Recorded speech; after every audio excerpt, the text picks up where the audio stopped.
Wah! That's not the right one. There you go. Idiot. What's up, gamers?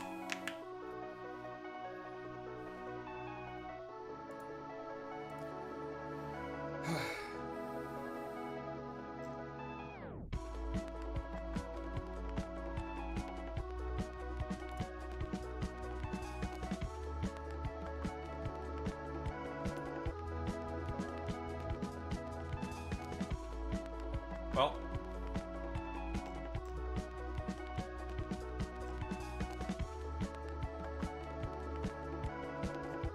Crazy.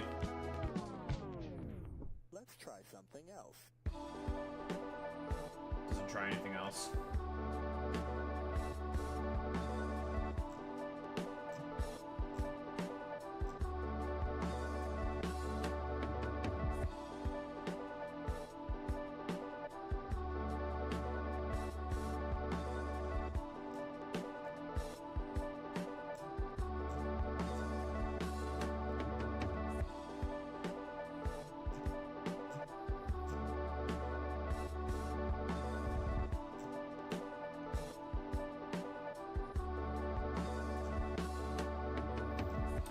Oh, wacky stuff.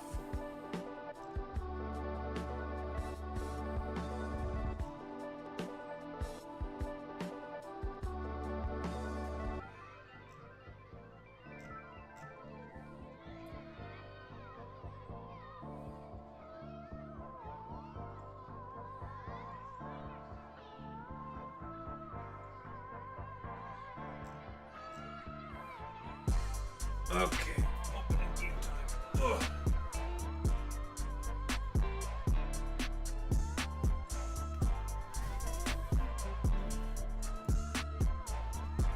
It's time. I forgot to do this shit.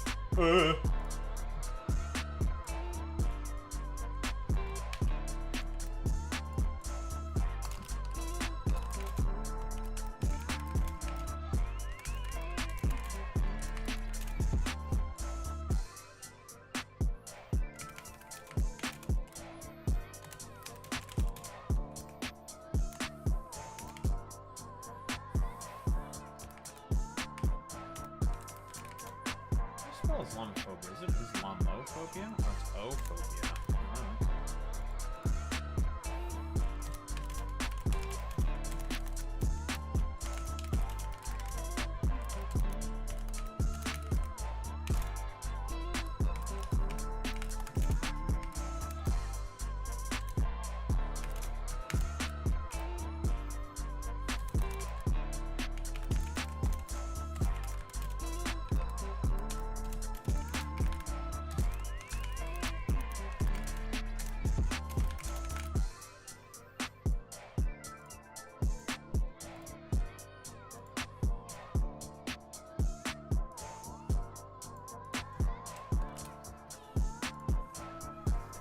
Wake up, bitch.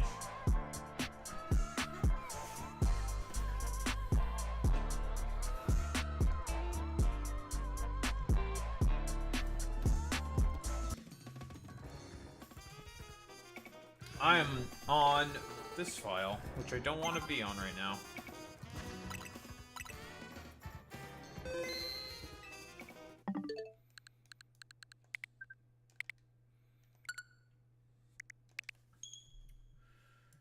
Time to win. Win, win, no matter what.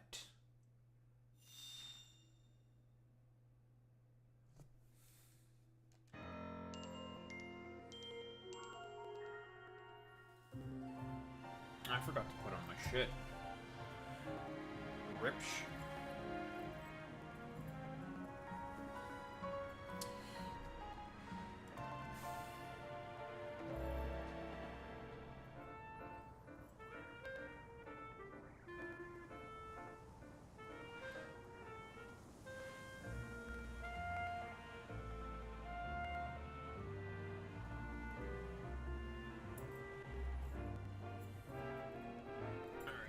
Piece of shit. Now for two pieces of shit. Ah, ah, ah.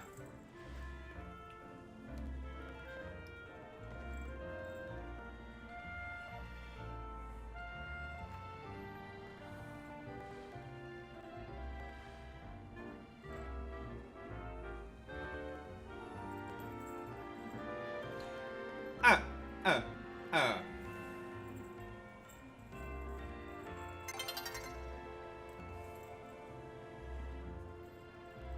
believe the sun's getting low.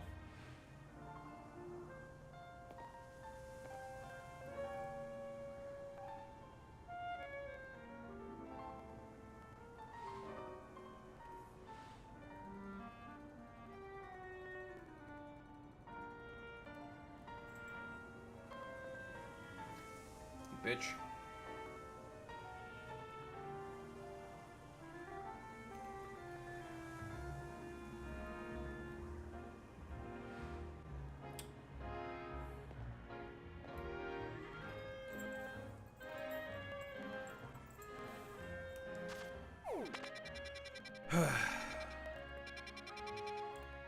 Oh boy, more side quests to do.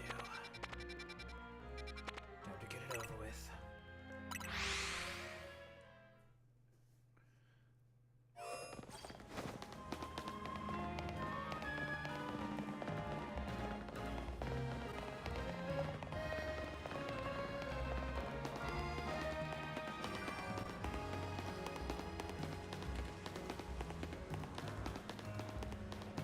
What's up, puto?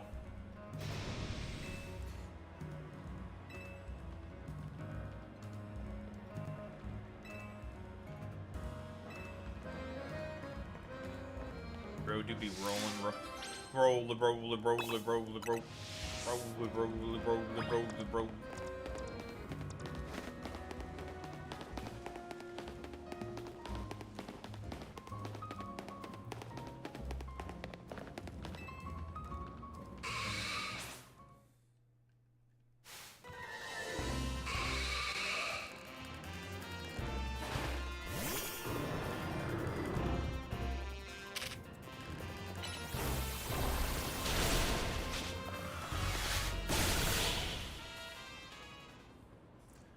Well, well, well, if it isn't racism as a concept.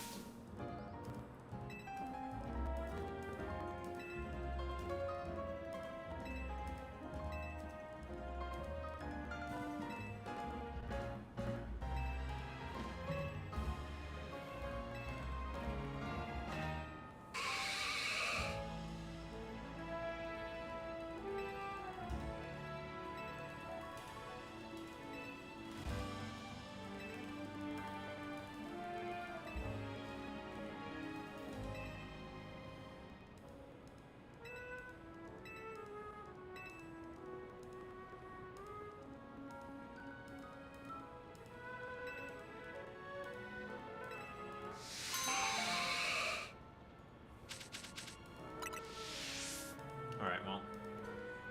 Also, what the hell do you think you're doing, Boy Meets Mini?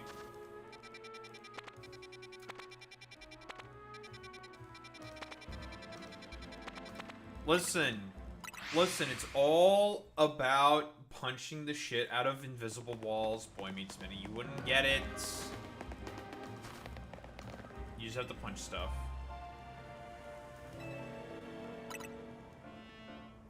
Pump kaboo. Schmol, normal, George.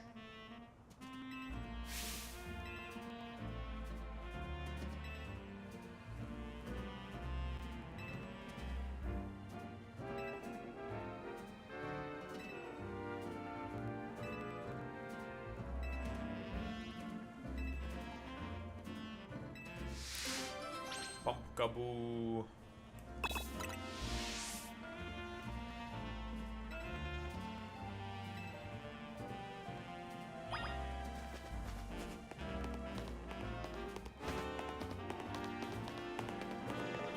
So I have to catch the Lorge. The Bumbo variety of Pump kaboo. Alright, well. Unfortunately for you, Boy Meets Mini, it's time for you to suffer. Now you can be like, no, as much as you want. Unfortunately for you, Buster, there is no choice. Only suffering awaits.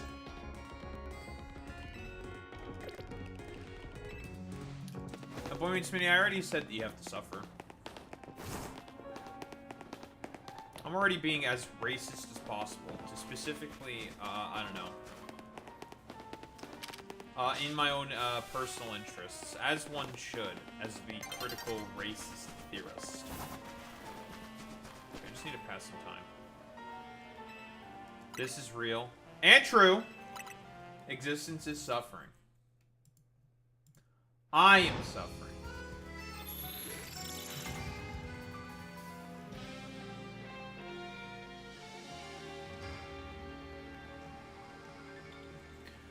And man, this big Emiru drop, huh? It's some troll despair shit.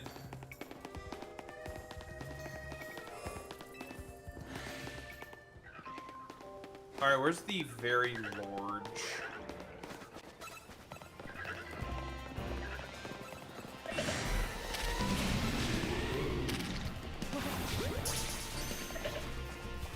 What's definitely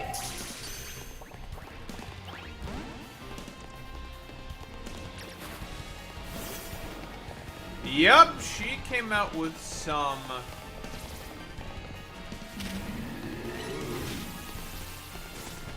shit.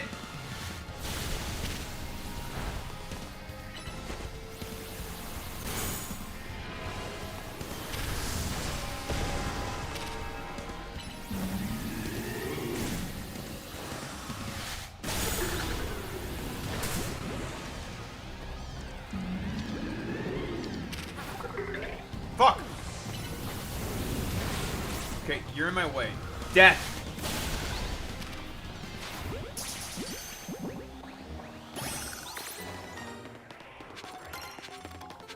I'm trying to find the very large. Okay.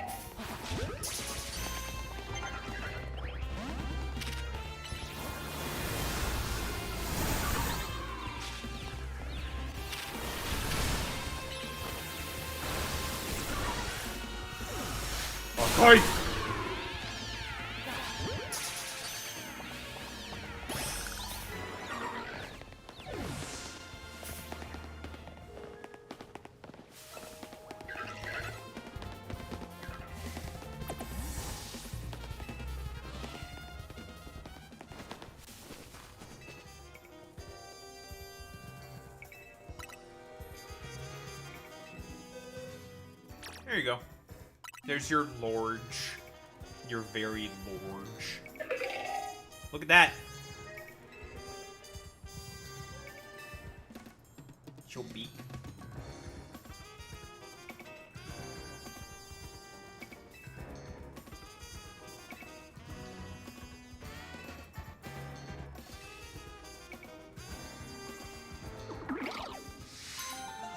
No, you can have it. 5 seeds for mastery, Jesus. A lot. These rewards are getting kind of crazy.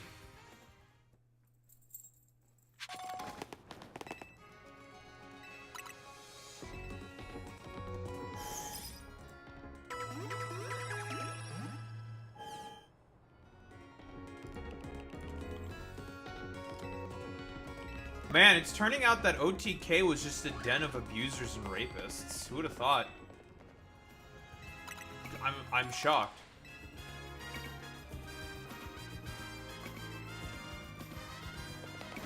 Who would have thought that a lot of these like streamer houses were generally pretty bad? I know this is like a shocking thing for a lot of people, but you know.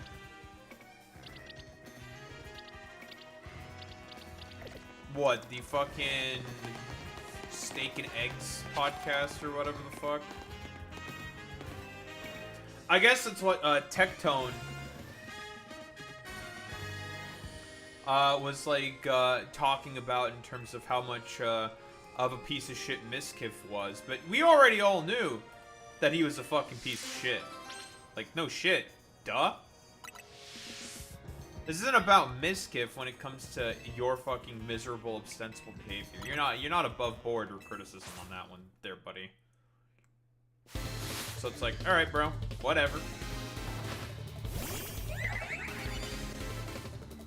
No one cares, you fucking puta. You fucking putis. Are you just gonna keep clicking self-destruct?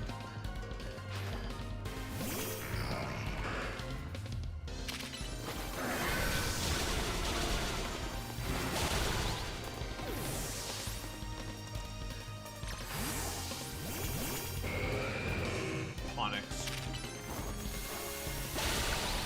Okay.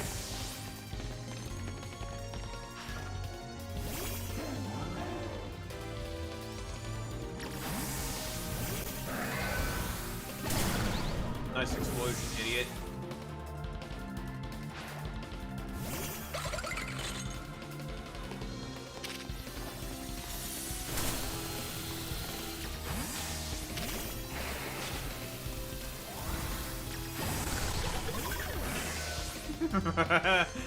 She just keeps exploding!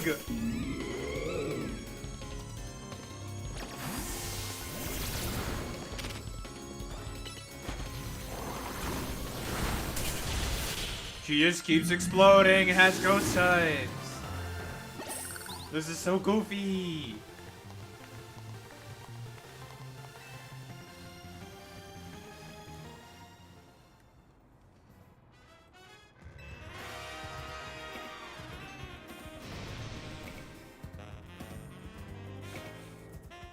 I don't like that face, man.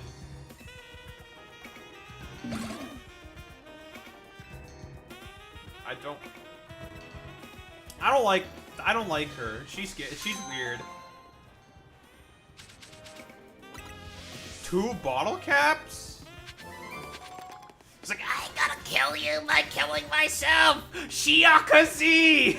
It's like, alright. Relax, man. She's like, Shiakazi! And kills herself. I'm going to fucking kill myself right now! It's like...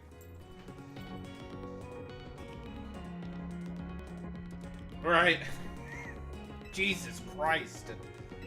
Sir, she's a little crazy. Jesus Christ. Yeah, very, very schizo behavior. I agree, Boy Meets Mini. Extremely schizo behavior.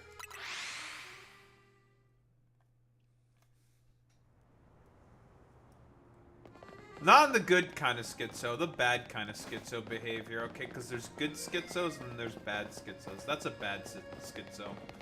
That's a bad schizophrenic.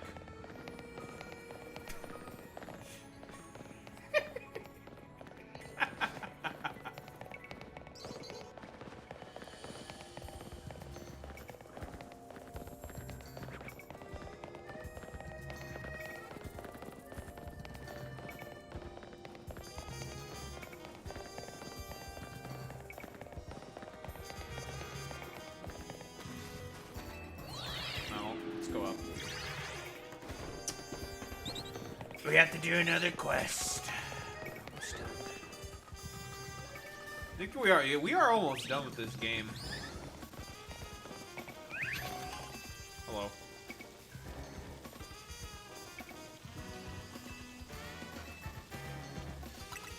I sure do.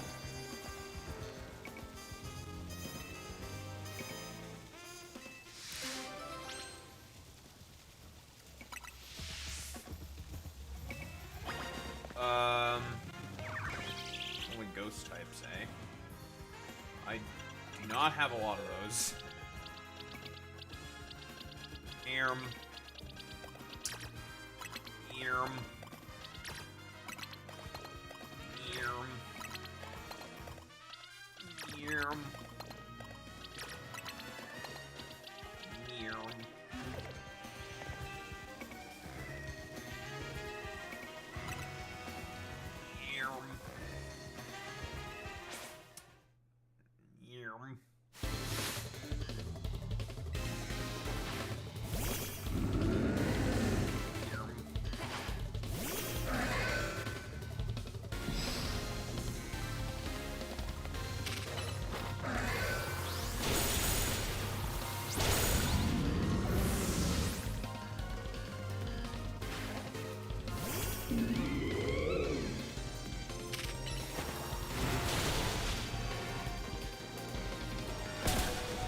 I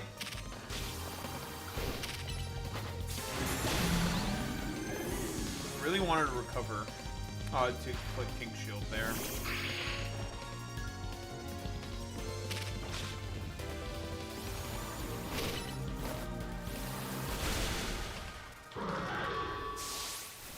Nothing to lock in. I can probably win this with just the Aegislash.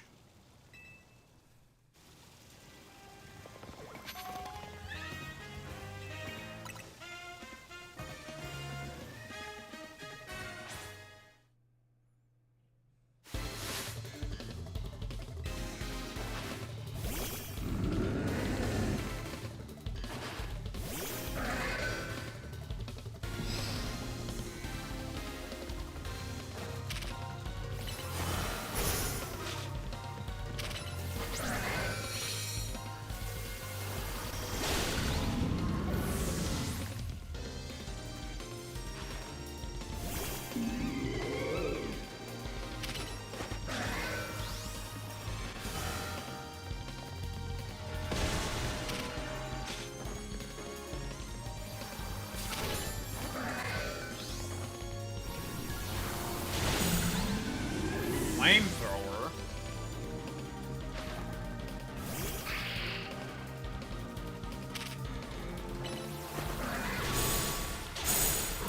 Aegislash is not good in this game because it takes so fucking long in order to switch between its fucking differing modes.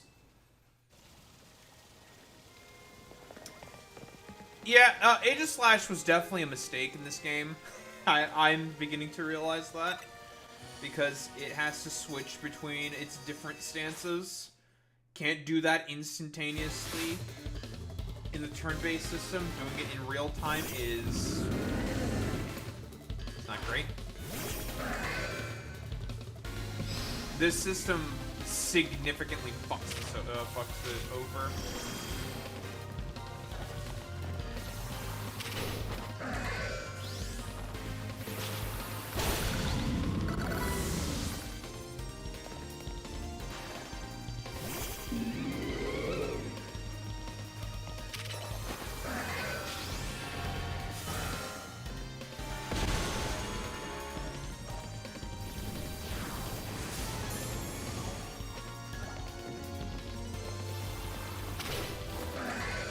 No, the problem is that this system doesn't really work for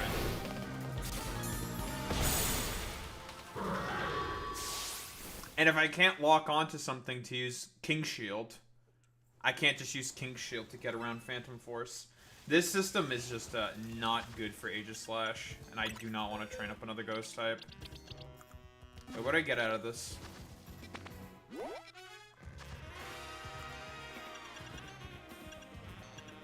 I get money and a spell tag. That's all I get. I'm gonna skip that quest then. But yeah, this system is just not good for Aegislash. It is particularly bad in this game. Because when I first took it, I'm just like, how does stand change exactly work? Because there's no abilities in this game. And it still technically exists, it's just that it takes a long time to switch between those different stances, and it turns out in a real-time system, it does not fucking work for Aegislash. So it is just kind of bad in this game. It's an Alpha Flabebe.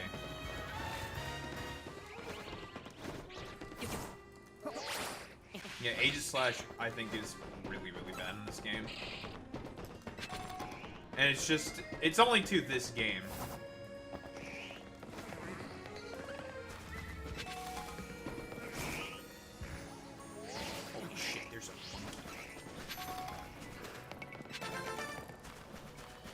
Oh, we have a lot of putos.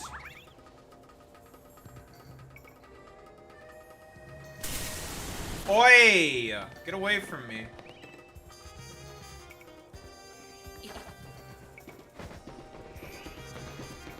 I was trying to loot the roofs, man.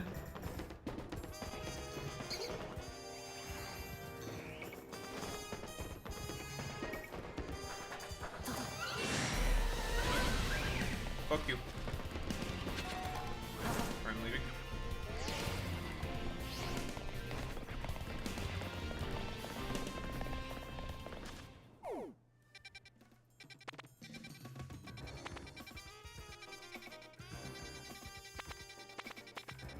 But yeah, we're gonna skip that one for now.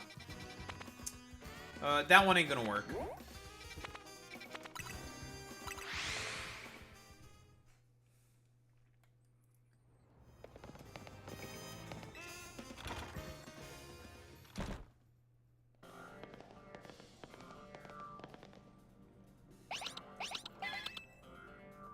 Oh no, not Alex Roivas.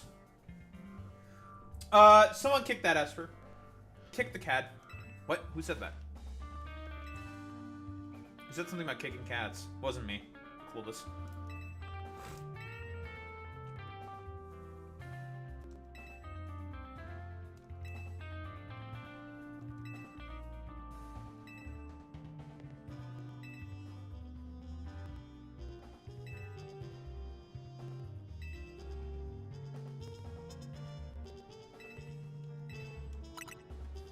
Oh yeah, going in. It's time for me to fucking scrap. Oh, I have to beat your ass? Alright, well. I mean, this should be pretty easy.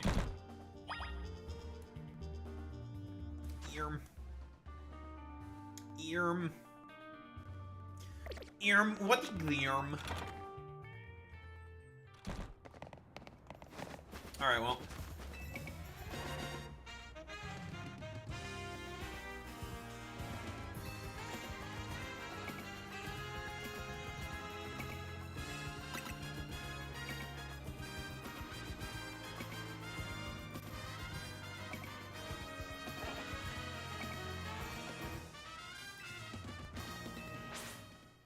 Malamar? My friend Malamar?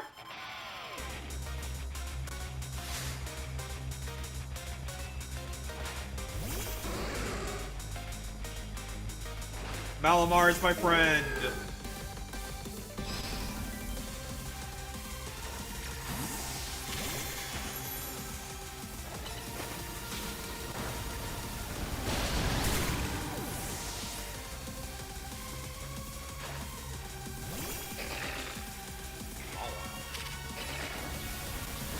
Fight.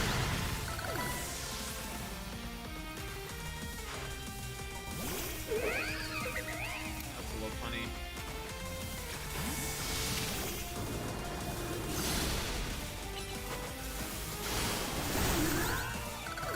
Death.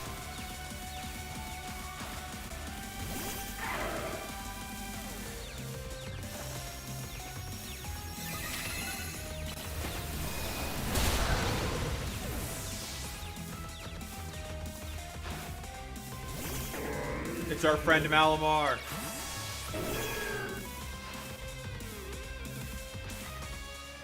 My friend Malamar!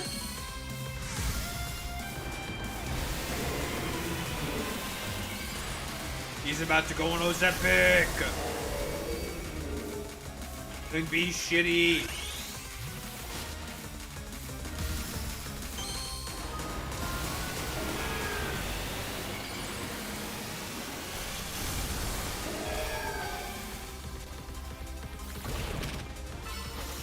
Yo, nice Ozempic, idiot. Fucking die. Nice fucking Yakubian head, bro. All that Yakubian energy and it didn't amount to shit. Imagine being one of Yakub's greatest failures.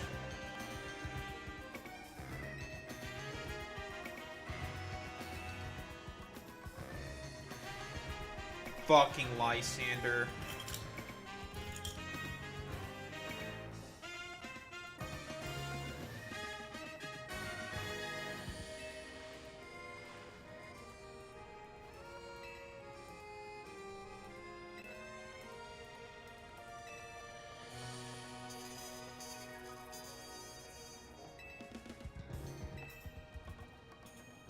Yeah, Mabel.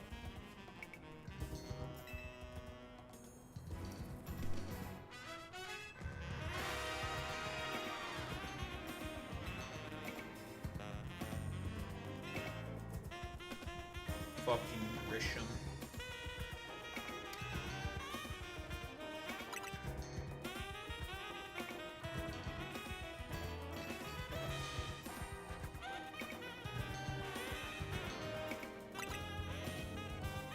true, she used to be part of Team Flare.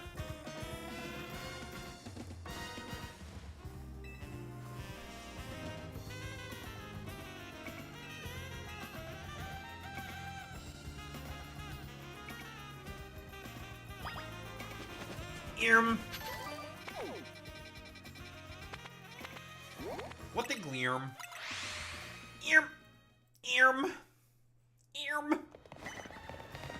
What the skibbity?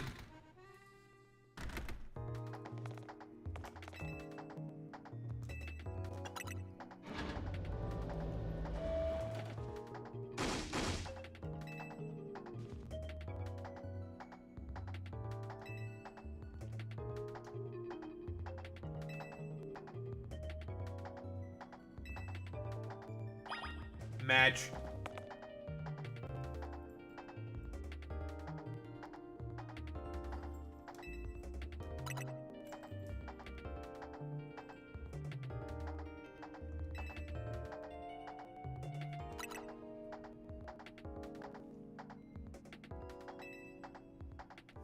Yeah, tell me. Smile.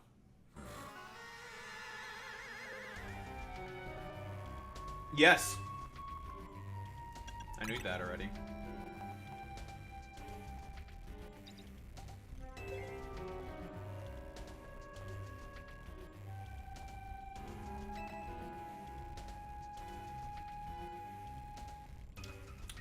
Girl, okay, girl. Look at your fucking chair and your laptop, girl. I don't exactly walk around advertising it. What is on your chair and your laptop? That's their logo. I'm not stupid. Girl. Okay, bro. Nice meme. Can't go exactly advertising that I'm part of Team Flare. Alright, dude. Nice meme.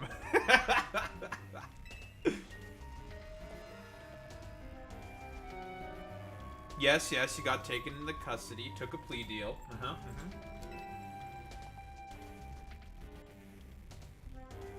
Girl, that's another Team Flare logo on a fucking laptop, girl.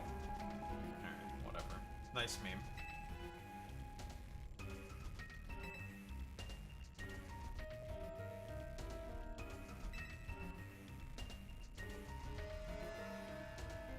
Yeah, everyone called him Gris, which means gray in French.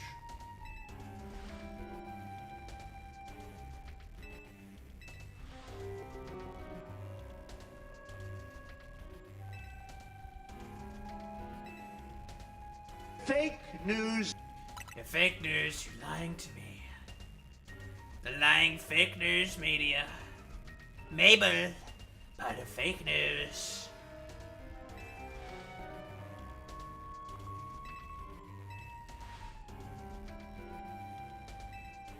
Yeah. You give me TMs, so it's worthwhile, okay? I don't really care.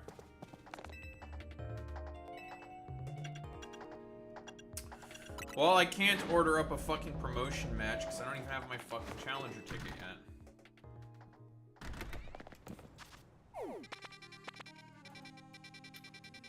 More damn side quests. Or one more side quest.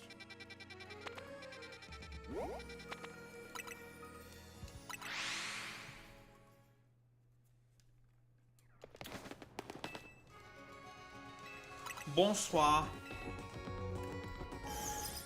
Bone slur. Bone slur. Slurs. The one slur.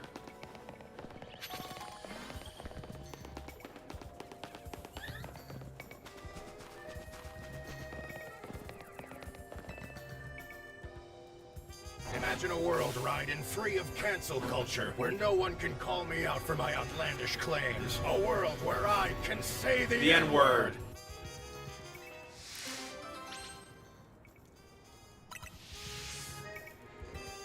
I will say the N-word. And you can't do anything about it, Raiden. Sure, man. You say no.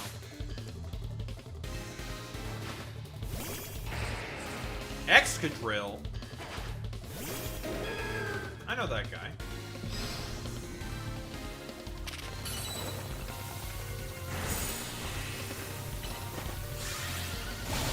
Fuck you, puta.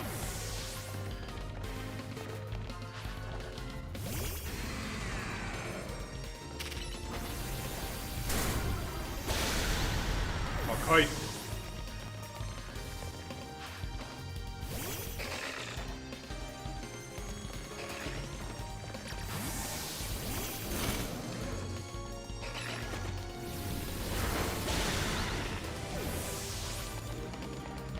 My stupid chud son.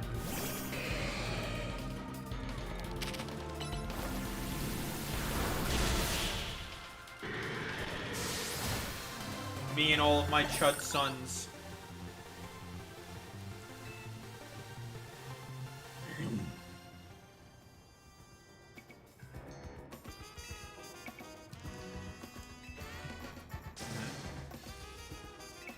Thanks, man.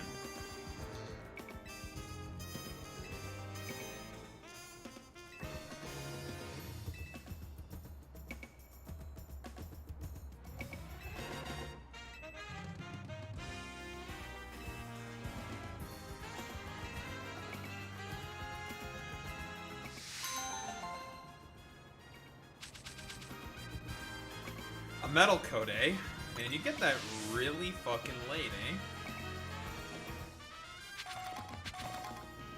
That's our first instance of getting a metal coat for either getting a Steelix or a Scizor.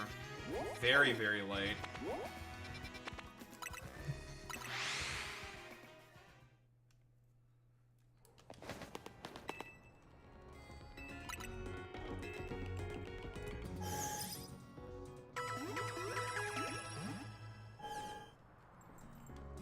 Delete Ford's message, Boy Meets Mini. This is coming from the fucking El Puties Maximul, who keeps coming into the Twitch chat.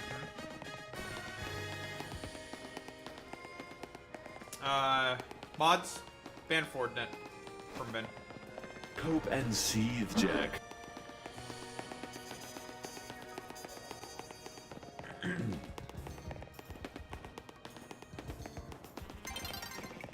Yeah, this is coming from El Putius Maximo, fucking, El Fordus Netus, El Forsen Sub, O4's Ella Giggle emoji, O4's Ella Giggle emoji, O4's Ella Giggle emoji, Ella Giggle, Ella Giggle, Ella Giggle, Ella Giggle.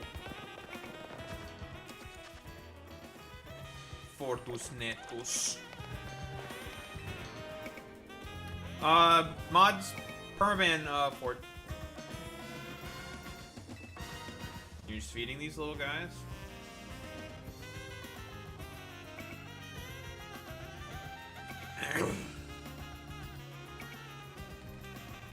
What do you mean I stall more than Hassan? Shut the fuck up, bitch.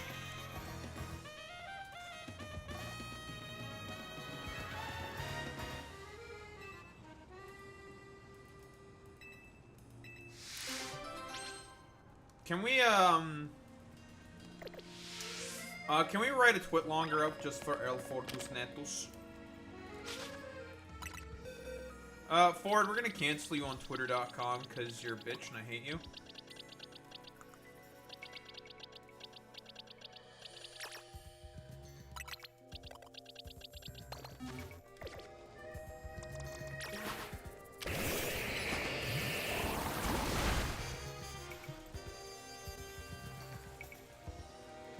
Yeah, fucking says El Putius Maximo over here.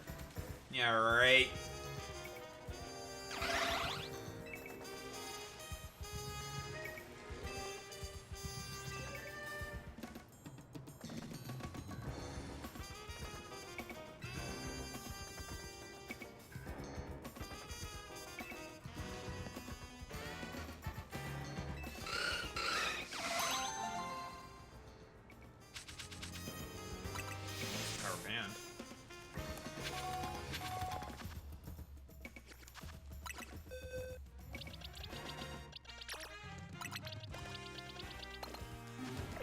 El Fortus Netus. McPuto. Fuck you. Fordus netos. Puta.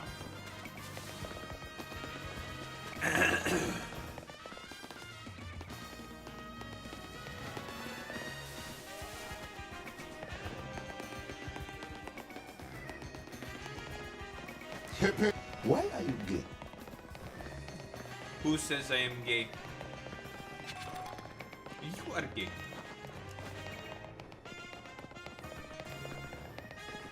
Why are you gay? You are gay. I can't believe the Fordnet would project like this.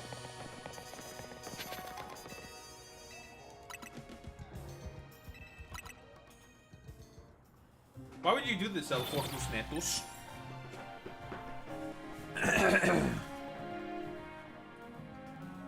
Projection from my Fortus Netos?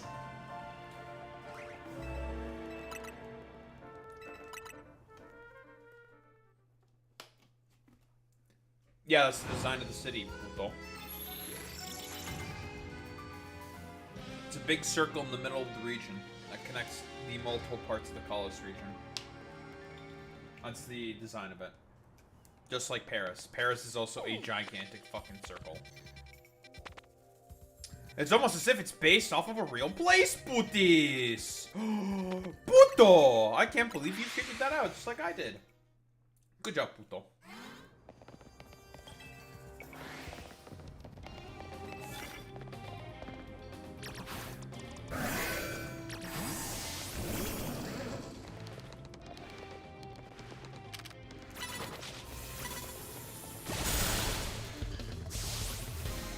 Good job, El Fortus Netus. You figured it out, Fortus Netus. Fuck you.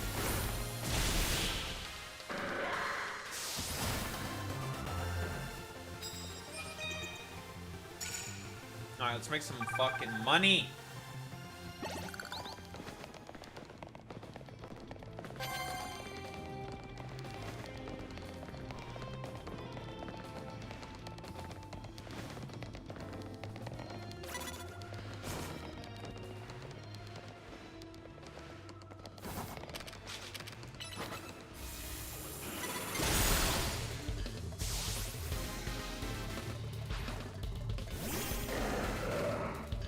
I see how it is, Archie Harp.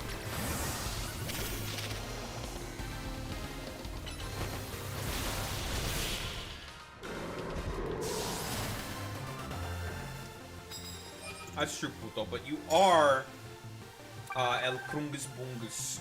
You are very Kring. And you are Putius Maximo, so... I don't know if you can be saying all this, Puto.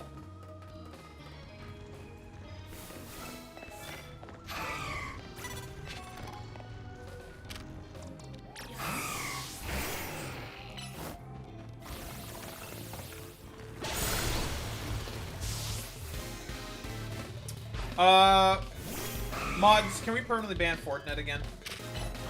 He's being Fortnite net with cringy McCringeness. Oh, your internet cut out. Likely story, boy meets mini. Well, we need to beat Ford's ass in a video game, of course, because he is cringe. Yeah, that's why you gotta permanently ban him. Fake news. No, it's not fake news, that's real. So that's why you need to permanently ban El Fortus Netos. Mods, permanently ban El Fortus Netos. Ban him. Permanently.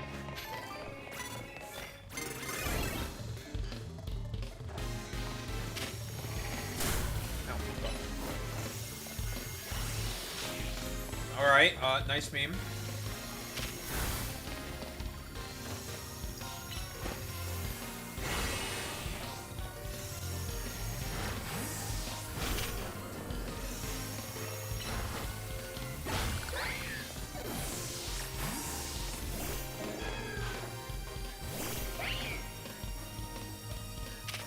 Alright, well, we have to bully Alex Royboss real quick. Fuck you, Alex. Fuck you, Alex Royboss.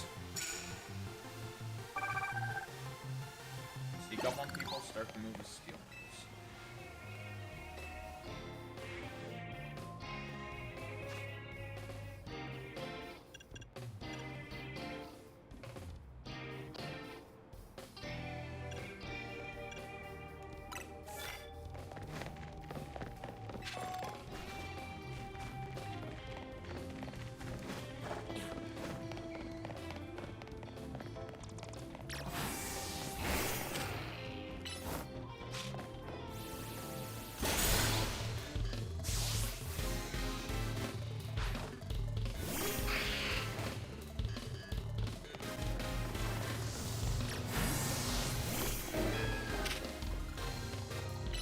What, are you talking about the Emiru drama, puto? Yeah, we're gonna talk about it.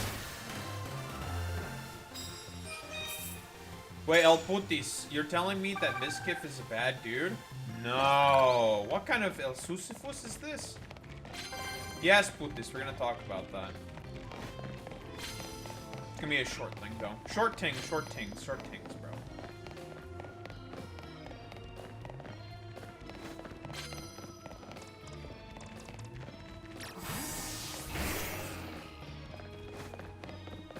Yeah, well, you know, fuck CX, though. Fuck that Puti is Maximo.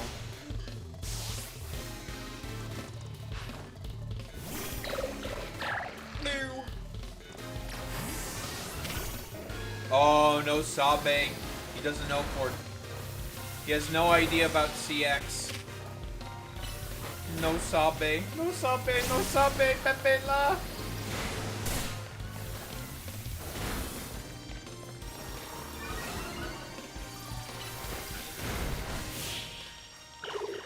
Imagine not knowing about CX. That's Ice Poseidon. That fucking miserable wretch.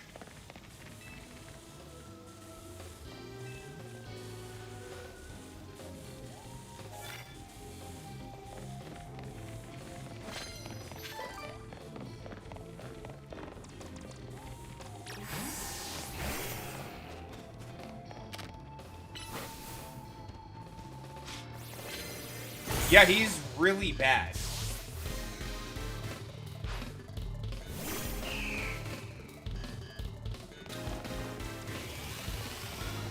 Why do you have to be a thing that's like water resistant? Fucking grass.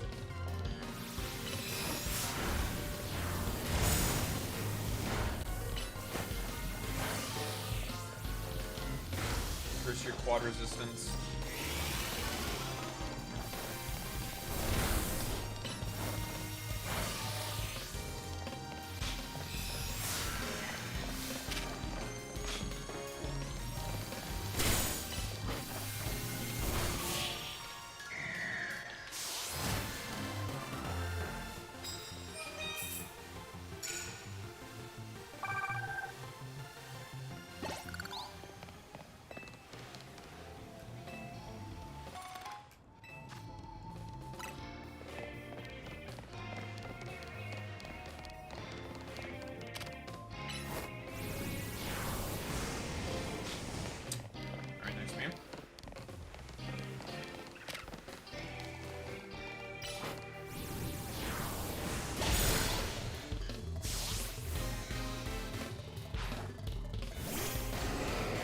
Fucking table.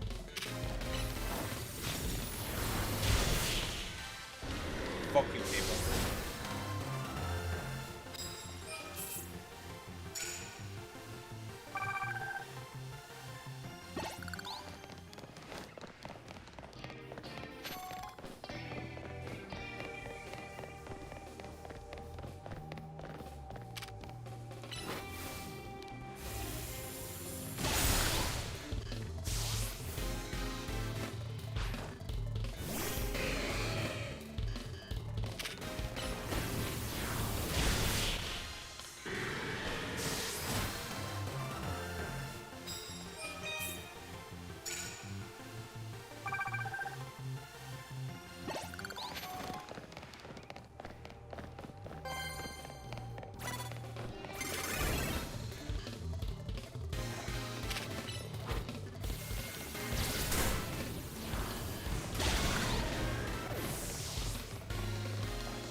funky.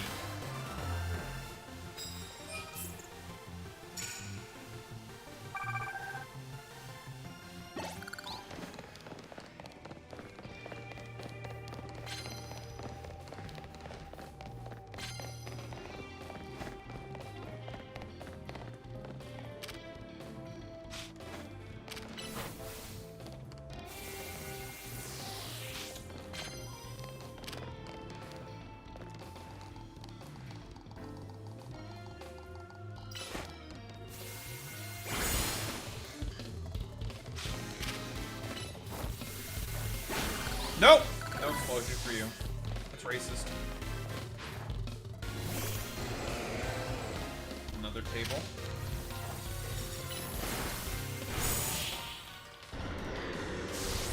Fuck you, table. I didn't think that would knock it out on the table, I'm not gonna lie.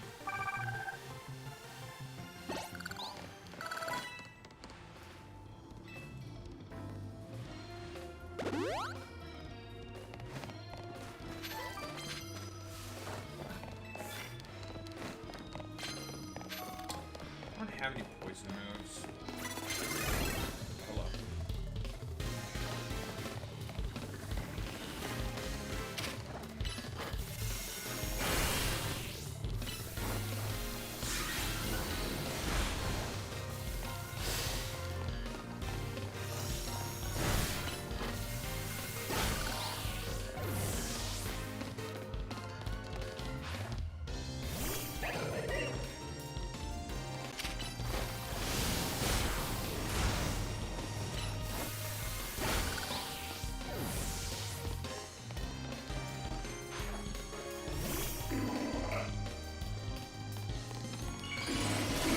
Let's make Meta Champ.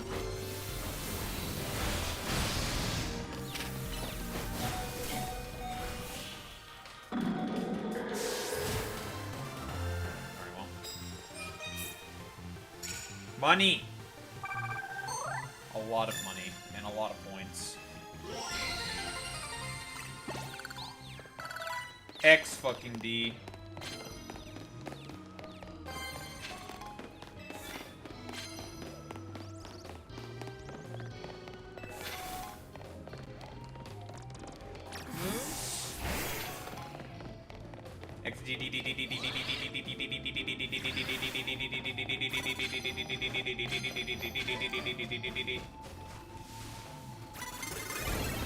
Ah, puta.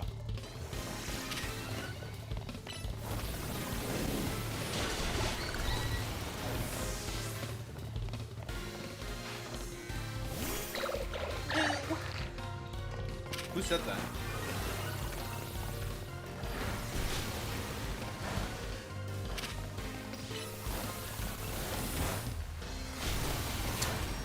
Fucking bitch. Still. Sit still so I can kill you with pebbles. It's a peekaboo.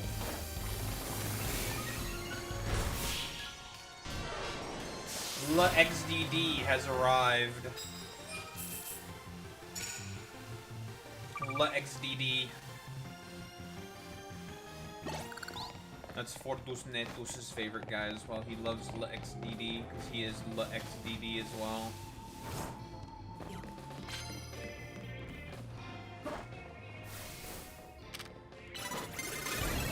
You puta. You know what? Okay. Fuck you.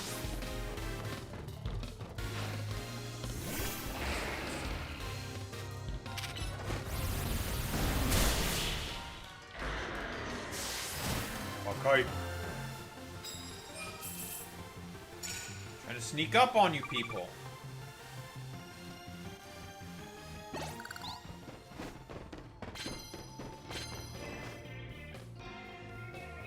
Ghost moves?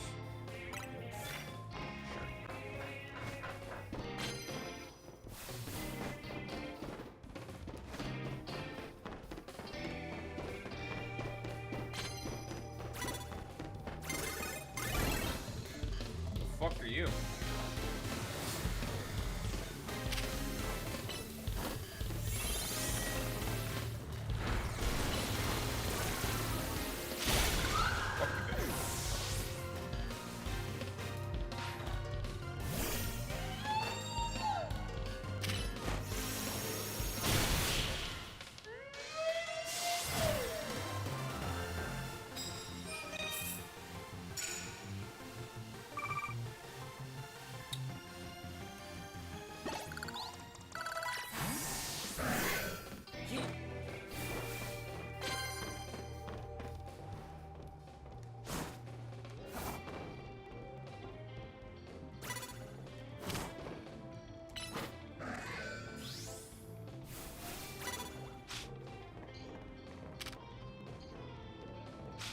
Oh, nice.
I didn't have to heal. This guy also heals. Unlucky, I guess. La XDD.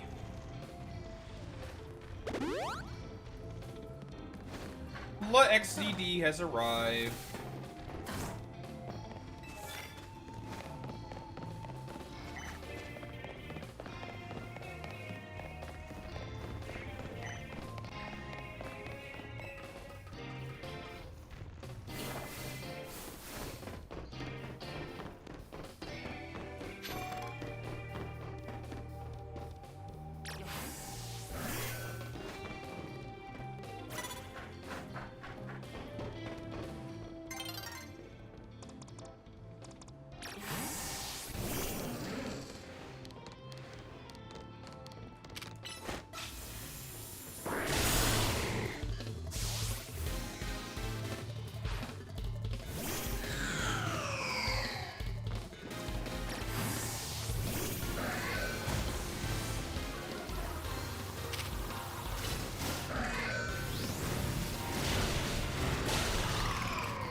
Can't get up there.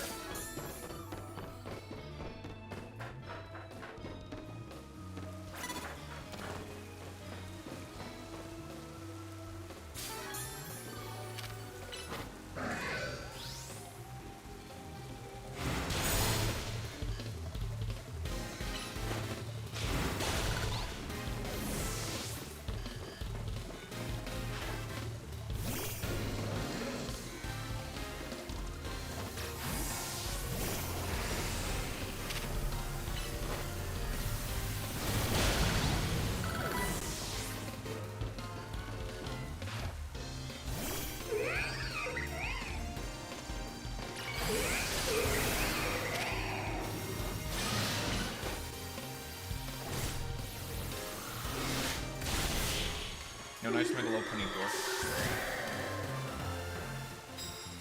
I need one more win, so I get my 2.5 times bonus. I need one more win, so I can XDD.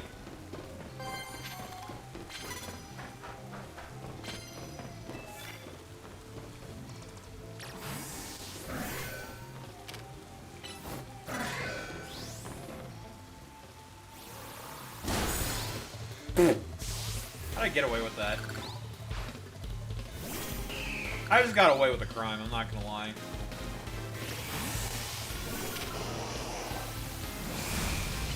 I am the sneakiest. Okay.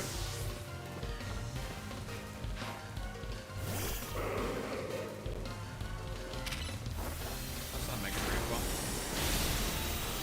You live? Die. Who said you were allowed to live? Ow. Nice.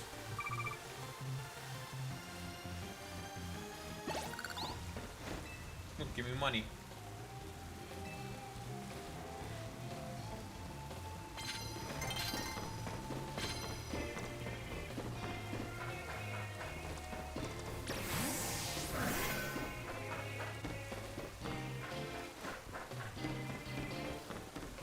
Will I be able to randomly find 2 more trainers to sneak up on and murder?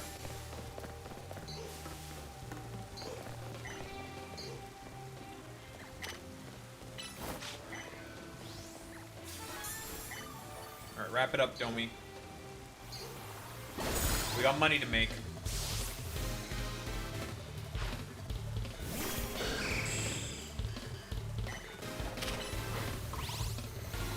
Nice spikes that I can just float over, idiot. Nice spikes.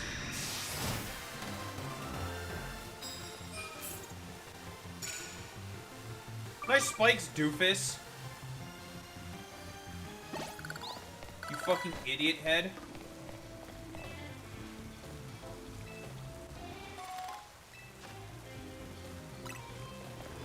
Ultra testicles. That's a normal type.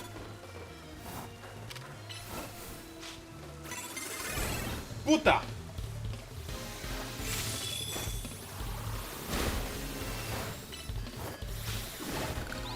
Trying to make some money here.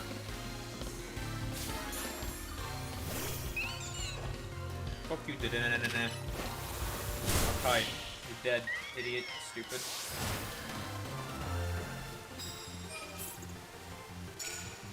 Make some fucking money here, you putis.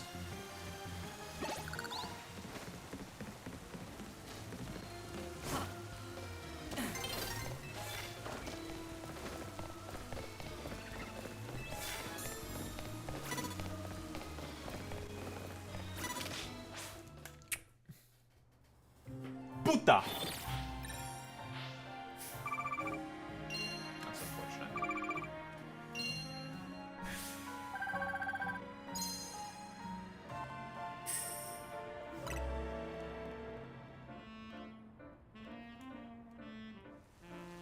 I blame Ford for this. Fuck you, Fortus Netus. Fucking Fortus Netus. That fucking puto. El Fortus Netus.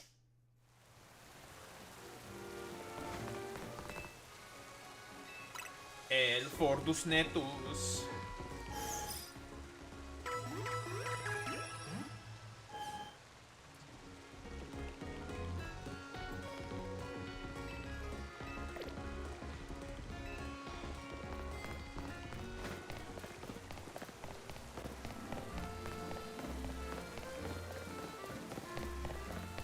Alright. Well, time for some more bullshit. Hey, what's up? What you want, baby girl? Why'd I say that? Don't ask. I'll kill you. Yeah? I'm not gonna say anything? God. What?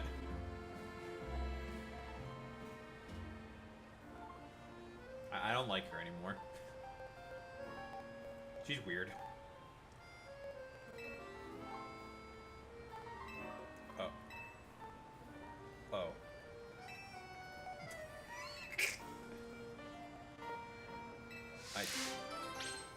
Okay.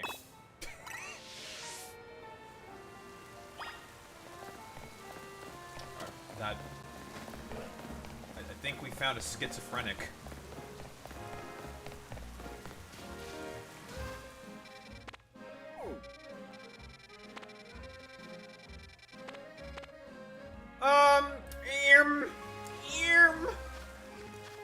found a crazy person. I think we found someone who's a little fucking insane. In the membrane. Insane in the brain. Earm. Earm. Earm. Earm. I think she's a little crazy. Okay. Let's use a water stone.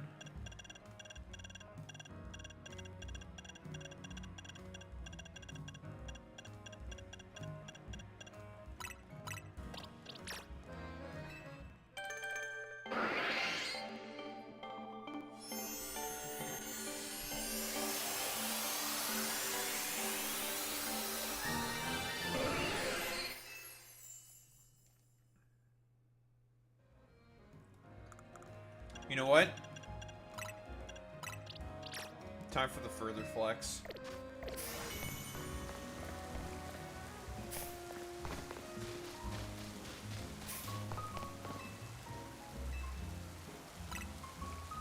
Time for a large man. Time for a large, goofy guy. We're gonna silly champ, silly champ, silly posting, silly, haha, funny, goofy, silly, funny guy, haha, silly champ. Oh, yeah. We're gonna silly post. Yeah, what's up? Alright, I'm joining the cult. I'm getting indoctrinated with my...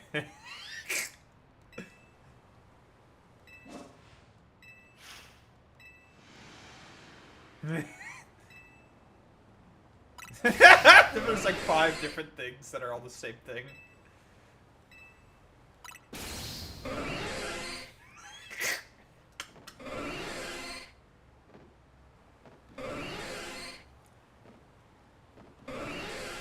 Yeah, well, my dude's big, so I win.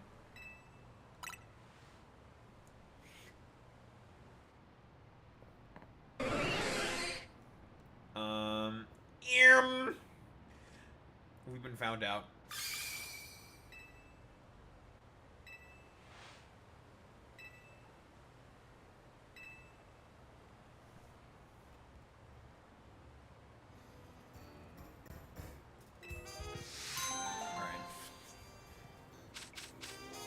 You had to violate out? You had to violate this fucking late? What the fuck? Sure, man.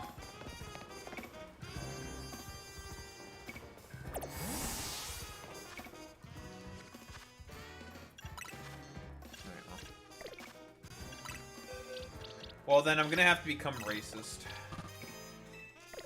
Puta! Stuck with this thing.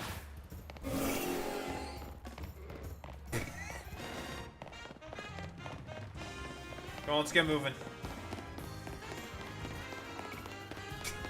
One is so stupid.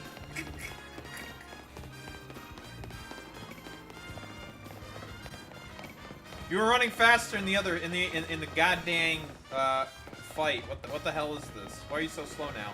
What kind of bullshit ass is this?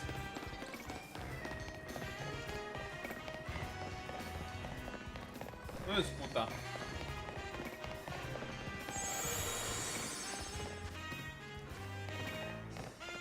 Yeah, now you're just like a little hoppy guy. Where did El Fordus Netus go? Where did that fucking puto go? That fucking Putius Maximo. Putius Maximo. El Susifo.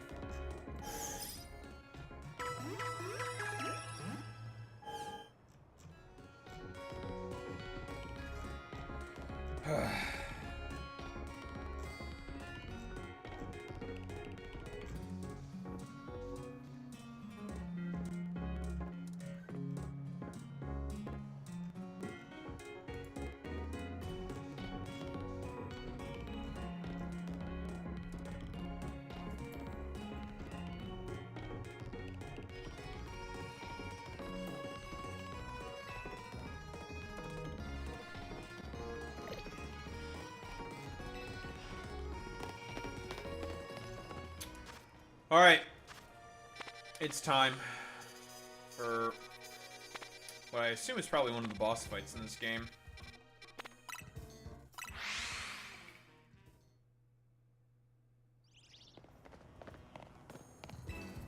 Hello, Grisham. Or Gree.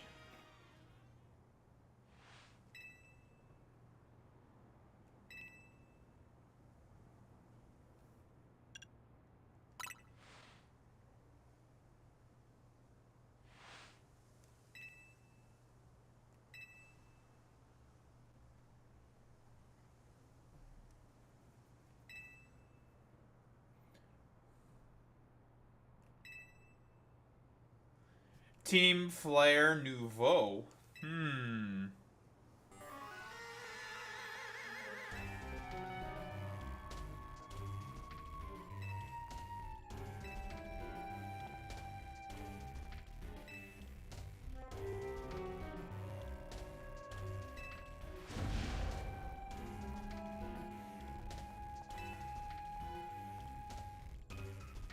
Griselle.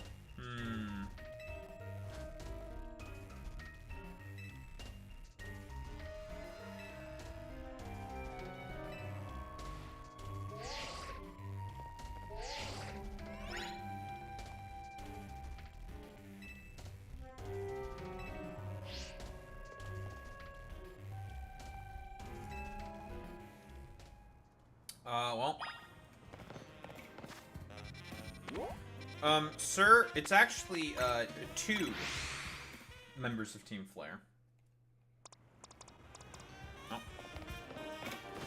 It's time for a scrap, I suppose.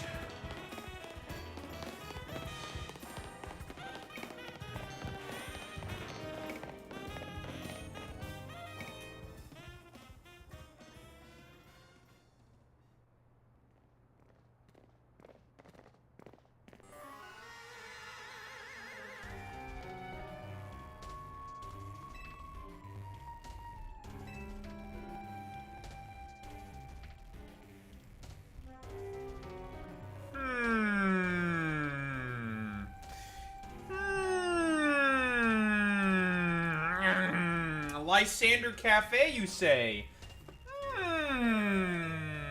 Pepe, Pepe, Pepe.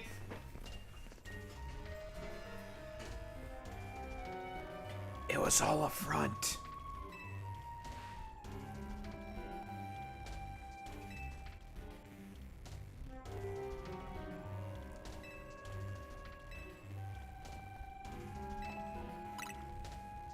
I sure do.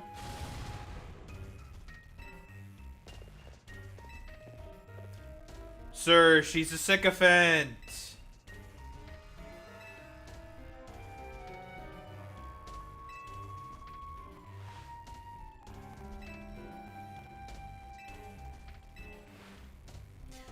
Griselle is a sycophant.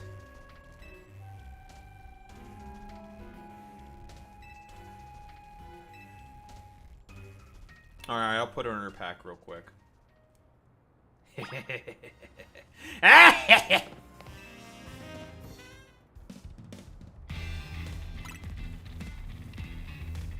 Man, why is she so mad?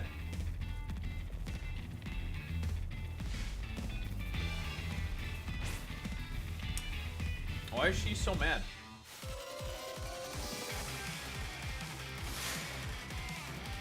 Oh my goodness, it's the new Team Flare theme. Oh my goodness.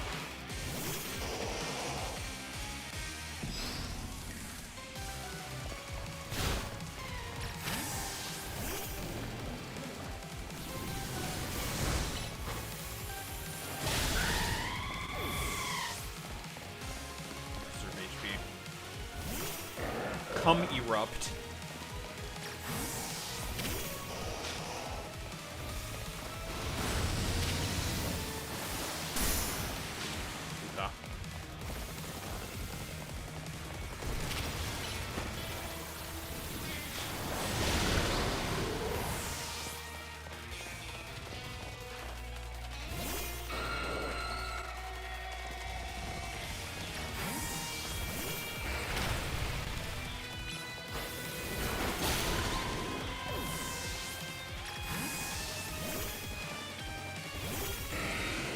Metagross? Huh? Why do you have this fucking demon here? Ow. Fucking Goota.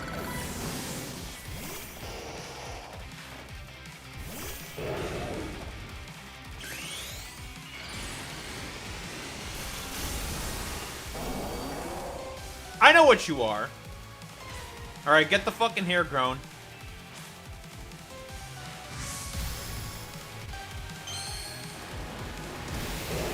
Alright, say hello to the worst Meg in the game.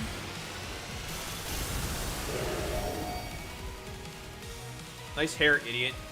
Nice kanji on your fucking head top,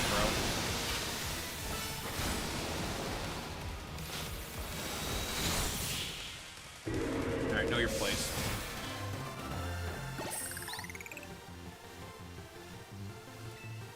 Yo, nice kanji.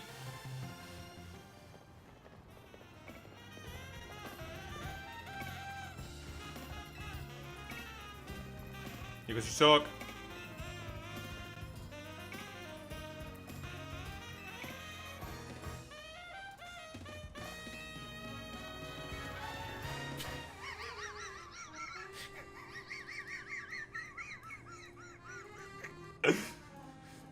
You know, they were talking all that fucking good, and it's like, would you like to have, a coffee?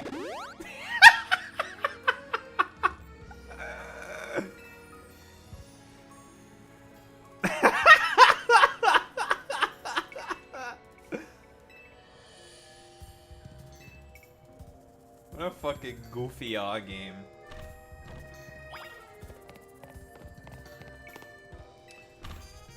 No, you're an enemy! We're gonna fucking kill you!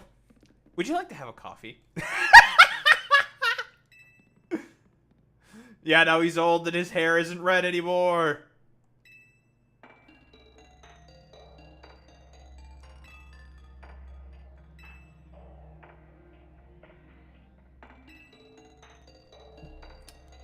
Yeah, and they wanted to fire a weapon to kill everybody to achieve that more beautiful world. They wanted to commit genocide.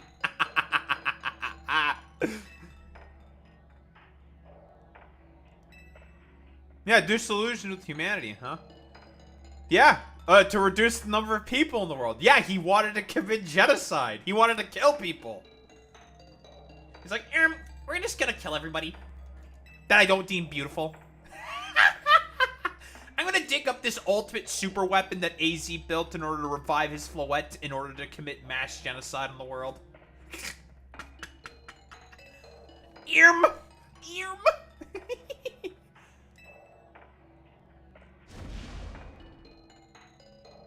Yeah, I know.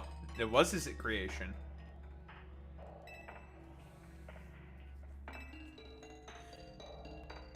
Oh, so we want to deflect blame from Lysander all onto AZ. Nah, Shaitan. This doesn't work on me, because I know the lore. I know the history. Nah. That's not how that works. That's not how that works. This is what we call in the debate world a deflection. A deflection of blame. Yeah, dude. Because of Lysander knowing about the ultimate weapon, that's why he ended up growing disillusioned with humanity and wanted to just kill over 80% of the world's population. Yeah, man. We are operating under some extremely sound logic here. That's so silly.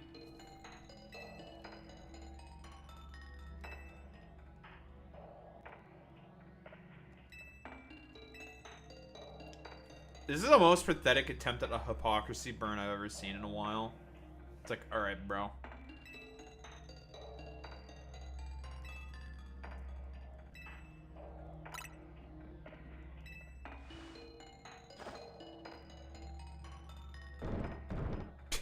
Open sesame.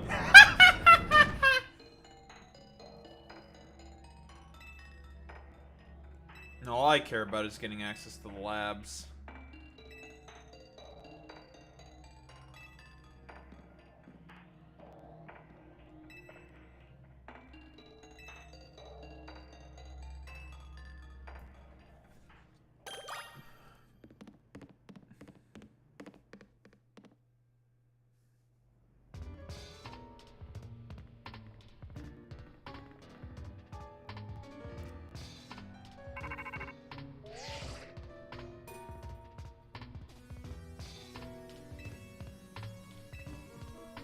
Oh, she knows. Mabel knows. She worked here.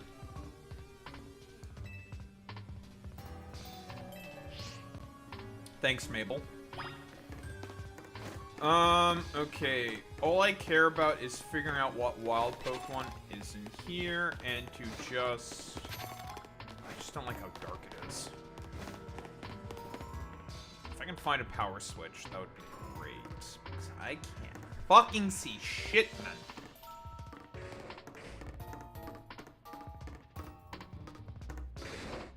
It's Houndoom.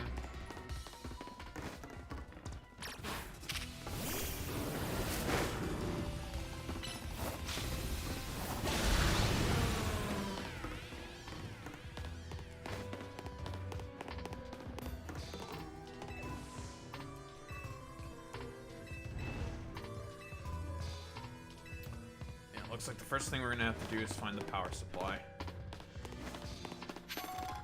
What's this? Power supply.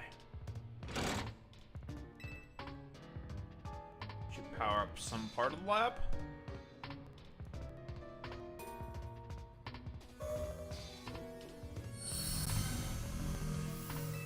Nice. Lovely. Good find.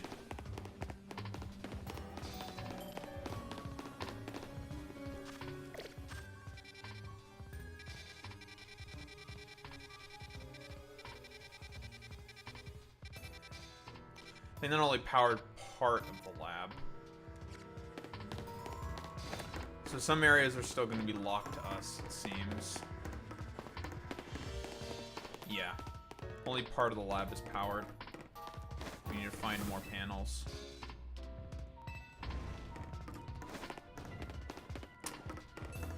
So the only way forward now is to go ahead with some of the warp panels that we have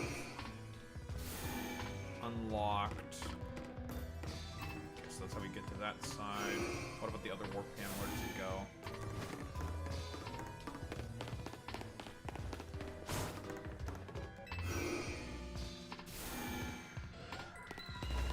Item? Sure. Hole in the front. Another panel. Okay.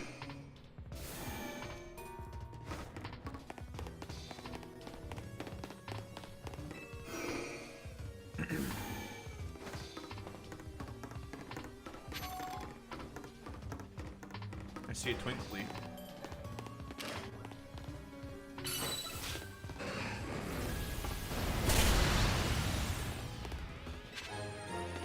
Nice. Okay, that opens the door to the A.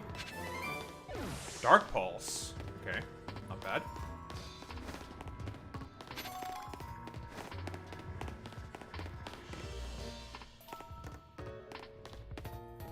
That'll get us back to where we want to go.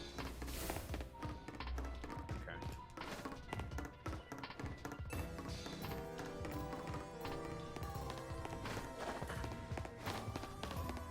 So this will open the door.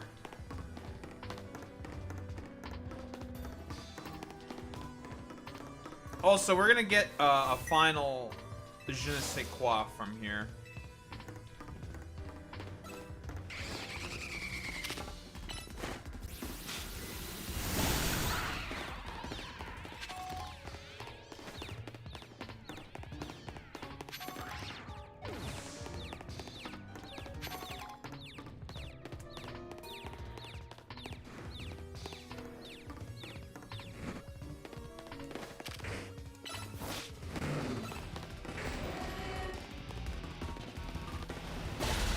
Oh no, my salvage is too big.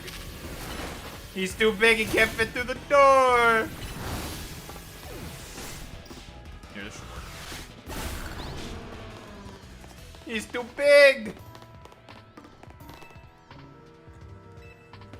So that's for the B key.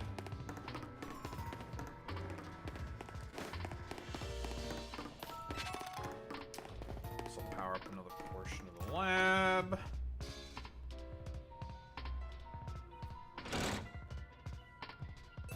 Just because you keep saying that, AJ, I will never play those games now.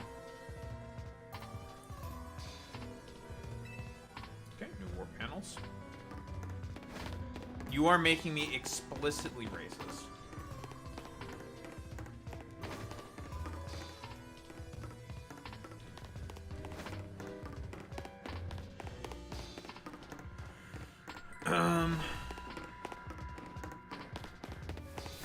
This is probably the one that gets us to the exit, so that's not going to do anything for us until we probably get to the end, if I make a prediction.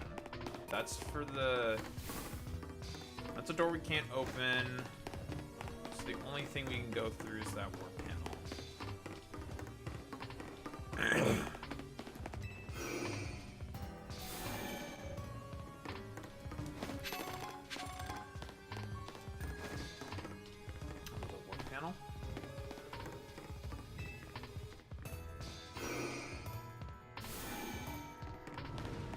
Another key.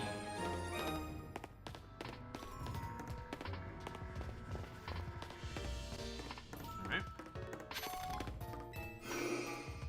Easy, easy.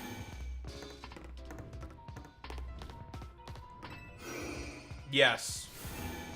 It's an MMO. Basically Xenoblade Chronicle-esque.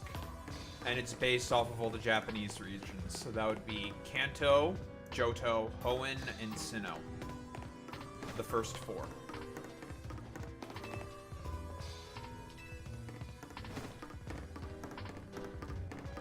Based off of Terra League 2 Electric Boogaloo. I'm aware.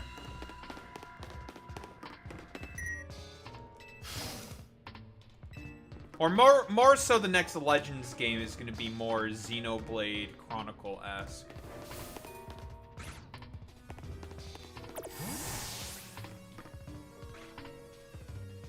Oh, good. We found exactly who we're looking for. Hello. I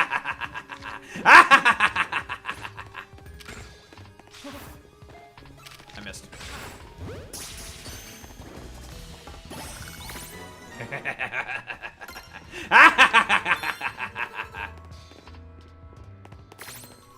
Oh, good.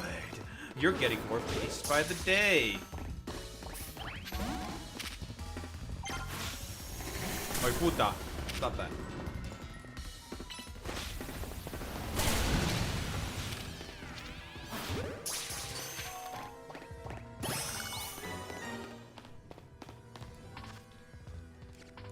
Alright, everyone needs to start spamming their schizos.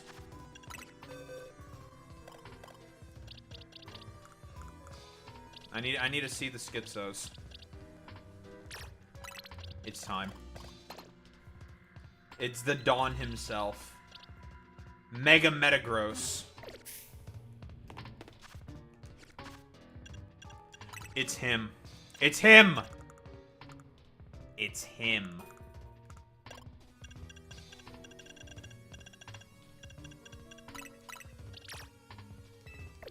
Oh, you're alive.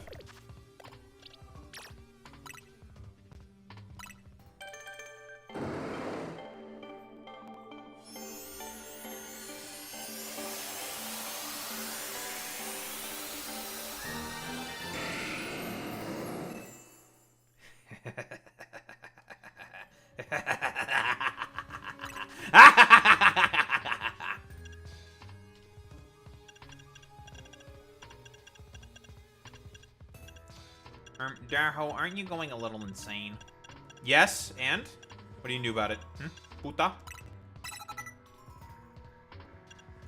It's not in this fucking game, and Lovedis can eat my entire fucking asshole, because it's a shitty fucking Pokemon.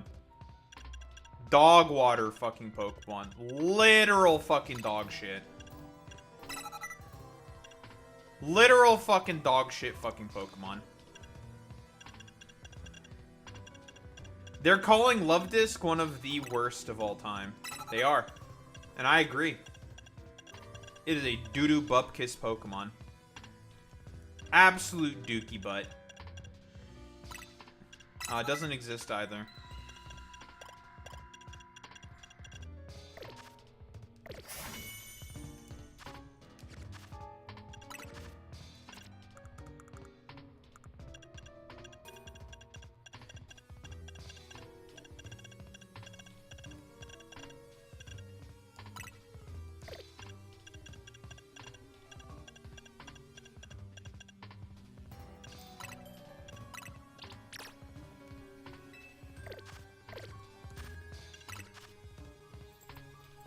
It doesn't exist.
Can I leave temporarily?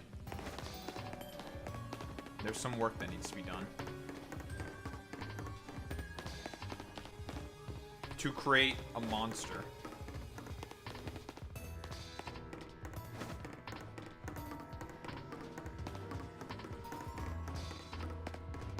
And a monster I will create.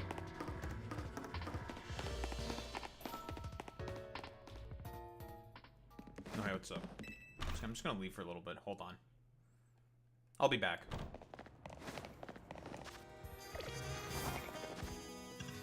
Don't mind me. Smile. Schmeelay.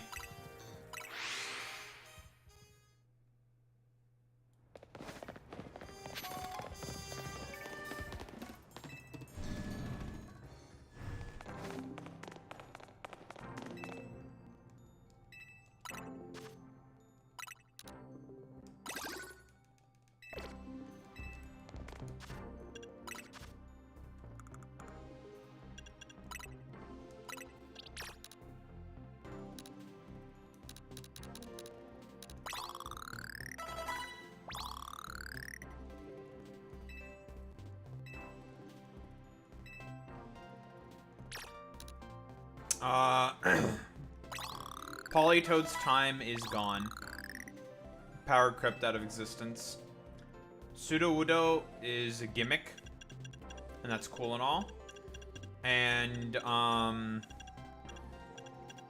Smeargle, I hate Smeargle. Smeargle is extremely annoying.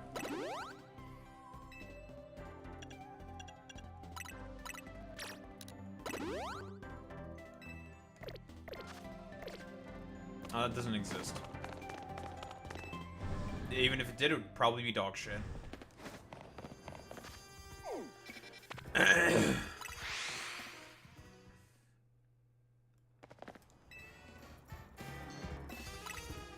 It should? Well, it wouldn't be used. It'd be terrible. Because if one Pikachu clone gets it, then all Pikachu... Like, not even fucking Pikachu has a Mega. It has a Mega by proxy through Mega Raichu Y. But that's for Pikachu. The Pikachu clones are never gonna get any, they're never gonna get that sauce. Ever. Salamence is dog shit. Chat, this is for you to decide, bait or mental retardation. Is this bait or mental retardation? Nah, it's up to you. Up to you to decide.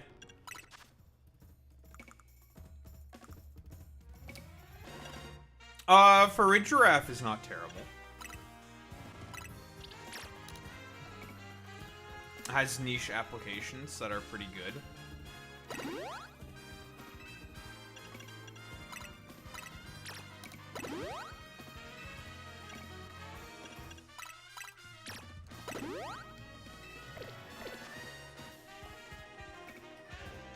They should be banned because they sound like slurs. I can agree with that. I can understand that sentiment, I'll be honest.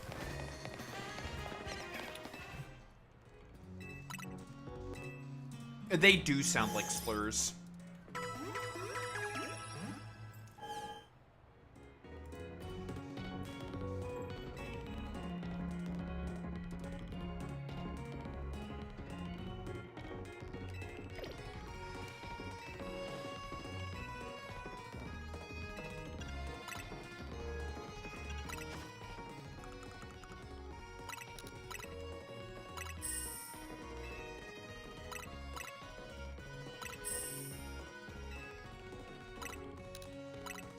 Yeah, learn how to spell correctly, AJ. SMH. Or Boy Meets Mini will call you slurs. I cannot guarantee your safety from Boy Meets Mini if you don't learn how to spell correctly. Whoa, whoa, whoa, whoa, whoa, whoa, whoa. Slur usage in my chat? What the fuck? Alright, well, now you need some levels.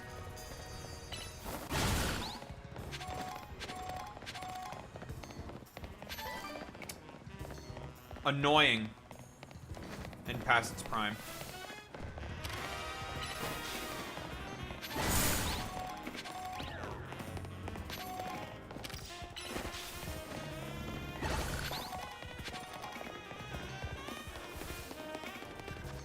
Yeah, it's annoying and it's past its prime. Shaman.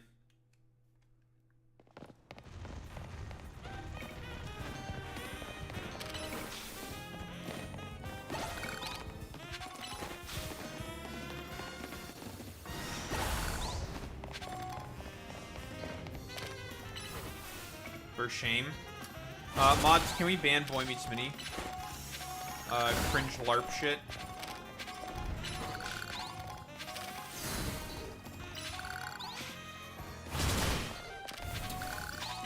Okay, back in Gen 4 when it was released, but now the typing is just too bad. It's slow, it's terrible. It doesn't work. Not in the modern day. You need some additional sauce, and Spiritomb does not have that sauce.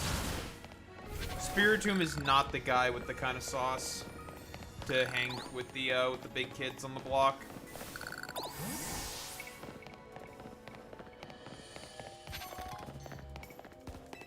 He is not that guy.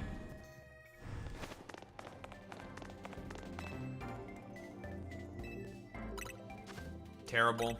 Just a bad Pokemon. Just bad.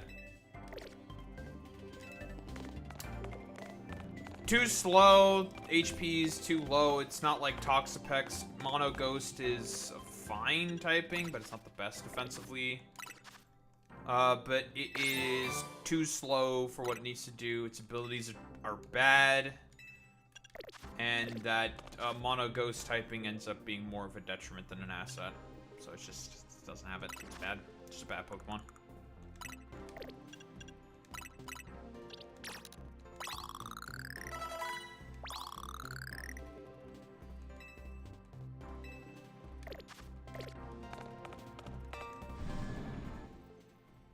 Okay in doubles, but otherwise not good. You have better Swift Swimmers. That's the only thing that carries it is Swift Swim. Otherwise, not great. Not a very good Pokemon. Very one-dimensional.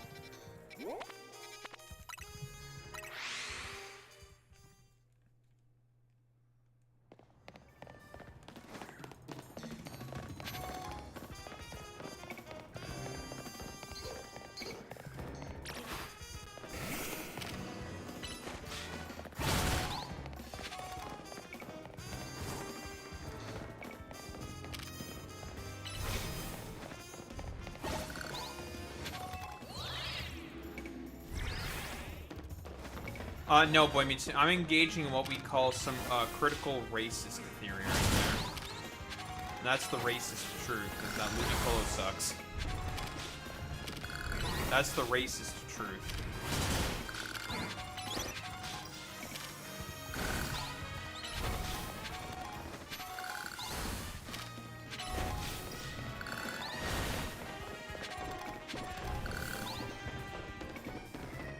What bird trio? What, the Kanto birds?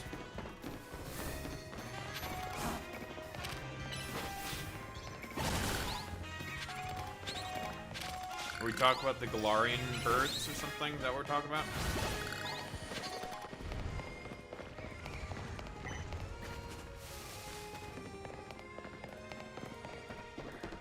Well, no, the Regis just got 2 new forms, and they're good. Well, not Regidrago. Regidrago is okay. Regieleki is broken, because that's base 200 speed.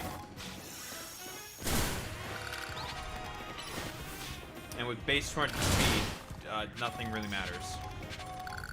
With base 200 speed, you go so fast you break Trick Room. Like, the coding behind Trick Room does not function properly because of how fast that is.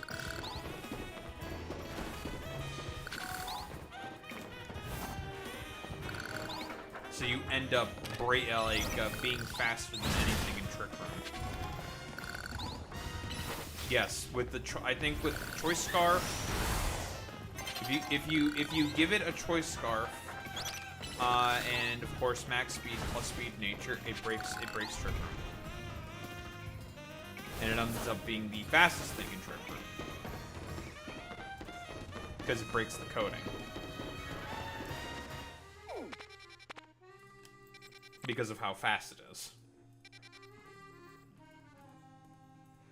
I think that's how the interaction works. I don't quote me on it, but I don't remember 100% of the interaction works, but it's something like that.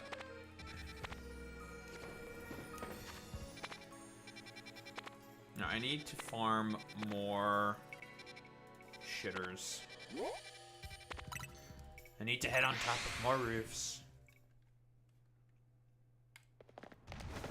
The fact that I can only get small XP candies is very annoying.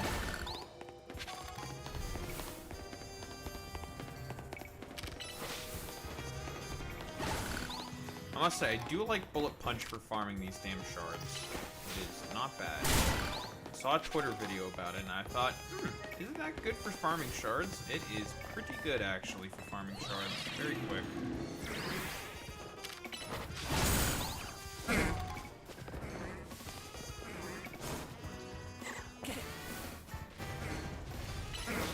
I don't want that. I'm sorry.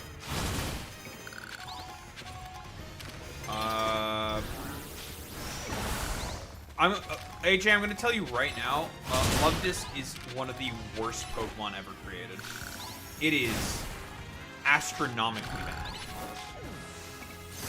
It is such a terrible Pokemon, it should have been a pre-evolution to Islamophobia. Like, it is a cosmically terrible Pokemon. Stats, bad. The whole thing with its gimmick just being fast and everything else is terrible if you just, like, literally have nothing to really back it up. Because that's, like, its whole gimmick, is that it's really fast in rain. That's about it. It is a cosmically terrible Pokemon. I will shit on fucking Lovedis. No one can stop me. And yeah, fast, literally no sauce. It does nothing. Yeah, sure, it's fast, but I'm not gonna be scared about it in fucking rain. In comparison to, say, like, a Kyogre, or a, any other Swift Swimmer, a Kingdra. Even Kingdra's not that great anymore, because it's just not strong enough.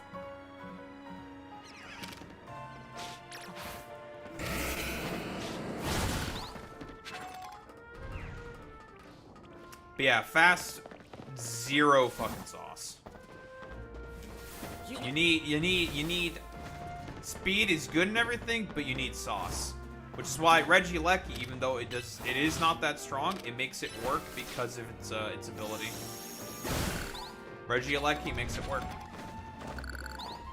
because of how good its ability is. And just how stupefyingly fast it is. Even though Regieleki is only base 100 in either attack or special attack, which is nothing incredibly impressive, but the ability makes up for it.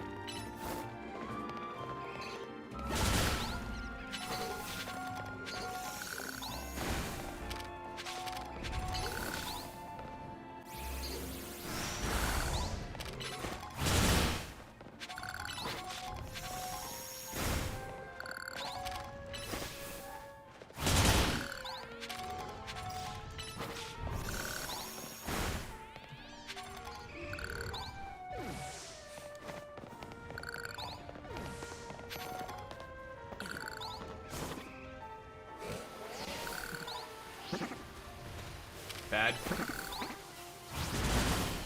Bad.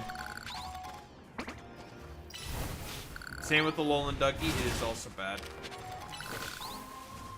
That gimmick doesn't work because what is Dugtrio meant to do? It's meant to use Arena Trap and trap things. That's what makes it good. That's what makes it broken.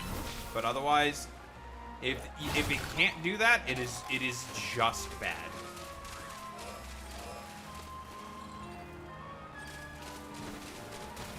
The one thing that makes those Pokemon good got taken away from them, thus making them absolutely fucking wretched. Like, unusable fucking dog shit. Kinda want to catch this table.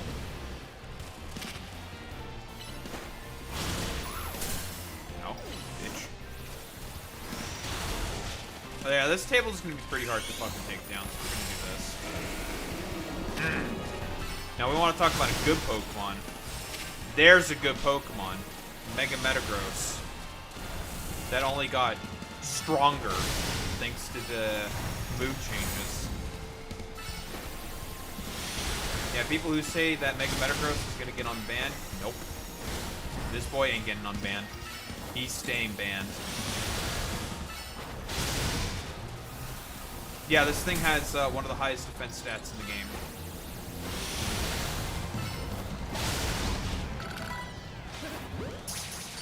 That's not the one I wanted to use. Oh, we got the table though. Nice.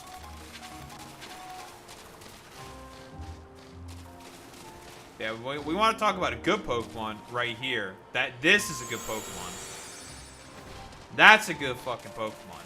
Strong, fast, bulky, typing's good, ability's good, move pool only got better. Everything about Mega Metagross is just good. There is nothing bad about it.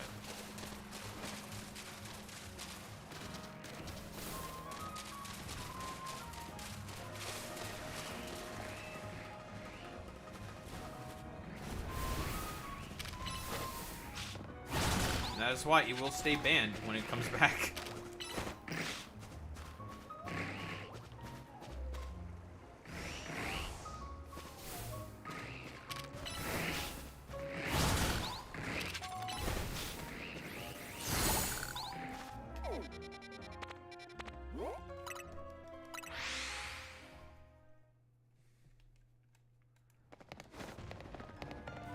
But yeah, Table has one of the highest defense stats in the game.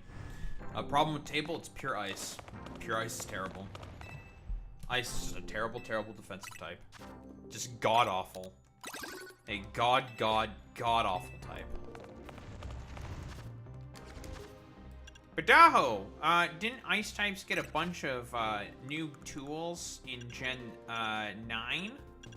They did! The ability to get a defense boost within snow is very, very good. However, it does not change the fact that its terrible defensive properties and woes still hold it back as significantly as it does. It is still a really bad typing. Offensively, it's great. Hitting ground and flying for super effective damage and grass, which are very common defensive typings, is very good. Combos perfectly with electric in order to create a suite of perfect coverage. The vaunted and fabled Bolt Beam coverage, which is perfect coverage, effectively. Near perfect. There's like a Pokemon that can unironically, funnily enough, electric ice can't hit any other electric ice type.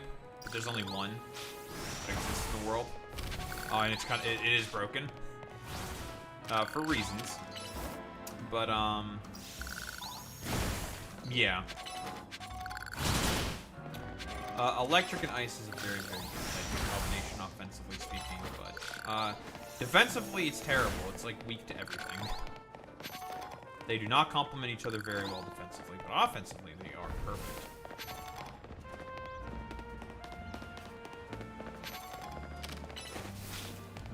Alright, I almost have Metagross to where I want it to be.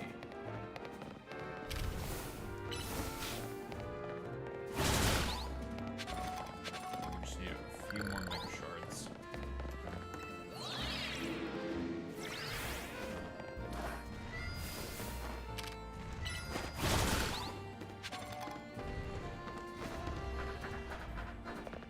Yeah, but you have your ice move to hit the ground type for super effective damage.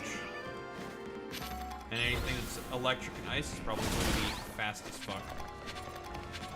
And most ground types tend to be slow. You fucking puta.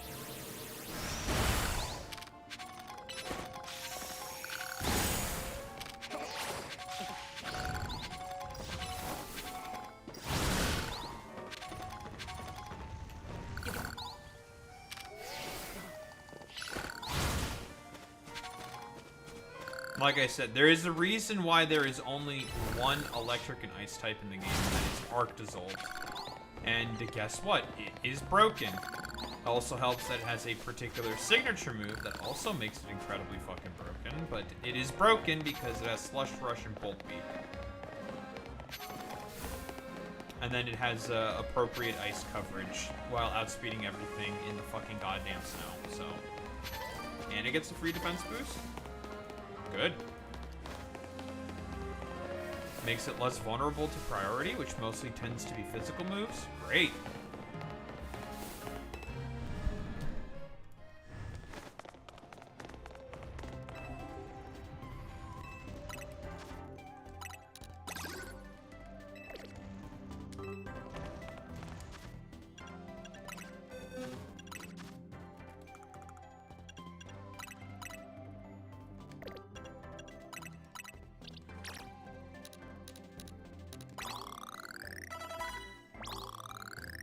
Heh, 69. Heh.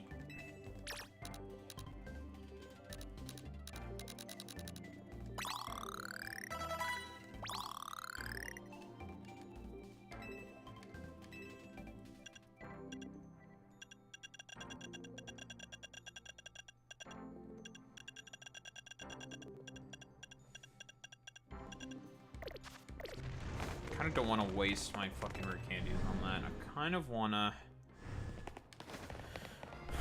A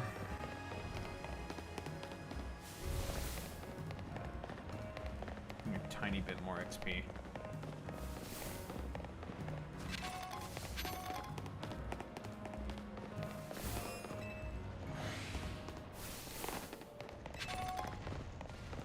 The fuck is bitter cold? That's a huh? What's that?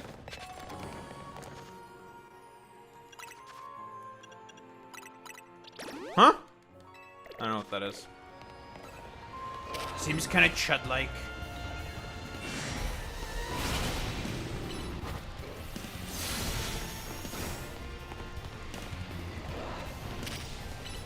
Bro, it's trying to run up on me. Get away from me.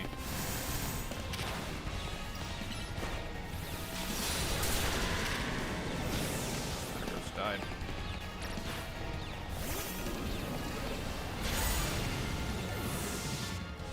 Jesus Christ. Alright.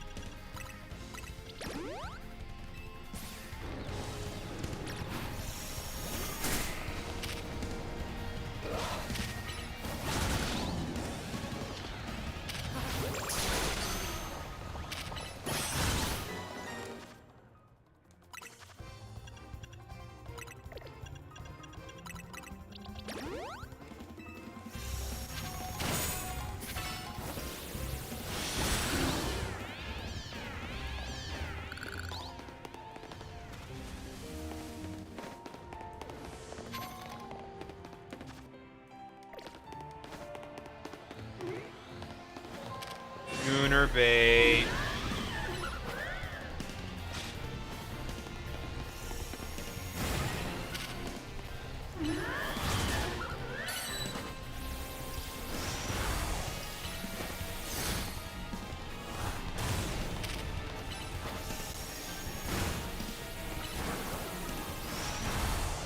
I have no idea what on earth we talk about, AJ.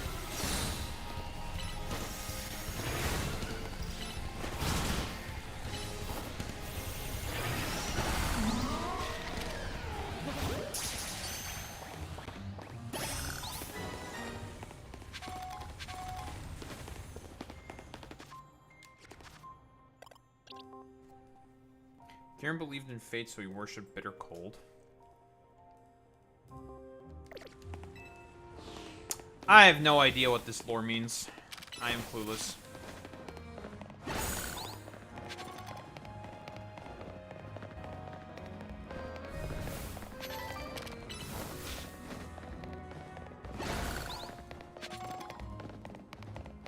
Has no idea what's going on. Is clueless. My source is that I made it the fuck up. Well, no, here's the thing. It's Pokemon lore. It could just... It could be just not made up. I just don't know where it's from.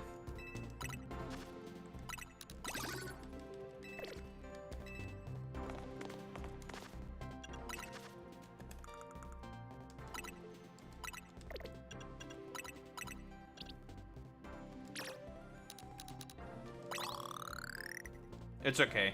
You can call, you can call Boy Meets Mini a chud for that or something. Many such cases. Gates to Infinity.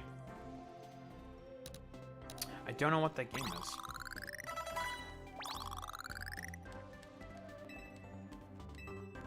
Alright. Lovely. We're done with that shit. Our chud is now fully leveled up. Our big chud. One of our biggest chuds is Metagross. One of our biggest and greatest chuds. Metagross, folks, let me tell you. He's a great one. Absolutely fantastic, peerless, and powerful chud.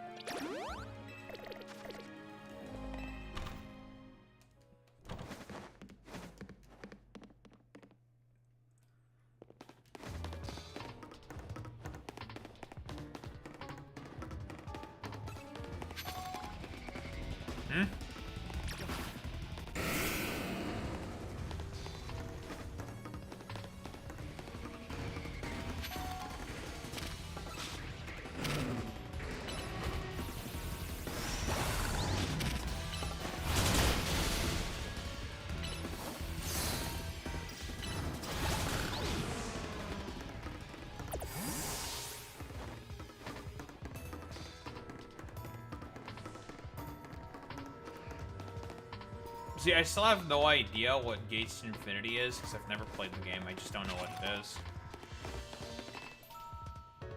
I just don't know what that is. If we're talking about, like, absolute truths and all that shit, that sounds like a Gen 5 game to me. That's the concepts that they talk about.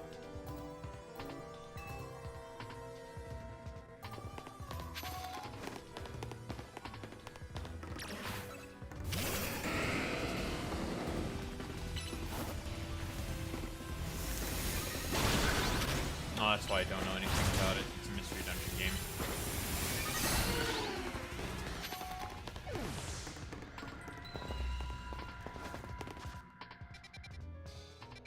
That warp panel goes to nowhere. It's the only warp panel that's available. Max revive. Look at my stupid chud son. He can't get through. He's too big. Imagine this giant supercomputer just running at you like that. What would you do? And then it turns into like floaty mode and then just like floats at you really fast. You would be Wallaki cooked. Look at this guy. Look at this stupid chud.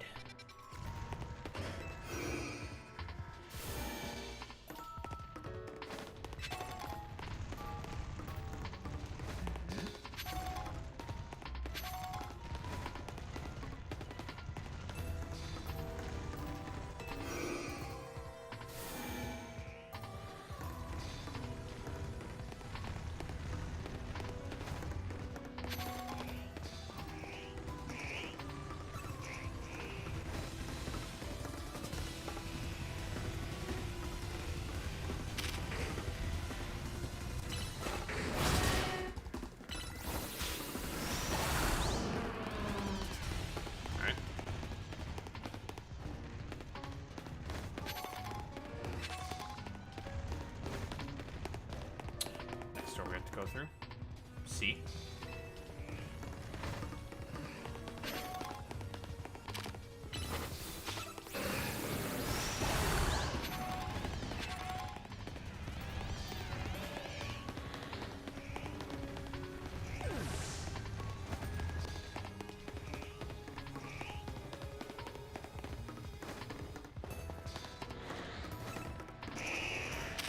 That's an alpha.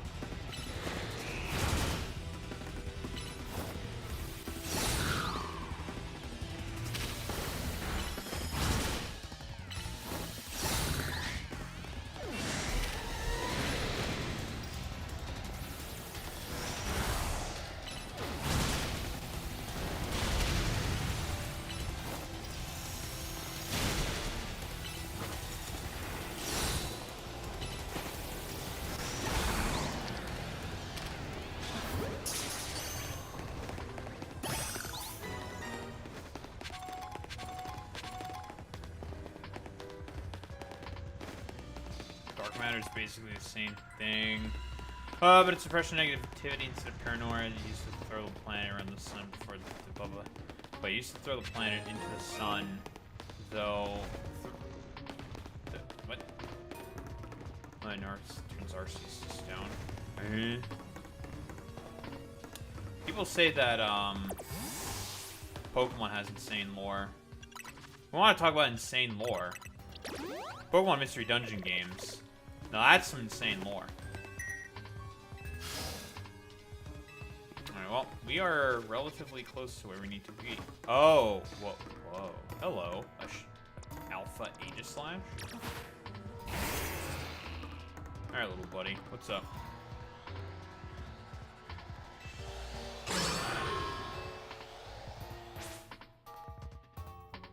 Hey, big man.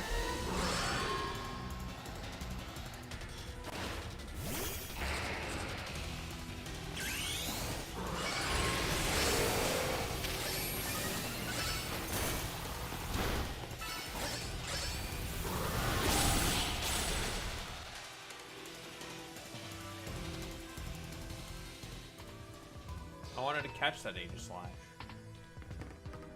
the fuck?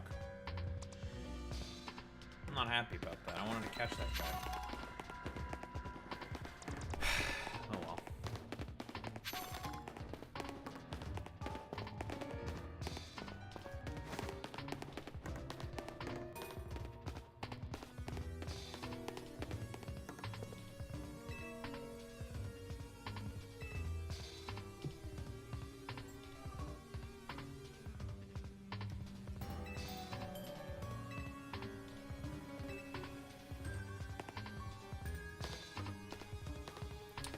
Ah, a lot of murder, you say? That sounds like a Pokemon game. Yeah, you know, a lot of people dying and stuff.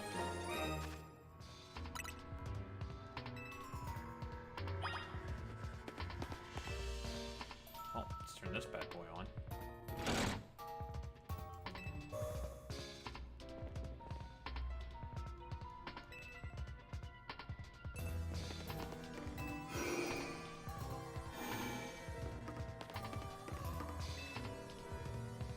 Oh, elevator.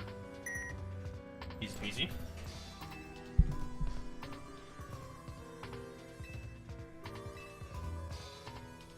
It's a second and a third floor. It's the second floor.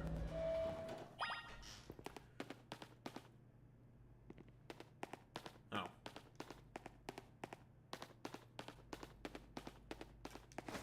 Oh, by the way, this should be familiar to everybody.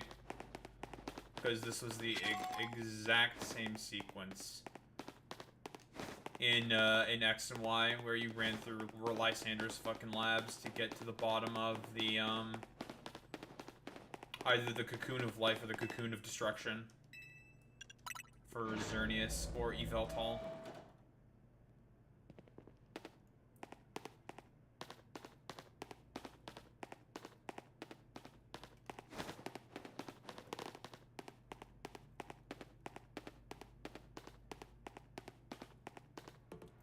Can't see shit.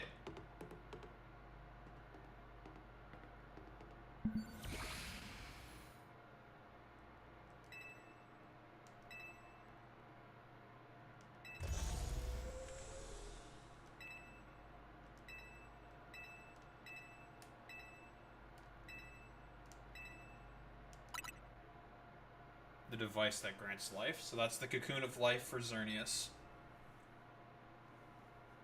Because, again, AZ made a super weapon in order to bring Floette back to life.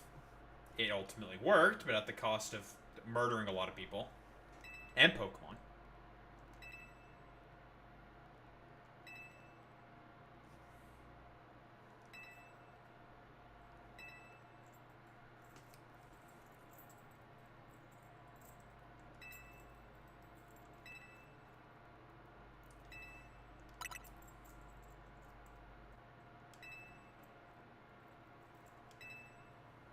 So that's the power of Yveltal. Yveltal steals energy and life energy from other Pokemon. That's its shtick. I was right. Was I right about? I'm right about a lot of things.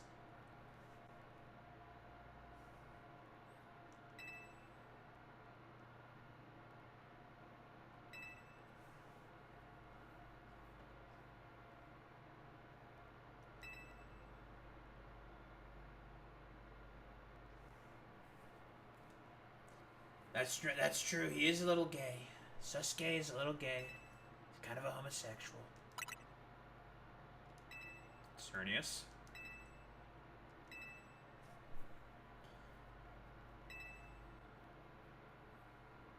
That's why originally Lysander wanted to use the Cocoon of Life or Destruction.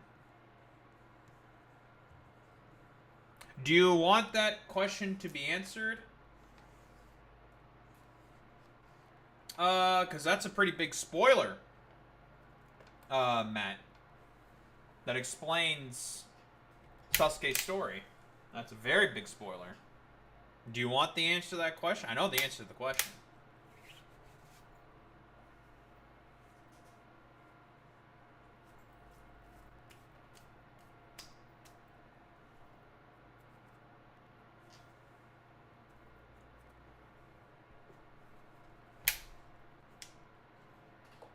I think it gets explained in Shippuden.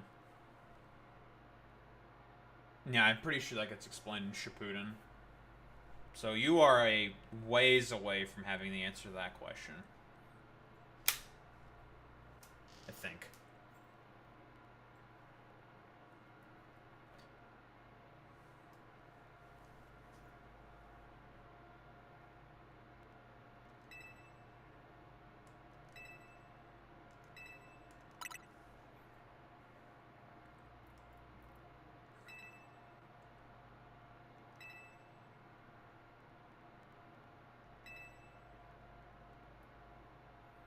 Oh, by the way, Lysander and Team Flare, yeah, they're just degrowthers. Like, unironic, like, a Darwinianist sort of degrowther types. It's so fucking crazy. It's so funny.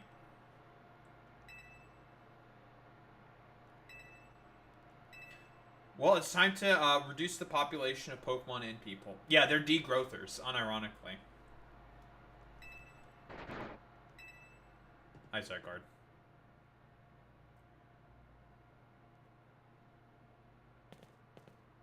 Hi, Lysander.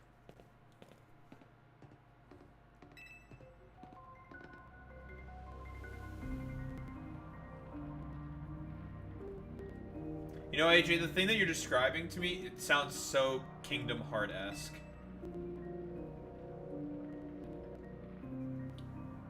Yes, he made a second device, AZ, in the Prism Tower.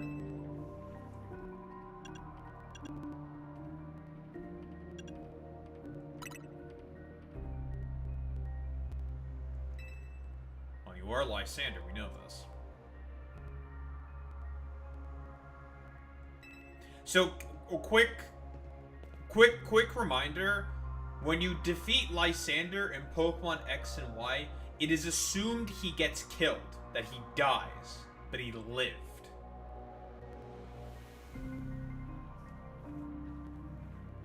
And as a result, he's lost a lot of his memories and shit like that, right?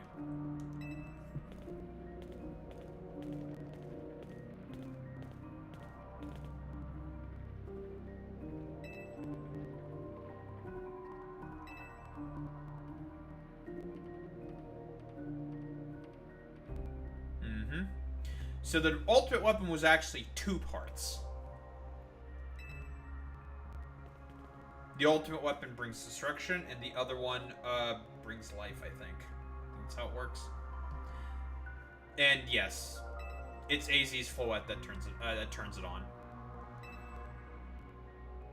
And that's why AZ wanted to bring back the Floette so he can use the other weapon. That's why, because it was the other Floette is meant to turn on the weapon.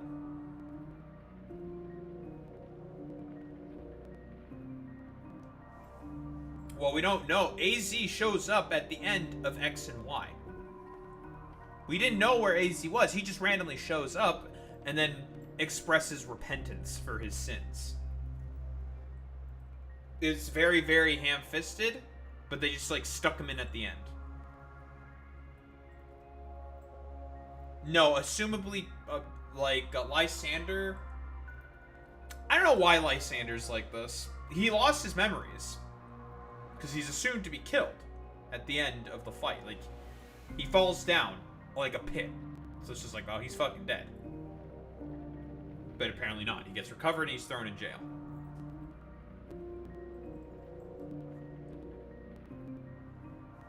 And he's not innocent. He activates the weapon. He destroys the town. The weapon gets activated. Before it could fire, it was stopped. How did he recover? Who knows? Could have been Zygarde. Could have been anything. Maybe Arceus intervened. Who knows? We don't know. He's a billionaire. He's very rich and very powerful. So, more than likely, he eventually got out. We can only assume. Either that... Well, either they thought he was dead, or he used his money in connections, or Zygarde found him. Because, by the way, in the anime, it is also assumed that he gets killed. That he's dead. Why did he want to fire the weapon? To reduce the population of the world. To either preserve it in life, in the moment in time that it's in right now, because he thinks the world is beautiful as it is. But with more people, more Pokemon, the world getting wealthier, everyone... Yeah, it's unironically eugenics. He just wanted to kill people. That who he thought was not beautiful. He's a eugenicist. Like, he is a Nazi. Unironically. So, he knew that the world, that reality, is a plane of haves and have-nots. Of wants and needs. And so, he made the recognition that with the world becoming wealthier, with technology getting more advanced, with more and more people and Pokemon being able to be born upon the planet, he saw that as, this is not sustainable. We can't have this many beings and have this planet sustain them. We have to cull the population. He's basically like, okay, we'll do the soy LARP comparison. He's unironically Thanos. Except he wanted to kill more people than Thanos.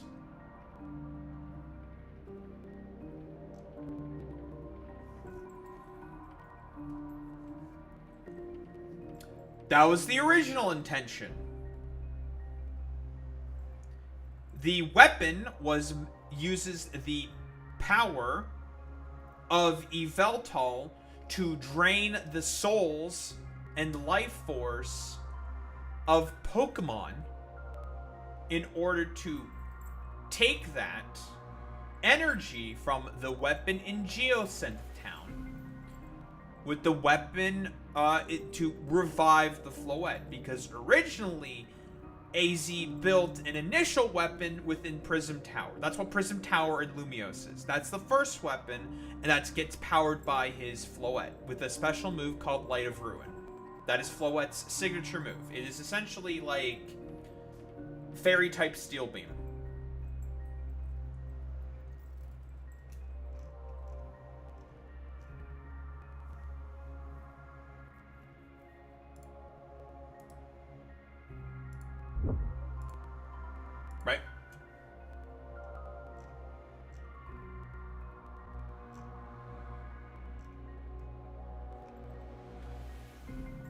So he wanted to use, or AZ, I'm trying to remember the reason why he wanted to use the initial weapon within,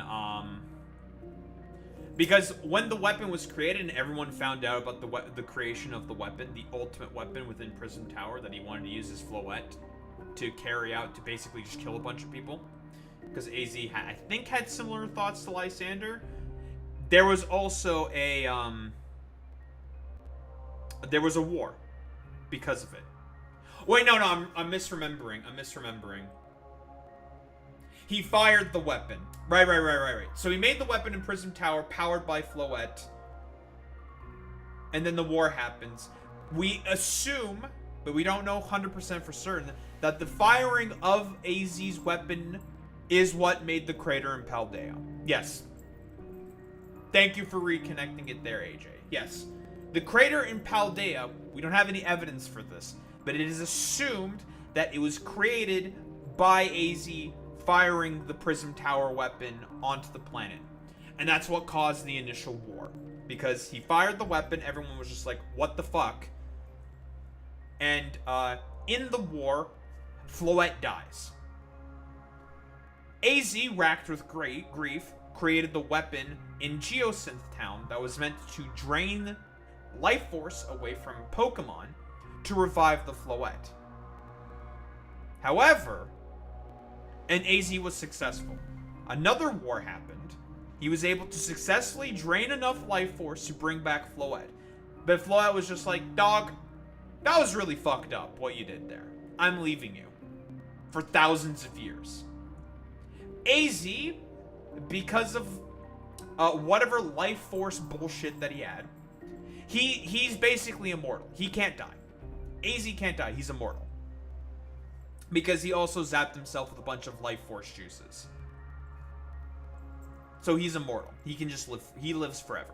There's a reason why he's 3,000 years old. He can't die. Then come to X and Y right now with Lysander, hearing about the myths of the weapon and how he wants to use it to cull the population of the world. He wanted to use that to kill a bunch of people. Simply put, you stop that, Lysander's presumably killed, and then AZ shows up again.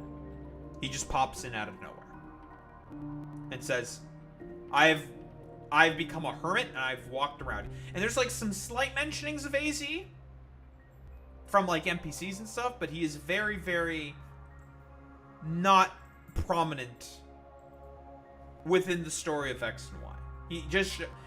He just basically shows up right after you become the champion, and then he's just like, I have repented for my sins. It's been 3,000... Like, we all know the meme of him holding his Floette saying it's been 3,000 years. That's from the end of X and Y, after you beat AZ in a battle. And he learns of the error of his ways. And he's just like, fuck my life. Now, of course, the only other hole in the story is that he lets you use a Lucario, for example. We don't know where he got the Lucario from. I've seen a video about where he might have gotten the Lucario from. And people are suspecting it's from Karina. Because otherwise, his normal team consists of a bunch of ancient, quote-unquote, Pokemon. Pokemon that can also live forever, like AZ. Because he's had the same Pokemon with him for 3,000 years. You know, shit like Golurk and a bunch of other stuff. That's like the only Pokemon that I remember AZ having was a Golurk. But yeah, that's like a super simple summary of the events of the Ultimate Weapon in Pokemon X and Y. But yeah, AZ killed a bunch of people. Used that energy to bring back his Floette. Floette was just like, bro, fucked up. I'm leaving. Go fuck yourself. And then he's essentially repented for about 3,000 years. We're guessing. Doesn't really go into detail for as to what he did, but he did something. We don't know. We don't know.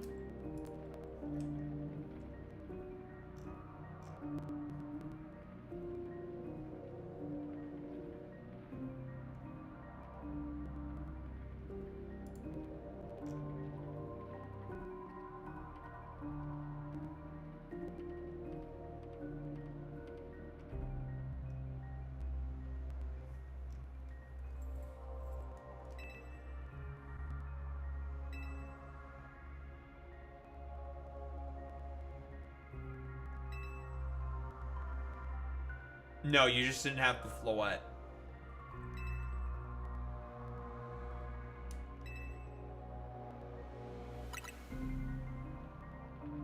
Okay, so it is as I predicted. Zygarde, for some reason, decided to save Lysander.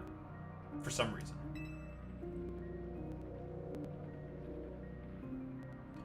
So yeah, you may be wondering, where does Zygarde exactly fit in this whole picture between the whole balance between, you know, the fights of life and death?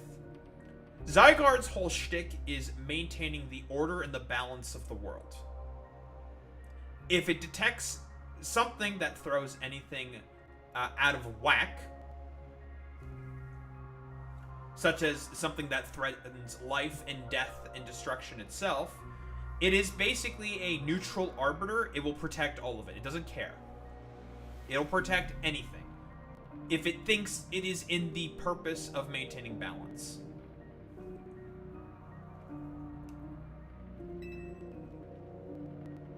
But yes, that Lysander is correct here. The reason, because the ultimate weapon does get fired in X and Y.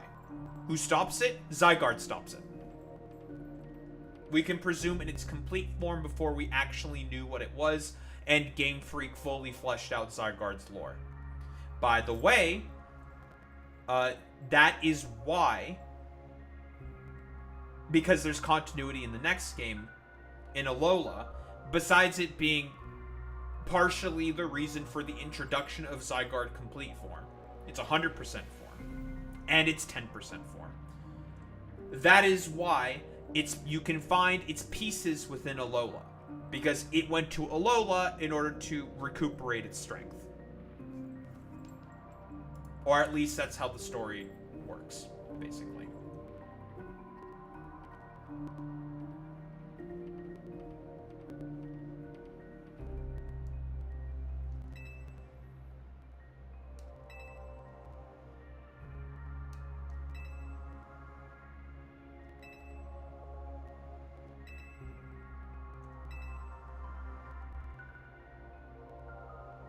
The tower will enter a frenzied state similar to Rogue Mega Evolution. Here.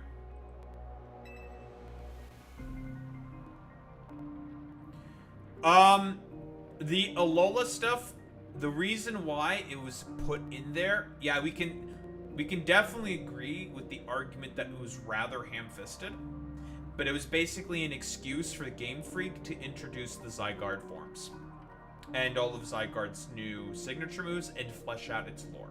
That's why. It's an excuse. Purely, it's an excuse. Which is very common with Game Freak. Very, very common.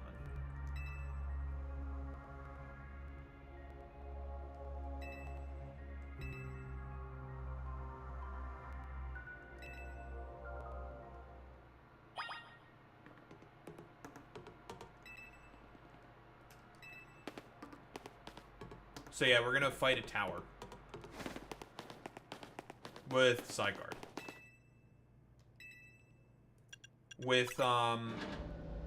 And we can assume that Lysander more than likely gathered all of Zygarde's pieces.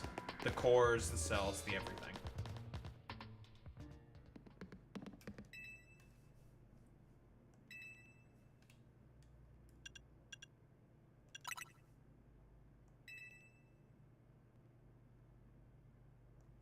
Nope.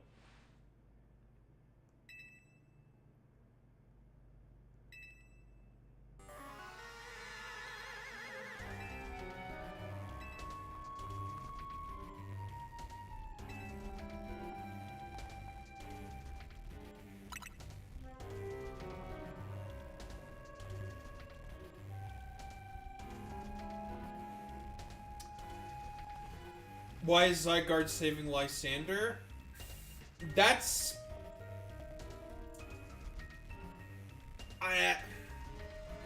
the only thing... Because again, Zygarde in all of this is a neutral arbiter. Its purpose is to maintain balance within the world. That is it. Now, we can come up with the sort of excuse that... more or less just an excuse for Game Freak to bring back Lysander, and that's more than likely what the meta fourth wall breaking excuse actually is. If we want to have an actual reason. But if we want to come up with an in-lore sort of perspective, it's as Lysander himself described. In terms of the balance between life and death and maintaining order within the world, Zygarde, I suppose, deemed it necessary to keep Lysander alive. Again, Zygarde plays no favorites. It has no biases. It is a neutral arbiter. If it is in the service of maintaining balance, Zygarde will do it. It doesn't care. If it is for the express purpose of maintaining balance, then it will maintain balance. It does not care.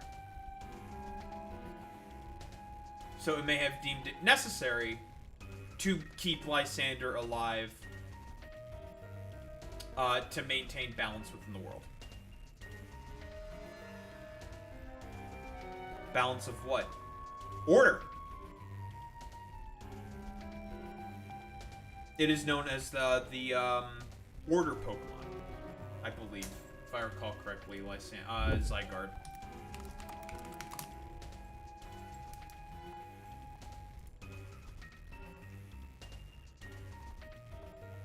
Yes, species Order Pokemon.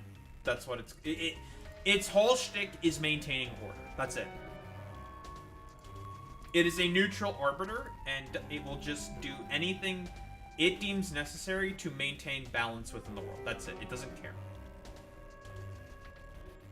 It cares not.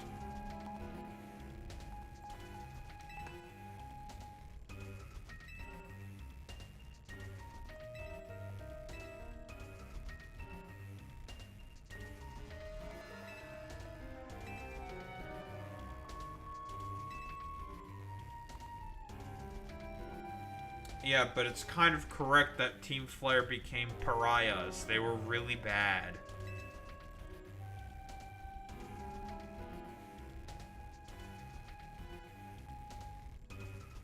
If the current order was Poké-Nazism, Zygarde would be shoving the love disc in the incinerators. Well, no, Zygarde would be against that because that's leading to a lot of death, which throws off the balance. So it would fight against Poké-Nazism in that particular instance. It wouldn't care about prejudice. It would not care about if people were being racist to love discs. It wouldn't care about that shit. But if it was leading to a lot of love discs getting exterminated, then it would care.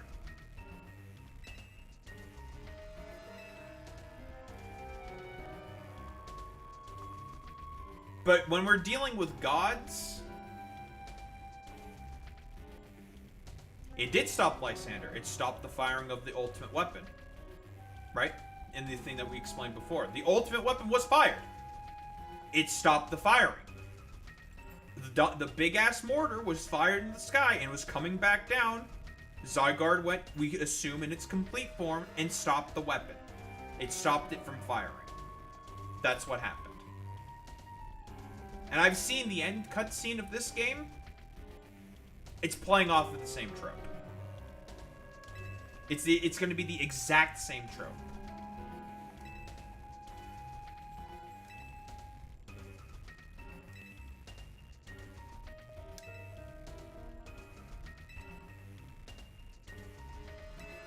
Yeah, but what if I beat your ass?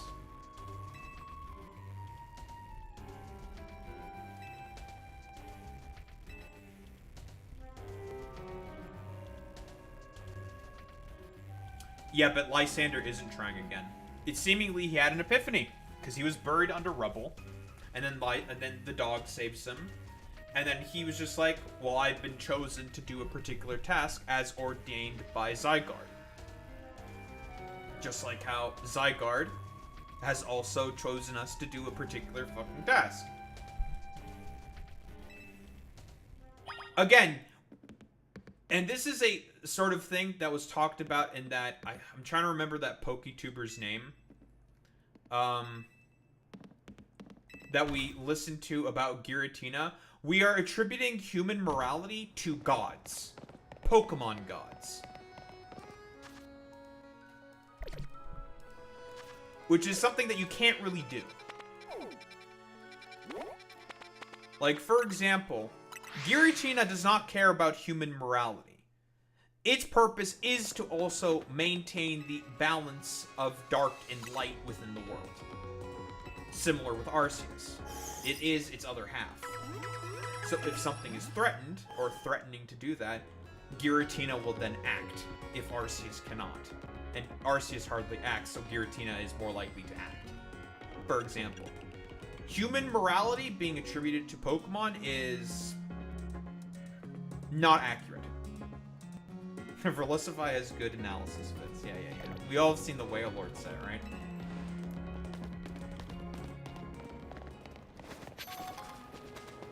I remember that bloviating dipshit taking credit for basically being the dude who made Wolfie go on. If you listen to Wolfie's video about this, about why he's like taking a break for about 4 months, Verlis was like trying to take credit for that shit, and it's just like, wow, you're a fucking demon. No one likes you.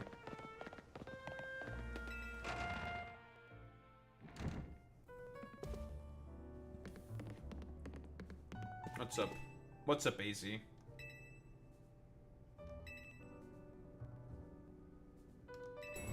Sure did. Oh, I found him all right.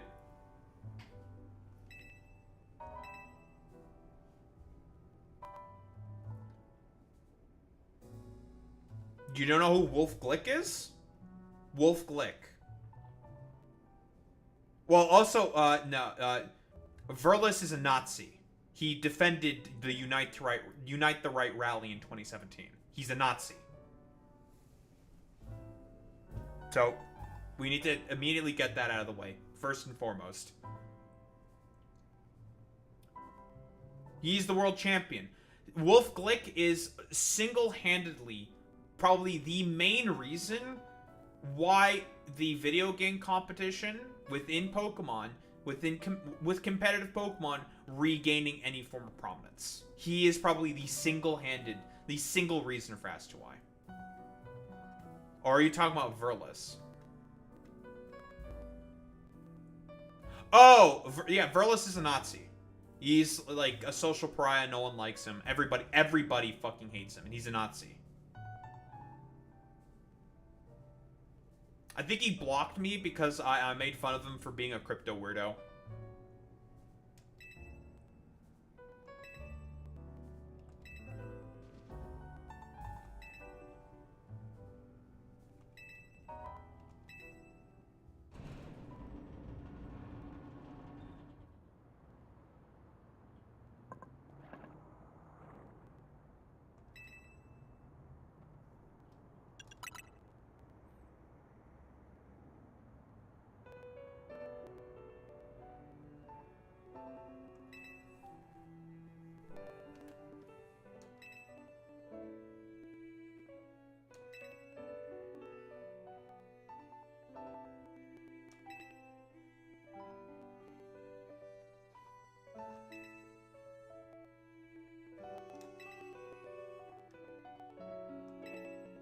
Yep, he basically, AZ got mad about the fact that Floette died in the war, and so he wanted to kill everybody. He's like, wow, I'm an asshole. Why'd I do that?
Angie.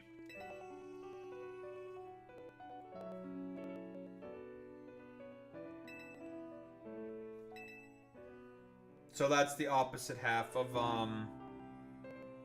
the ultimate weapon, where the ultimate weapon is destruction incarnate. The tower, Lumios Tower, Angie, is the other half.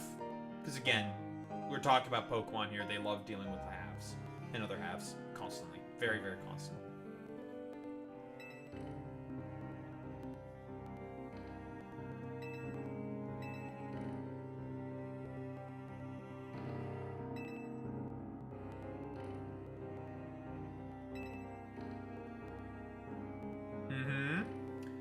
So, more than likely, if I were to take a guess, there's an imbalance of energy.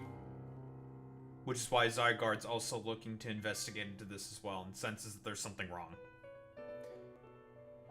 Something similar in the anime also happens. There's like an imbalance of energy within Kalos, of like negative energy, I think. And there's only 2 Pokemon that can detect it, that being Zygarde and Ash's Greninja. And so it has to take care of it. Lysander tries to use it in order to kill everyone. Because again, he just wants to kill everyone.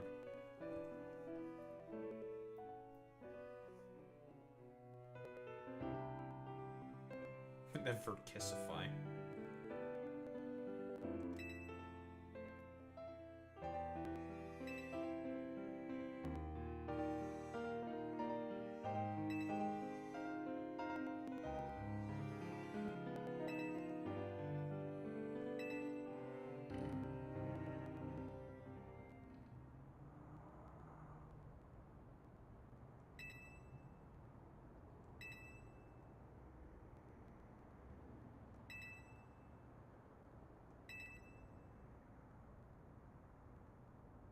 Not this Floette. This Floette's a little special because of the eternal life that it's been granted. It can't evolve any further.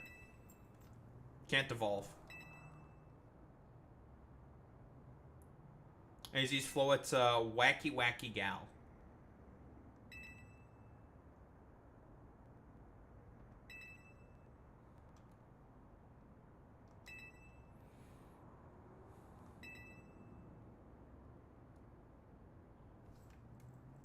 Yeah, AZ is the one who kicked all of these events into fucking motion. Yeah, he is, he's the one at fault here. He did all this. He's not a good guy.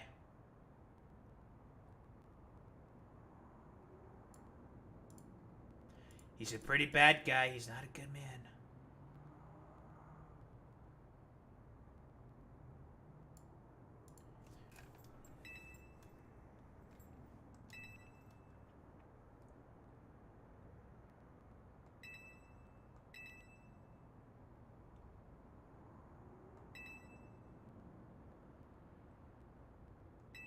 Real? Real?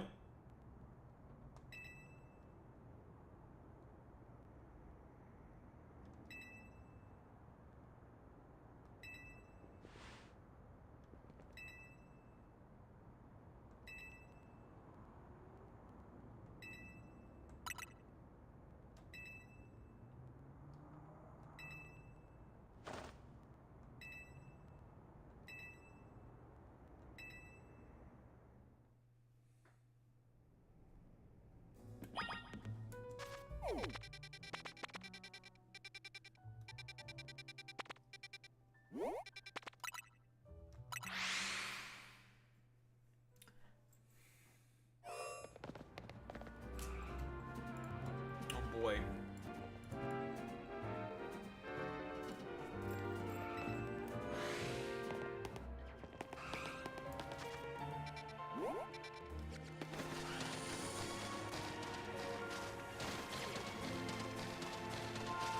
Oh my god, it's an alpha snow run.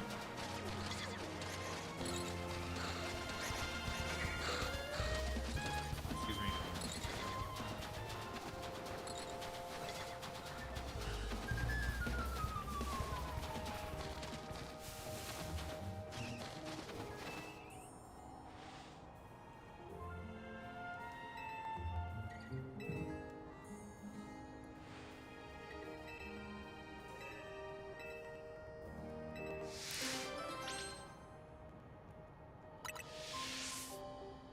think that was Lorelei? I think she was impersonating Lorelei.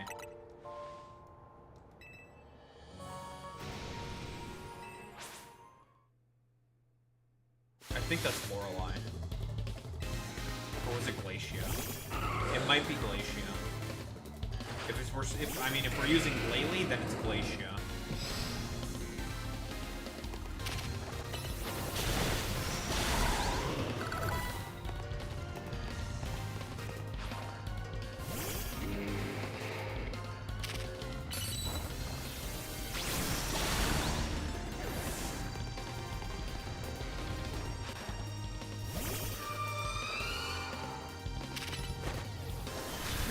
That her name is Glace.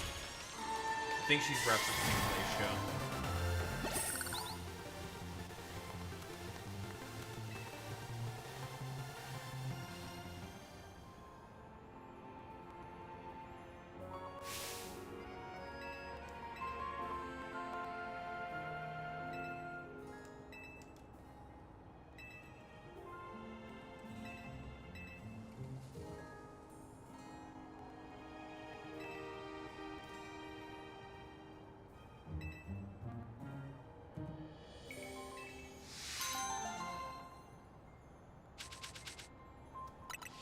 Ice from the ice type trainer.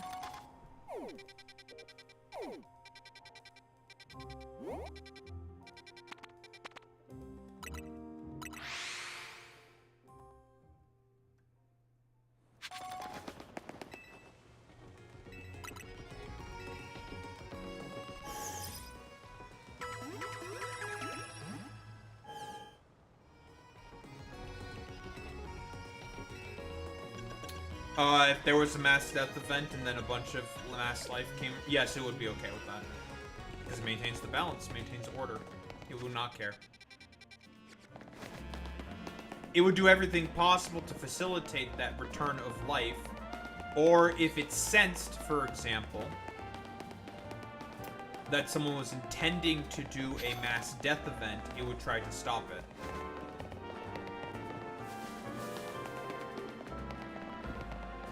In reality.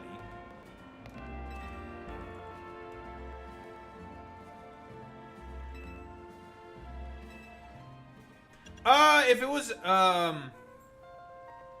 birthing out unknowns, that would not be possible. Because Arceus is what takes care of the unknowns.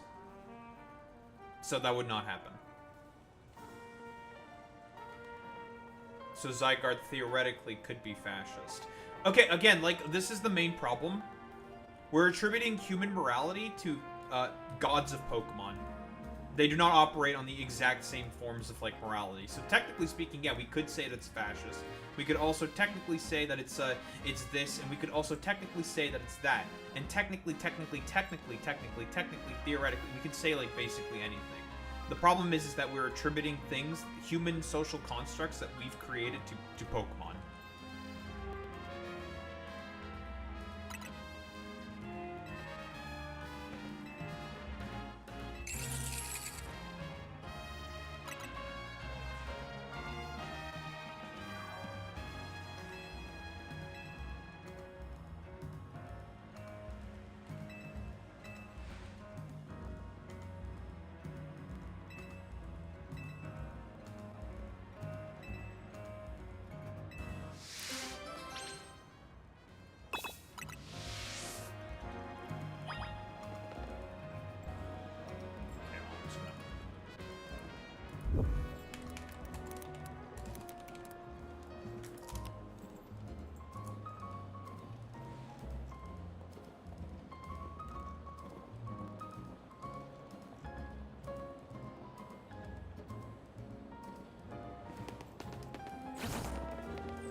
That court.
Imagine literally being the key jingling Pokemon. This shit, thanks, man. Imagine being a key jingler. Couldn't be me.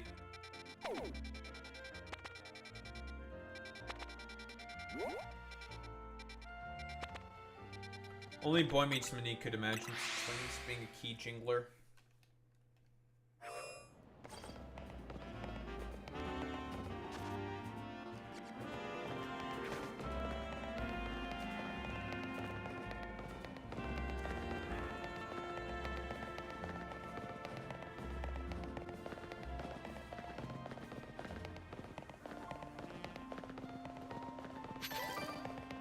Oh, it's haircut lady.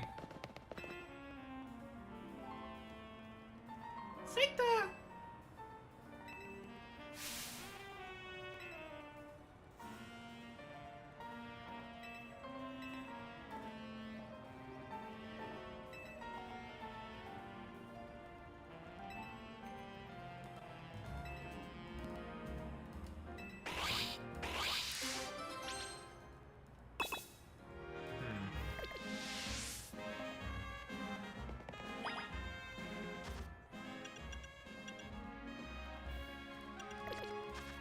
What do you get out of that?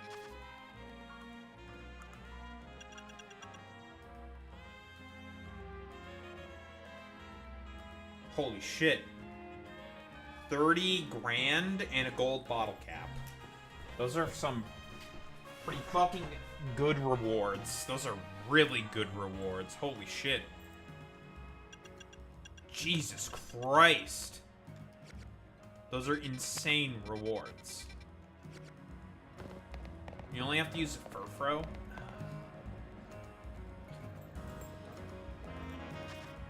That's a brother ew from me, dog. That is a brother ew from me, my dude.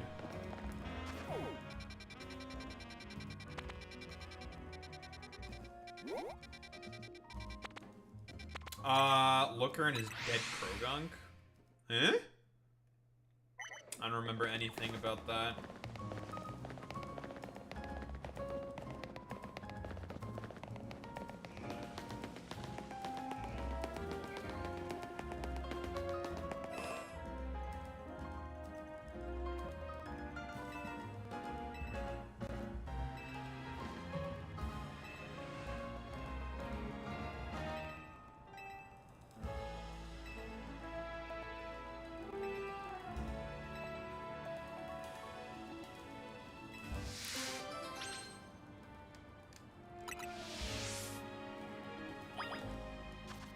Do I have a Trevenant?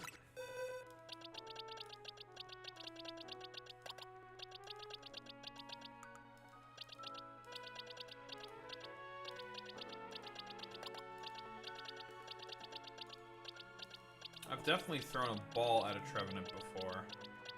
But have I caught a Trevenant before? That's another question. There's Phantom.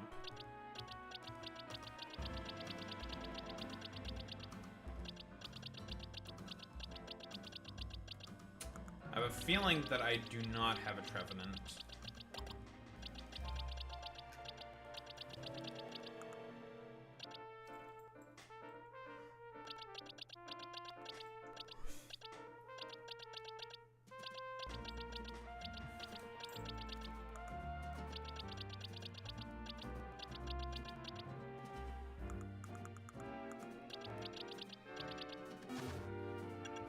I do not have a Trevenant.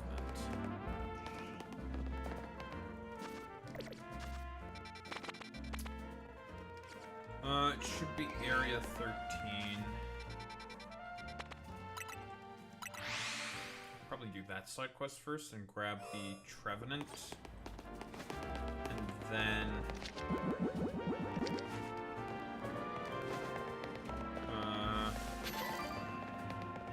finish that other quest, and then we can continue with the main quest.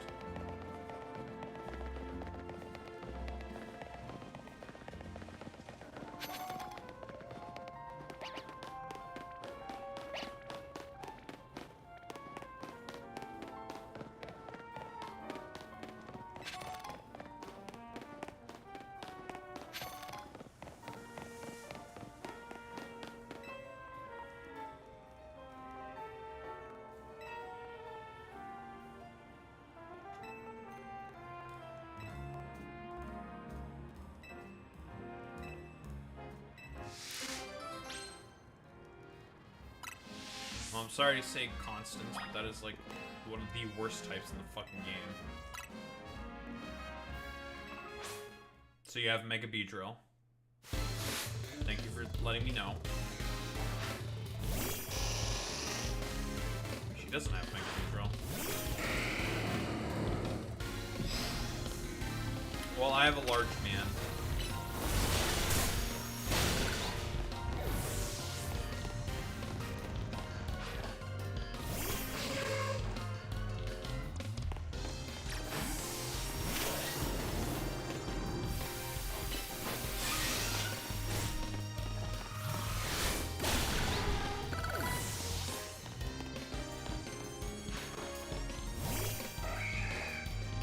C'est moi!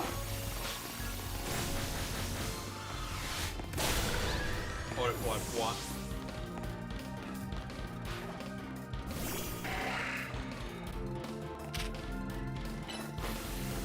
Let's make a super line, I guess, that she has. Pincer.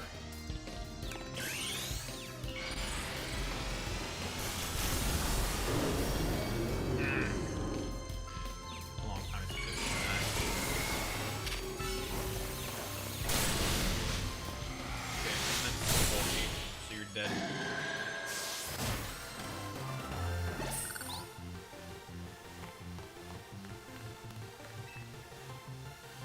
Because bug types suck.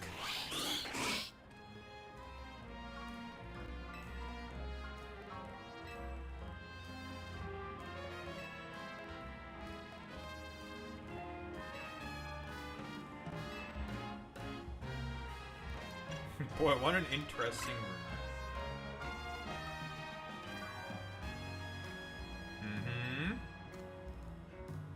That is how, that is how Hoenn ended up getting Megas as well. Although mostly it's to justify more Megas in being put in the remake, but, you know. Yada yada yada.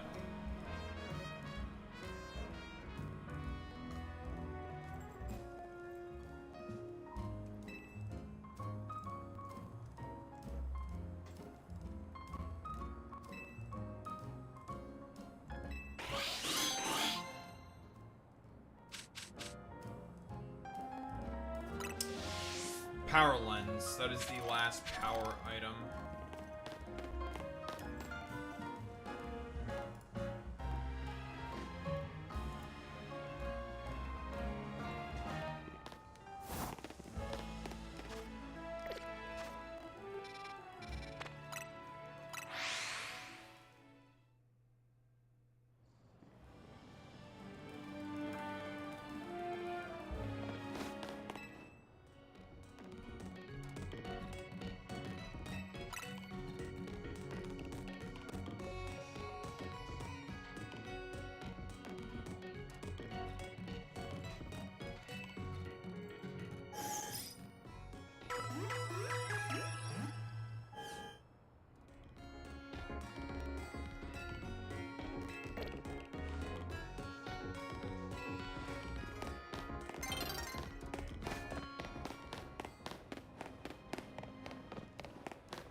Pokemon X and Y, they imply Lurker's Krogonk got killed. Ah. Yeah, I don't really know much about that. That is a thing that I am clueless about.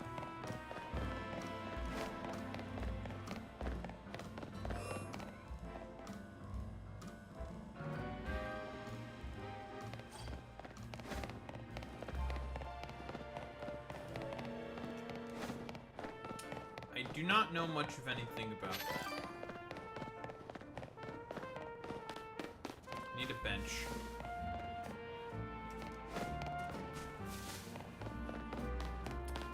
Or I just need it to be nighttime, so then the Alpha Trevenant that spawns here, and I can just grab it for that quest.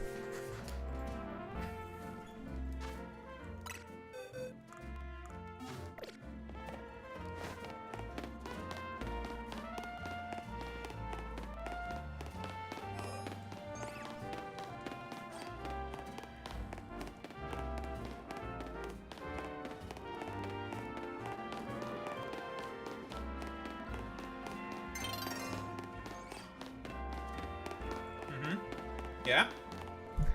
Night falling over the city. Uh-huh. Night city. Cyberpunk 2077. That's true. Samurai, wake the fuck up.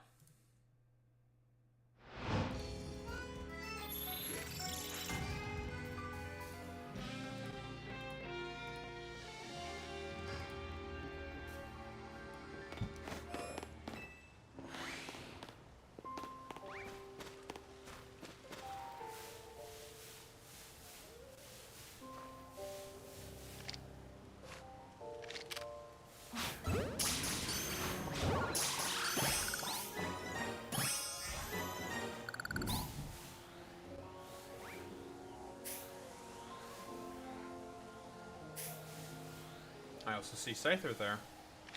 Scyther spawns during the night, eh? Can you turn around, please? I'd appreciate that.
Oh, it saw me.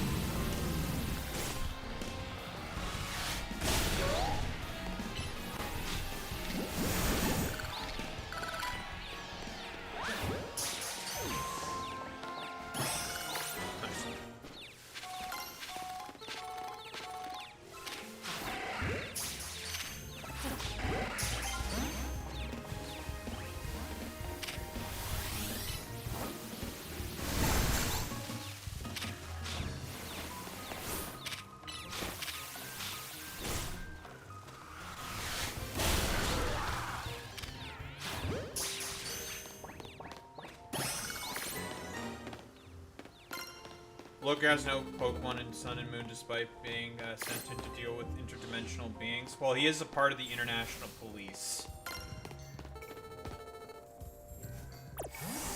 So since he's a representative of the police, he's gonna do that.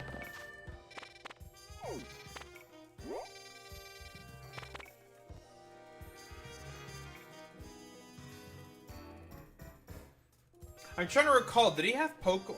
Because you never fight with Looker. You don't actually know if in Gen 4 he has Pokemon either, by the way.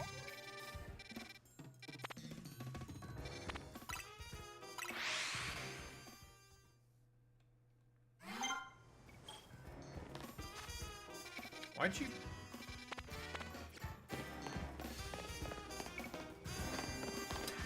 What a fucking inconvenient area to... Whatever.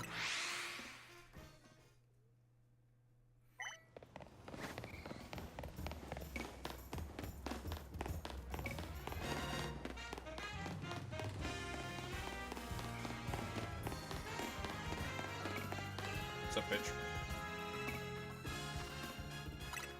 I have a Trevenant.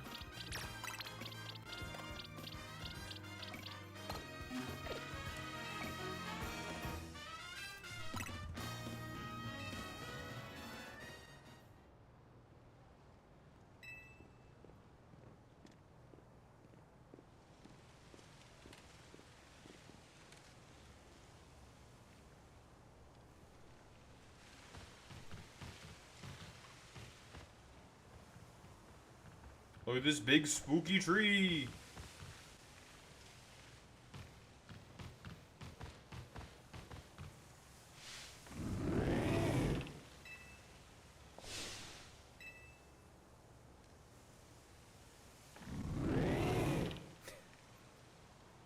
Oh, it's not scary at all.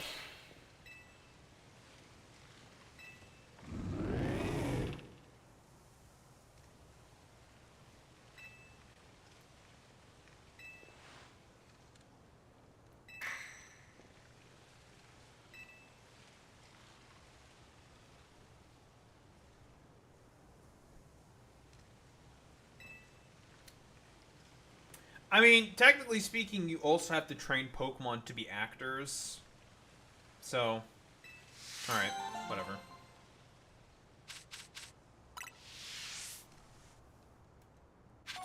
And I just caught that Trevenant, so I don't think it's trained to be an actor.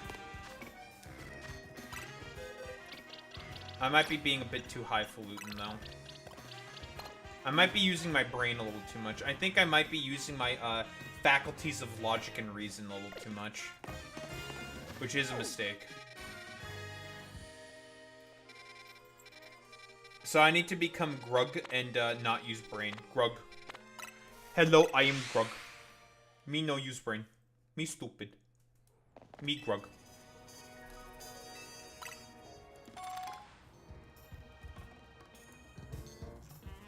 Me Grug.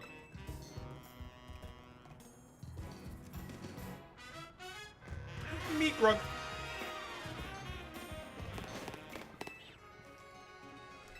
Me Grug, you Grug, we all Grug. Grug.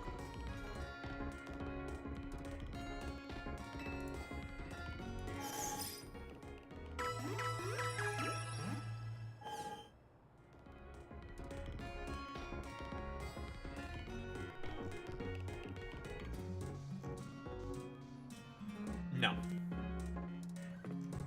You would think he might have a he has he's referenced to in this game, obviously, because of Emma. But he is not in this game, no.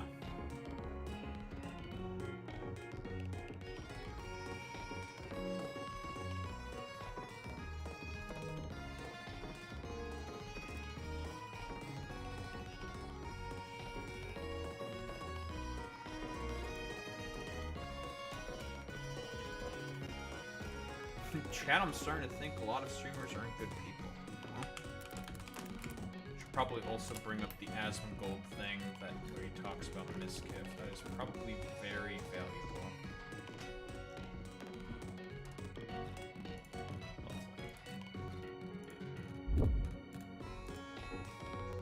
Asmongold potentially taking responsibility for something in his life for the first time in his life? That's crazy. What a wacky. They are, you know what? They are really saying that 2025 is probably one of the wackiest, if not most wackiest years of all time. You know, I think they're saying that.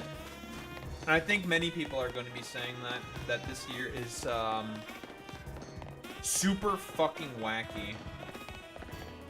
Can we all agree on that? Can we all agree that this world is super wacky?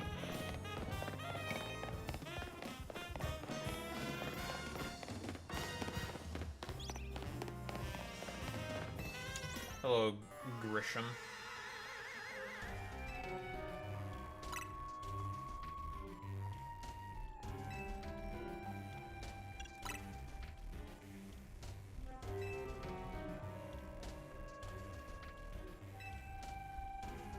I mean, yes, AZ caused the mess, but the current mess that's happening right now is technically caused by Lysander for firing the ultimate weapon.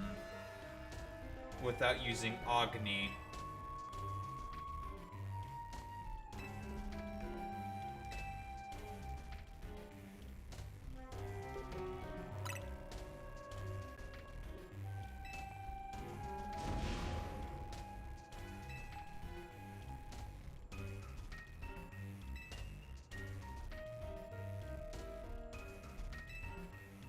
Sure, man.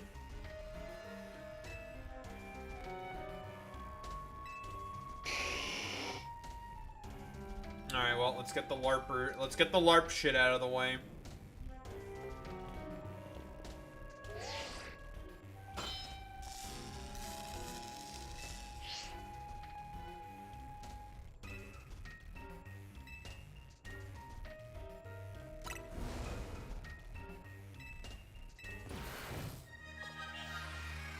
It's time for the LARP, folks.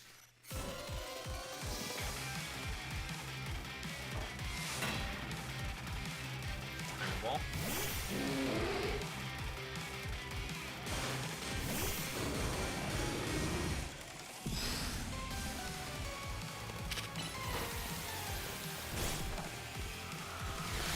Nice timing, idiot.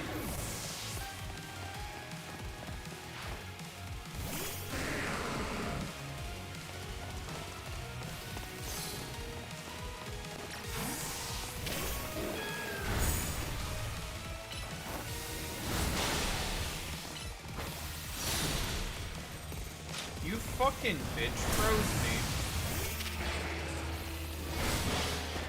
I'm getting a lot more freezes. It's happening a lot more than I thought it would.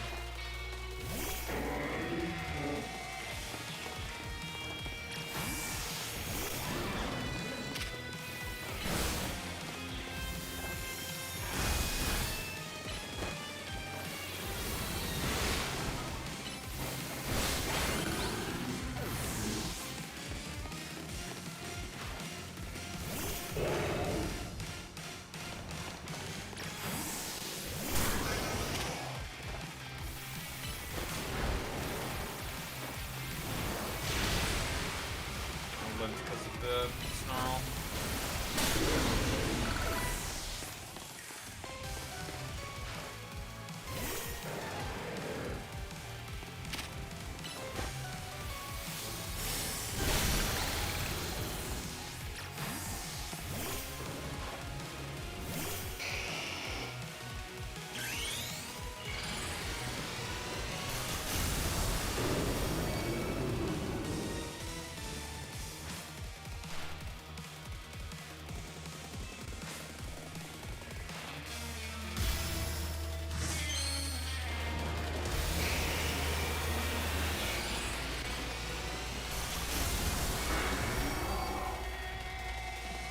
He's a basic bitch with Zardex. Get put in a pack, idiot.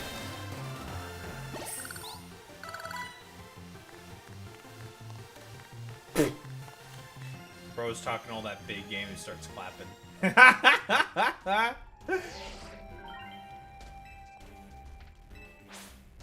Listen, something reference to Alon. I blame Alon. We're at the top rank now.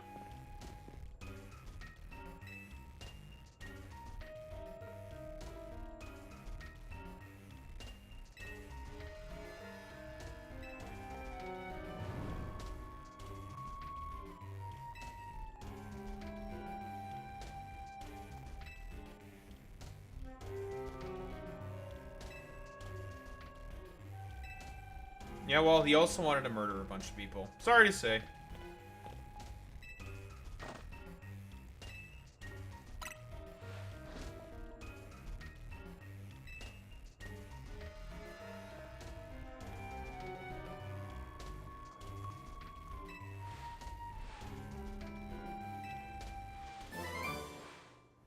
Flare Blitz.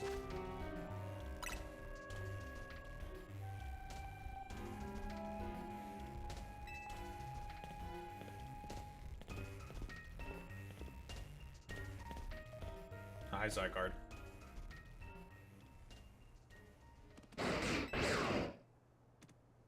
What's up, dog? Bye, dog.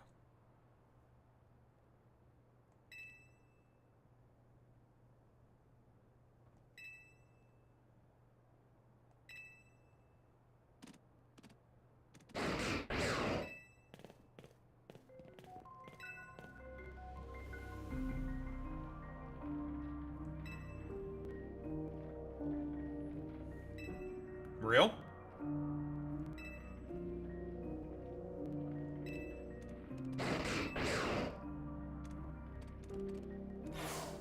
Alright, well, bye, dog.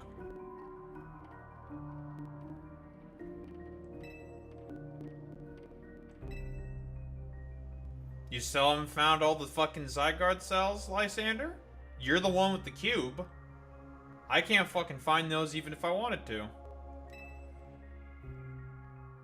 So, Wallahi, we're kind of cooked right now.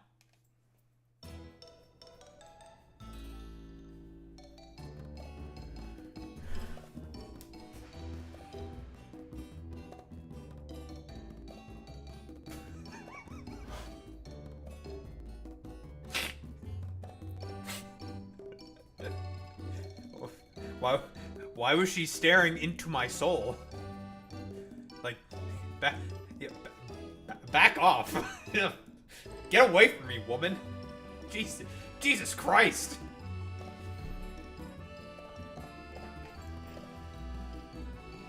Alright, relax. Okay, Jesus, I have to look into your soul real quick, okay, guys?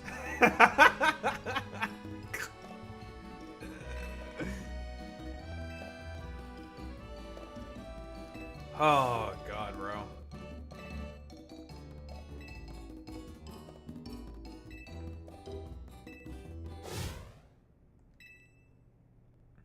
Uh-oh. Is it time? Is the flower reacting? Oh, not the flower. The whatever the fuck? A tower.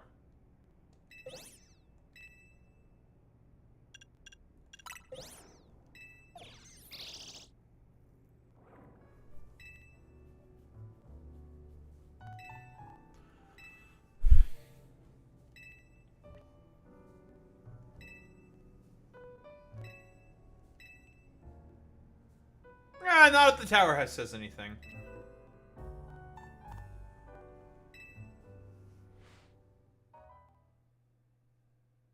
We still have to find... Well, we don't know where Floette's Megastone is.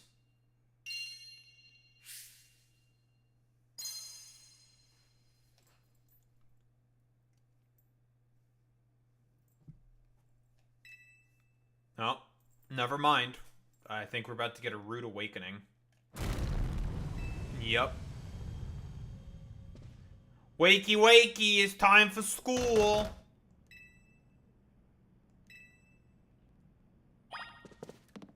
Wake the fuck up, samurai.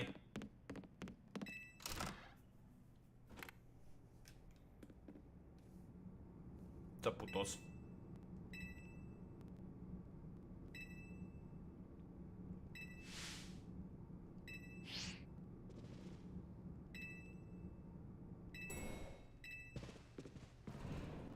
What if there's another earthquake and then we, get stuck in the elevator? That would be really anticlimactic.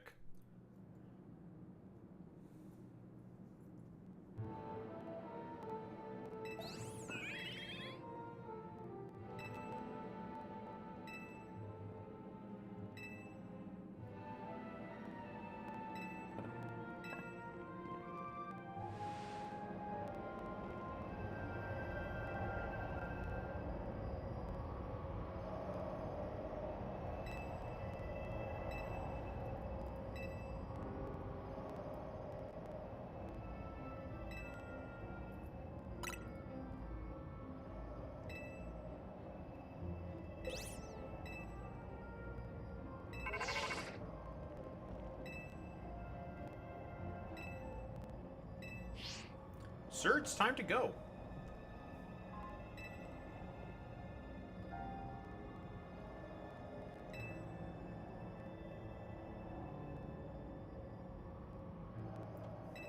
Angie Floette. What the heck?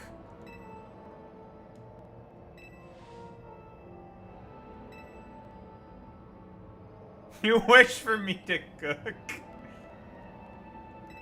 I mean, he is a wanderer.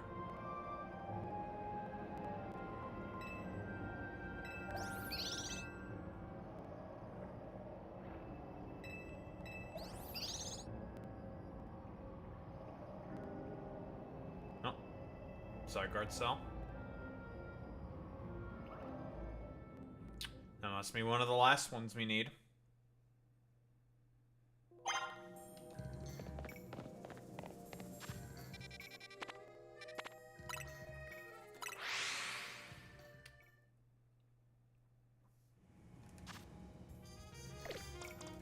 Well, this is probably the final fight.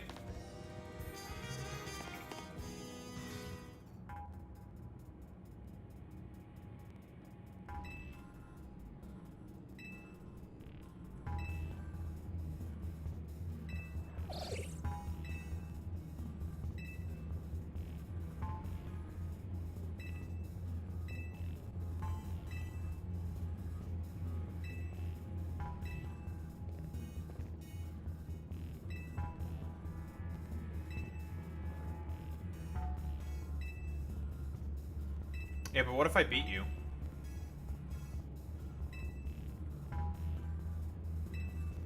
Yeah, but what if I win?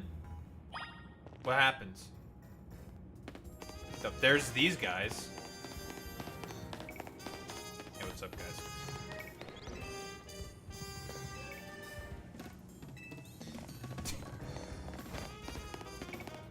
But now I'm curious.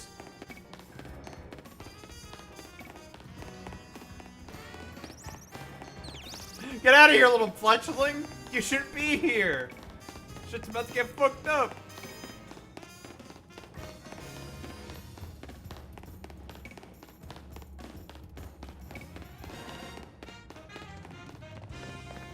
Just heal up just in case.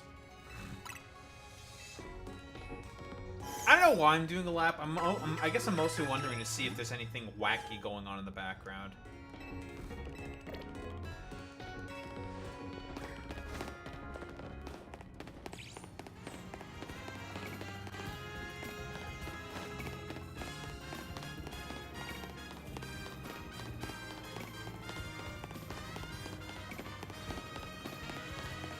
I'm not seeing anything wacky. That's okay.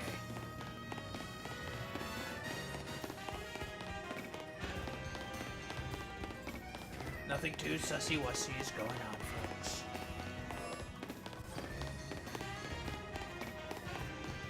Nothing too sussy, nothing too wussy. Let's get started.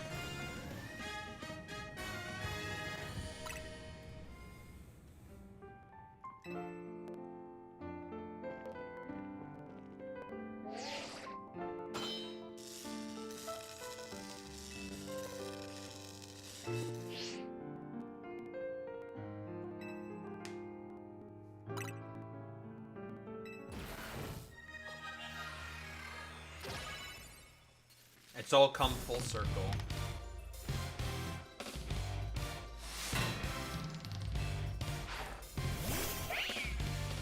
Fucking Alex Roivos. I know what you did, Alex.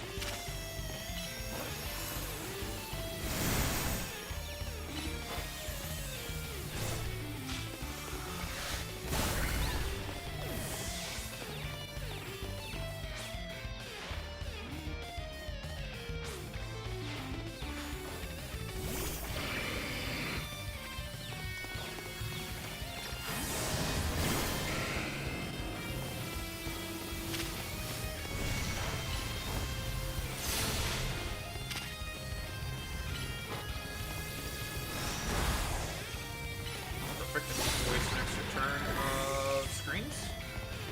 Lovely.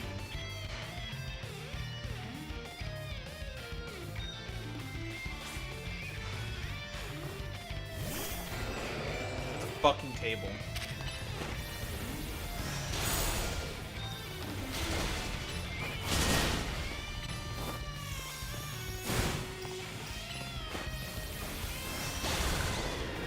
It's a nice table.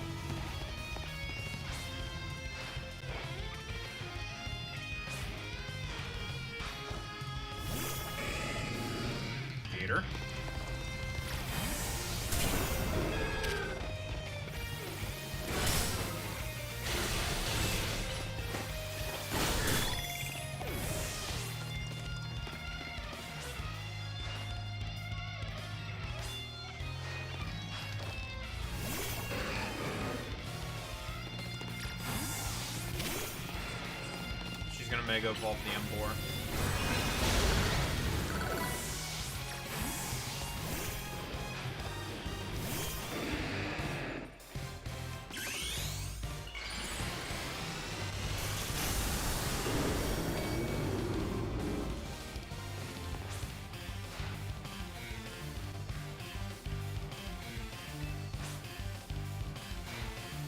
Well, I'm kind of overloaded.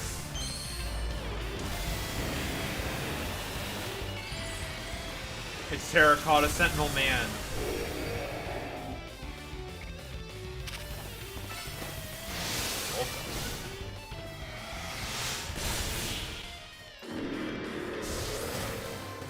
Dead.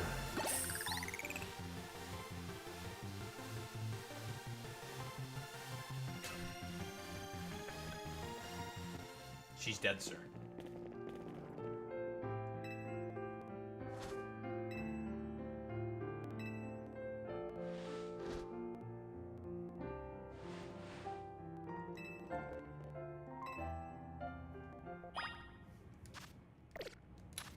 Alright, well. I suppose it is time. It's time to begin, folks. Let me tell you.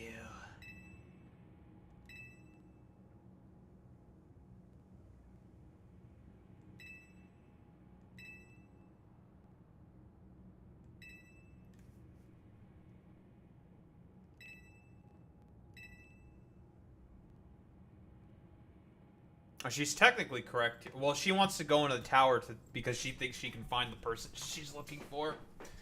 That's why she's doing this.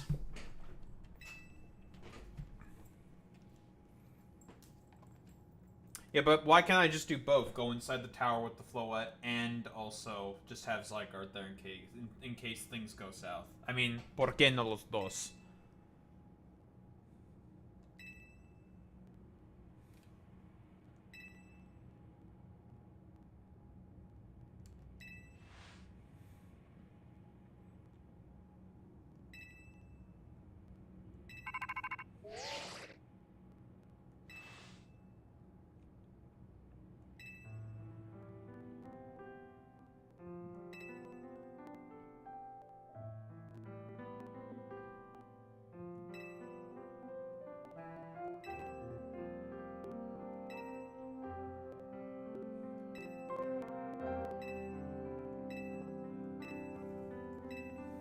The boys.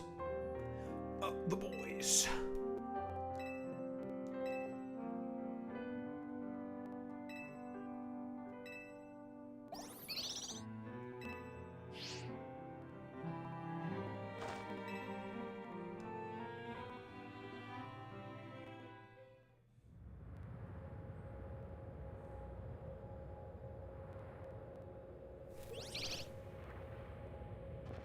Cutscene time.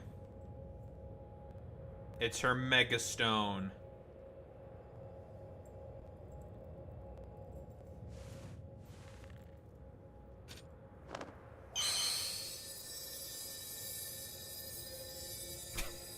The fact that there's no voice acting for this is so creepy.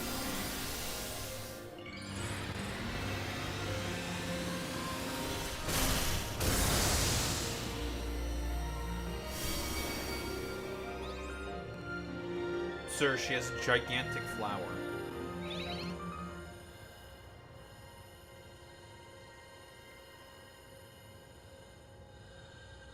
Game Freak sucks.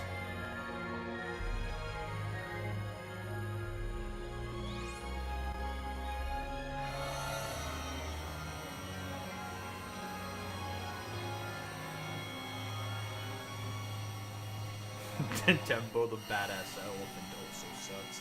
Not Tembo! No!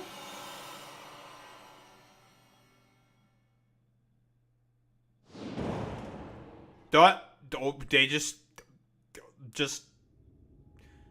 blasted right into the tower.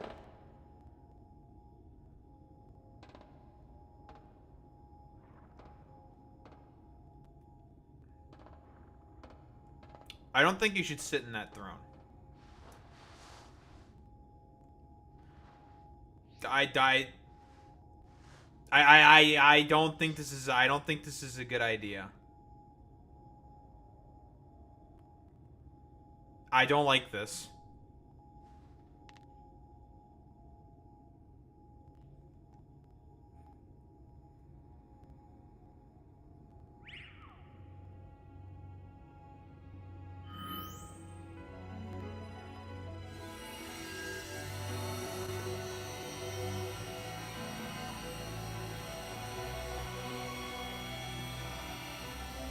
Alright, I'm ready for it to all go south.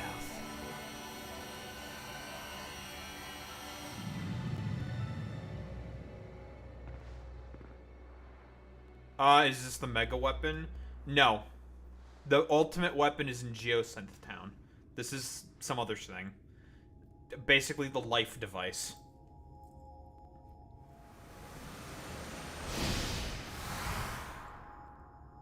She's dead. Uh-oh! It went south.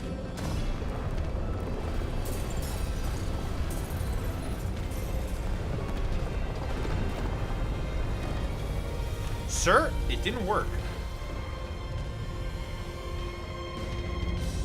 Sir, it's been restored to its original weapon state.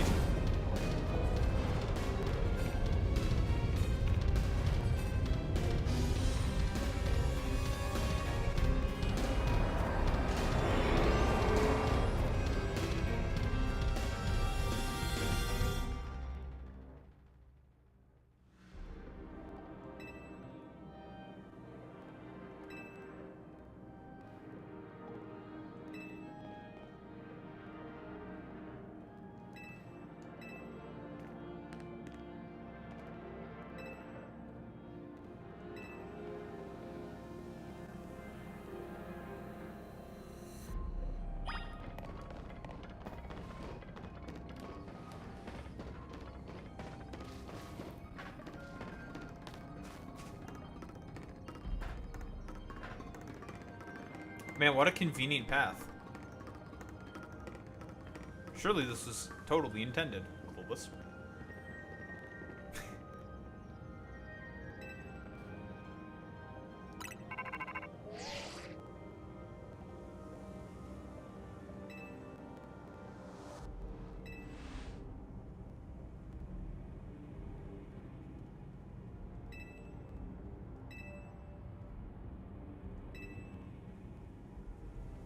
Sir, she's alive.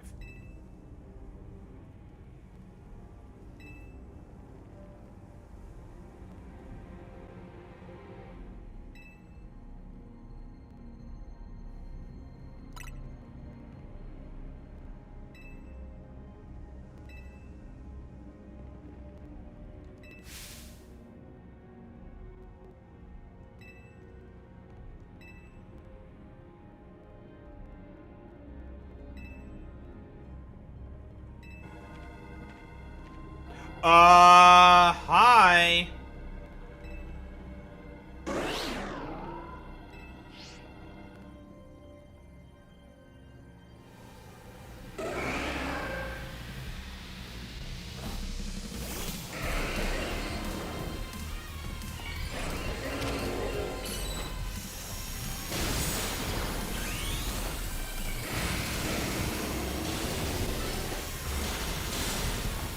It's a giant fucking mega scrap!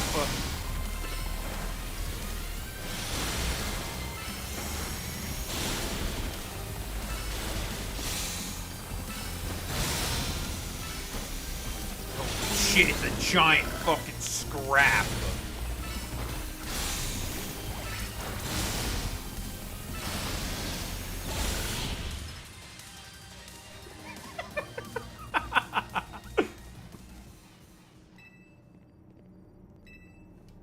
It's a giant fucking scrap!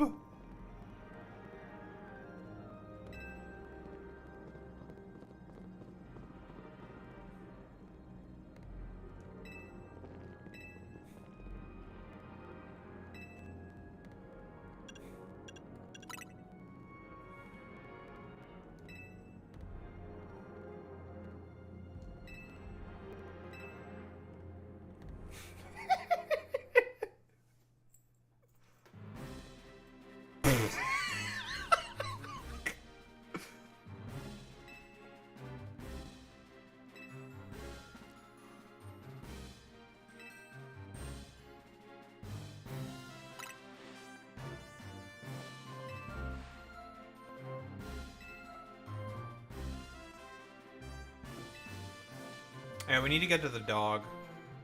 Because we currently possess the last cell.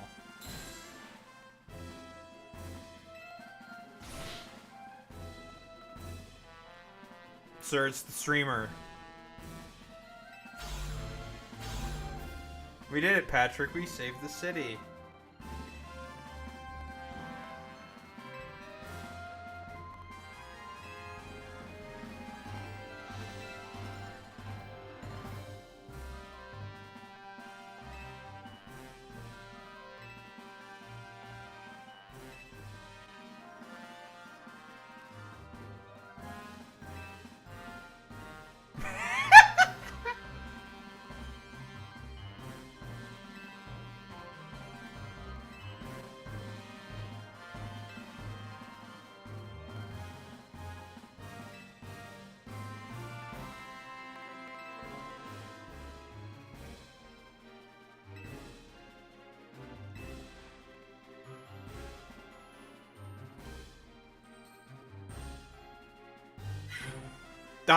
Hello.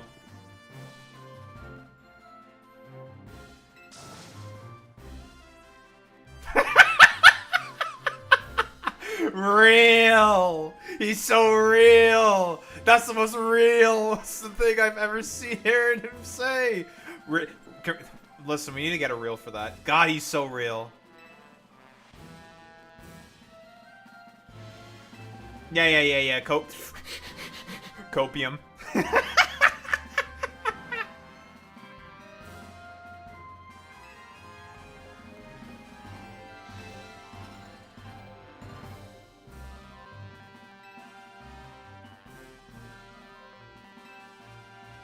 So we have to fuck up some flowers.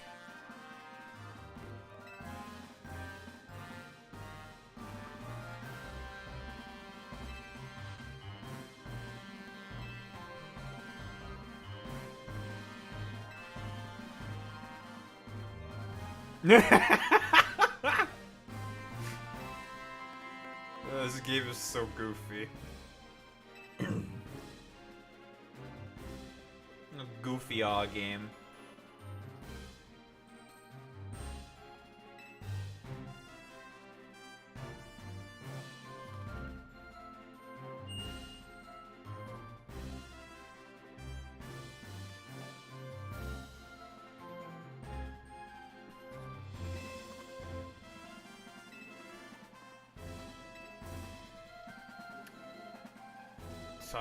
Jesus Christ.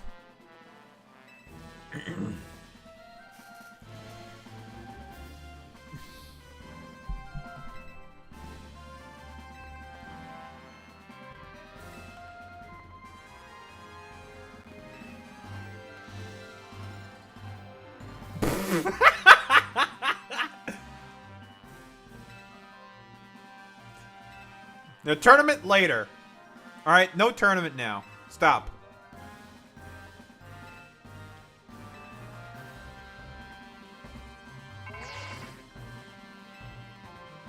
Hi, Emma.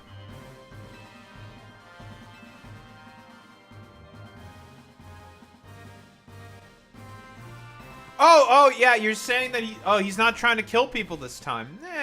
I've surmised that as well, that he's not trying to murder people this time.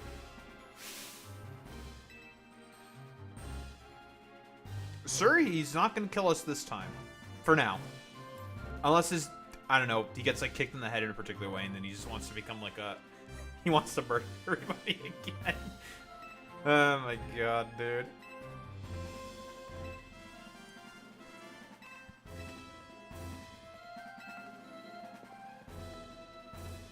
Gwyn? It's time to win. With Gwyn and Ivor.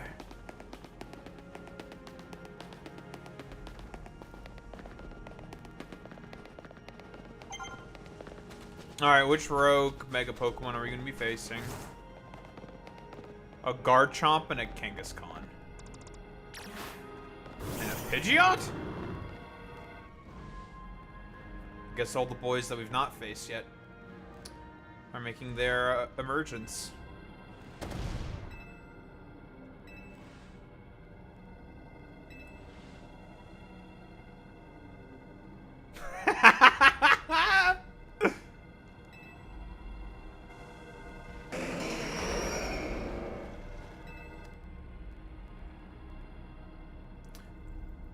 I don't think she was trying to... So she was activating the tower so Mega Floette could dissipate the energy. Is my guess. Or at least attempt to dissipate the energy. But I guess the towers, whatever protocols exist within the tower, might have taken over instead. And used Floette as the key to activate. At least that's what I'm thinking. I'm not exactly sure, though. Well, I mean, we could speculate all day. Oh, yeah, sure. I like his phalanx satchel, though. I want his phalanx satchel.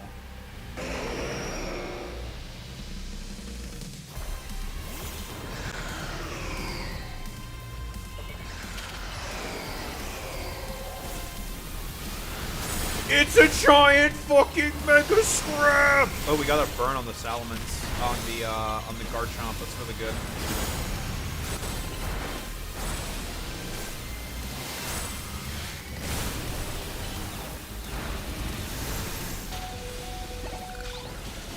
Jesus Christ.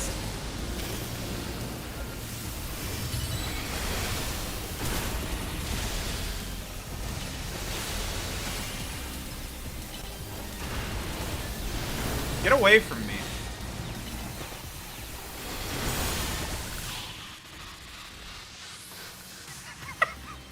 It's a giant fucking scrap!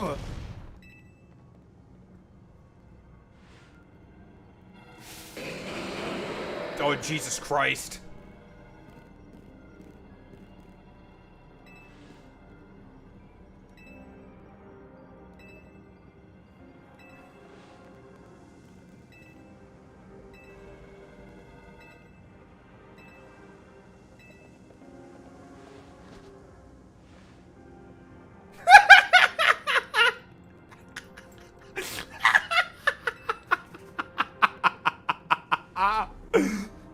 That's funny as fuck. Well, you gotta deal with 2 dark types right there. That's not gonna be easy.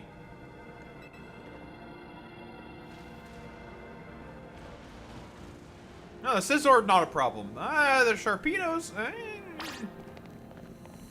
That's a different question.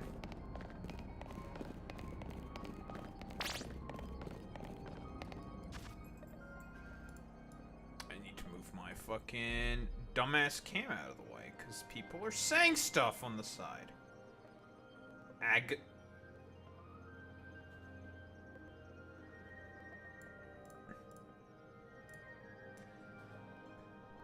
People are saying shit. Right, there we go. I want to be able to run. Alright, are you just gonna, like, punch the shit out of that stuff?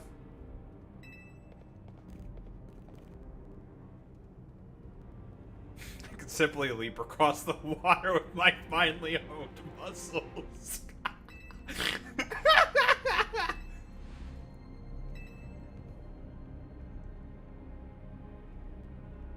Probably use some of the paneling, right?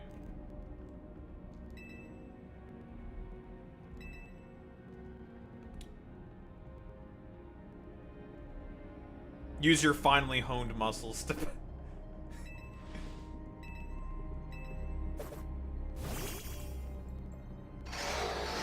Get him, little buddy!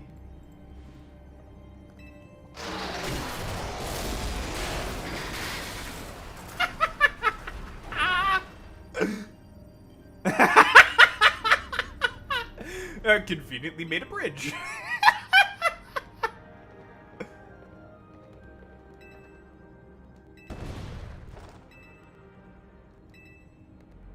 I should probably use Chandelure to trick them.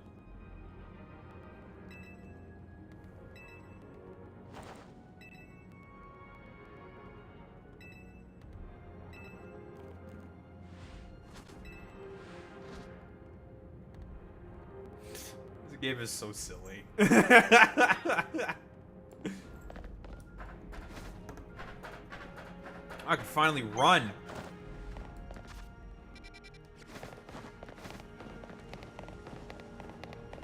Canary? In a coal mine?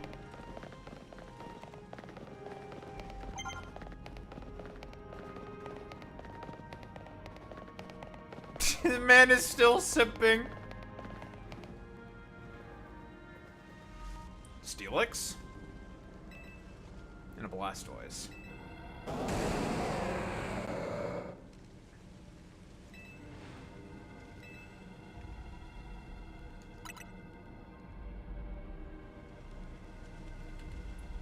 Trophy and Temple the Badass Elephant to get 100 lives and extremely tedious. Amazing.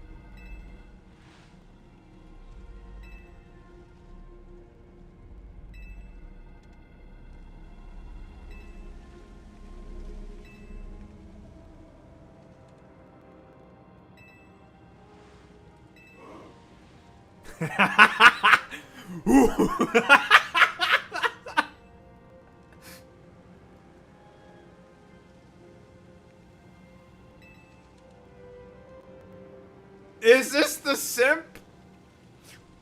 I beg your pardon. He's here! How did he get here?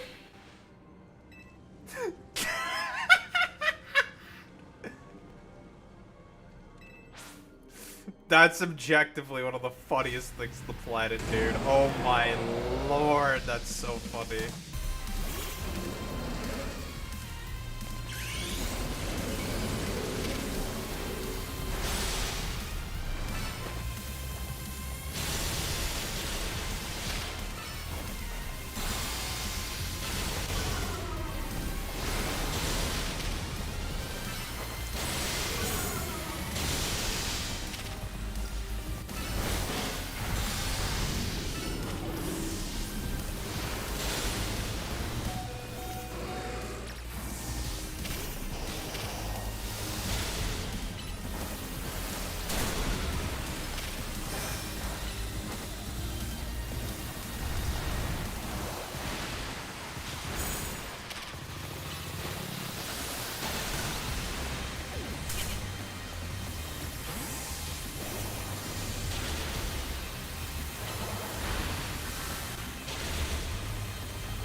I wonder if she's streaming this. How the fuck did they build all of that with 5 dudes? And the tower didn't do anything. Alright. That's so fucking funny.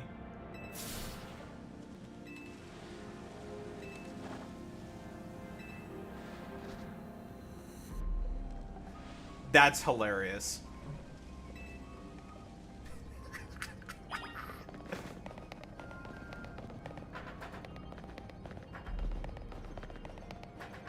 Wait, what did... I have to ask the simp, what...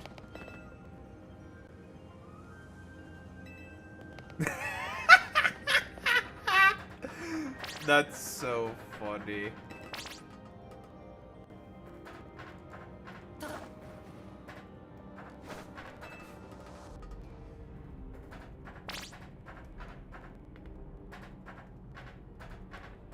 Oh, there's items on here? A max revive? Okay.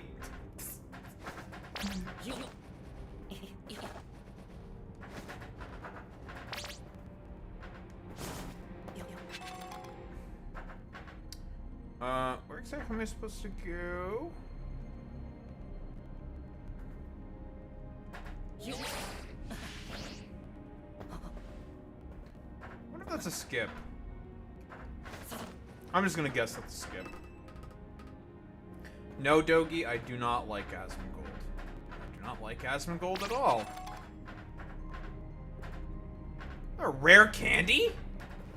What the fuck? Crazy items on here. How do these items even get on here? I just. Why? You built this. Why would you put the dead ends in here? Okay, whatever. This is so goofy.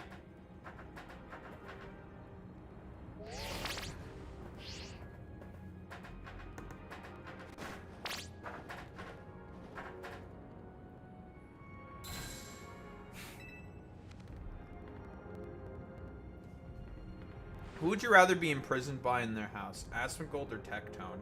Probably Tectone, because at the very least he keeps his area clean.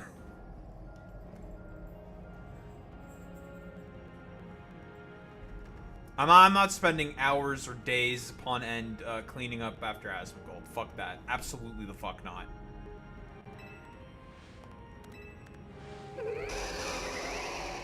There's a bunch of people.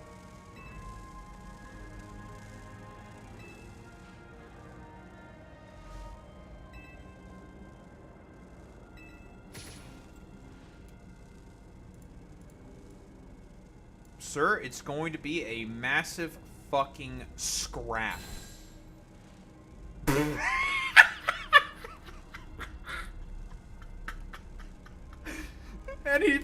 speedrun mode!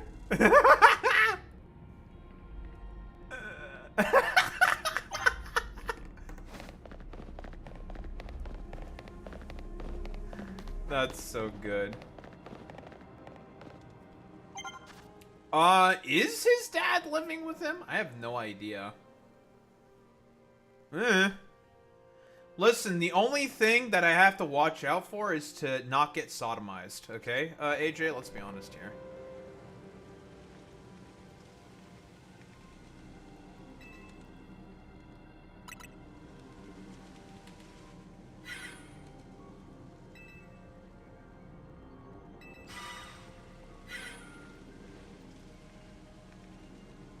Oh, thanks, Jacinthe.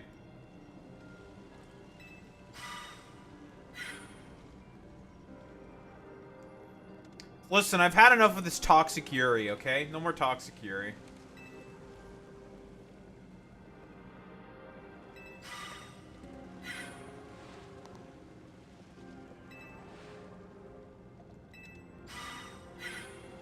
Well, there's a Mence and an Aggron.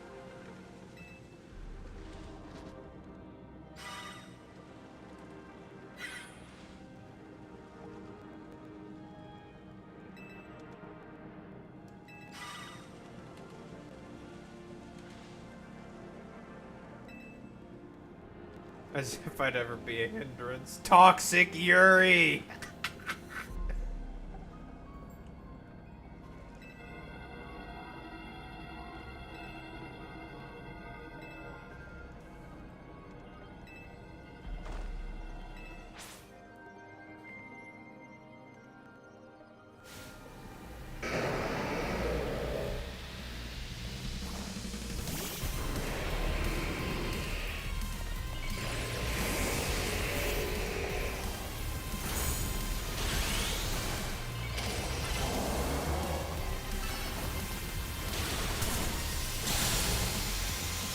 Oh, we got the freeze.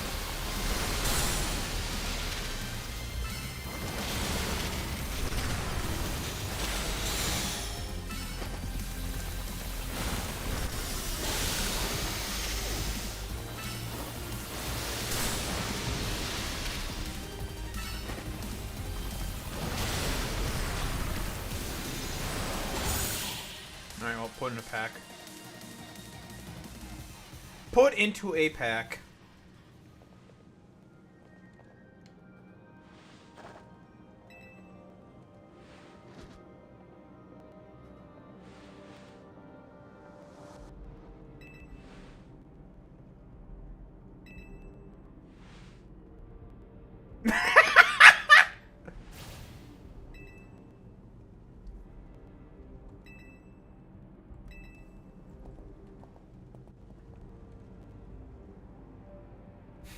Oh no! Oh no! Not the toxic Yuri discipline. No no no no no no no no.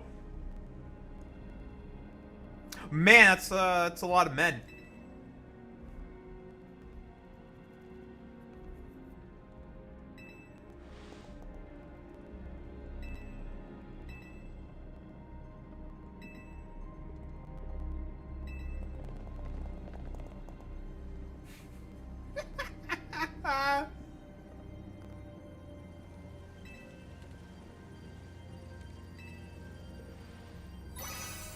not the Jacinthe zone. Oh no, they trapped themselves in. No way in. No way out. No way in. No way out.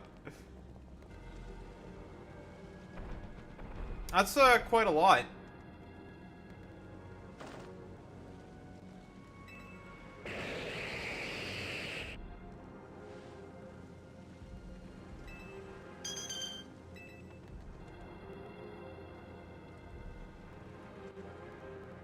Sir, it's gonna be a gigantic fucking scrap.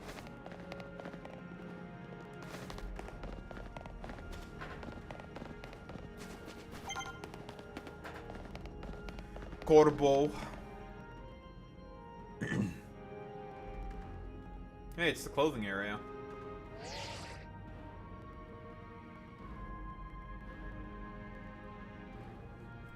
Because she's a wild gal. Being restrained by her, well, orderly mother, I suppose. That's why the Yuri is toxic. The toxic Yuri. She got her ass beat and is getting now disciplined by Jacinthe. Jacinthe beat her ass in a Pokemon battle. And now she's her bitch.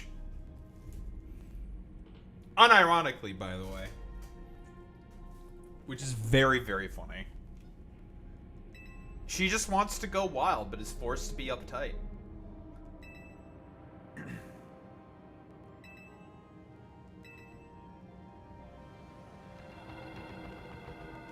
Oh, I see the dynamic duo.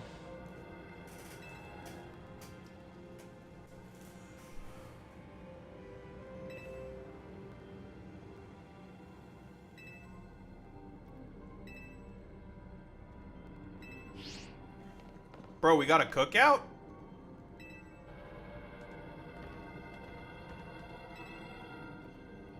Nope, should be expected these two are here.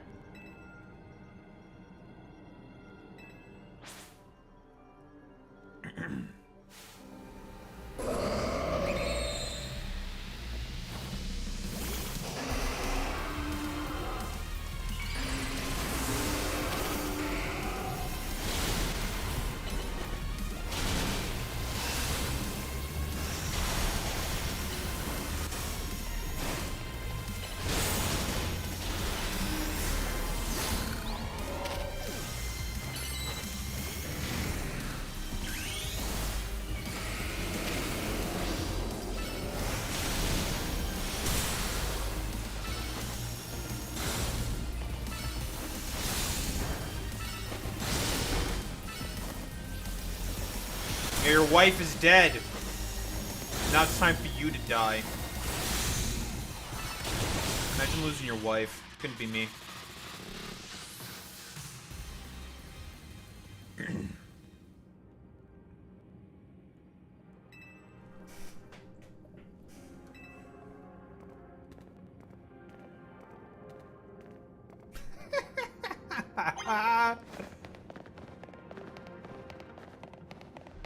Oh, this is one of the funniest sequences. I've seen this sequence. This shit's so goofy.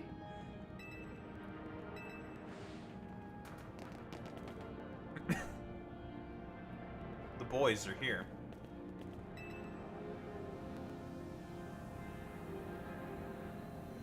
You were supposed to put a ladder here.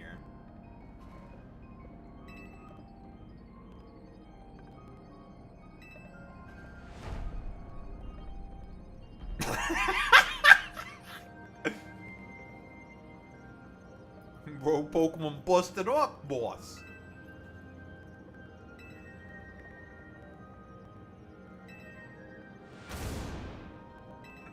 The human ladder.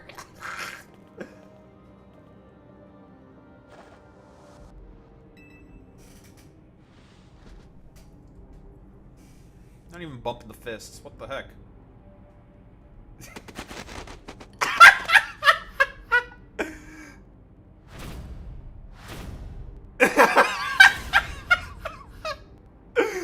This game is so funny.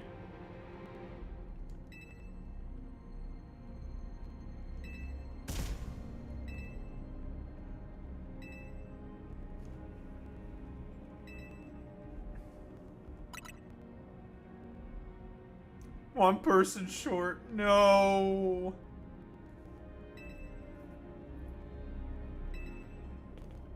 He's the final link. The funniest thing is that if you fall off multiple times, he gets progressively angrier. It's so funny.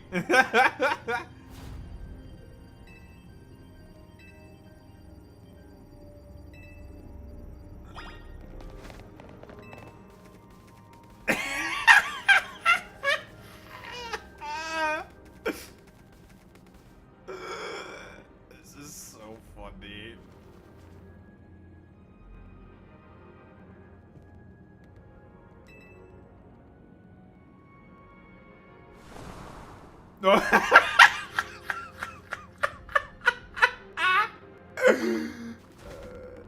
That's so good.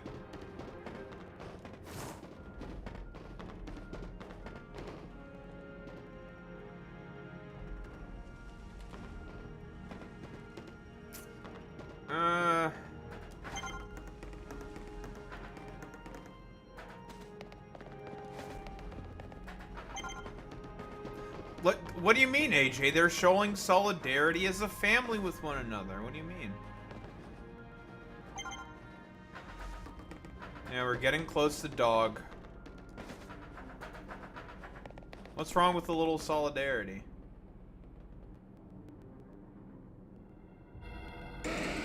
Oh, hello. We got some large men.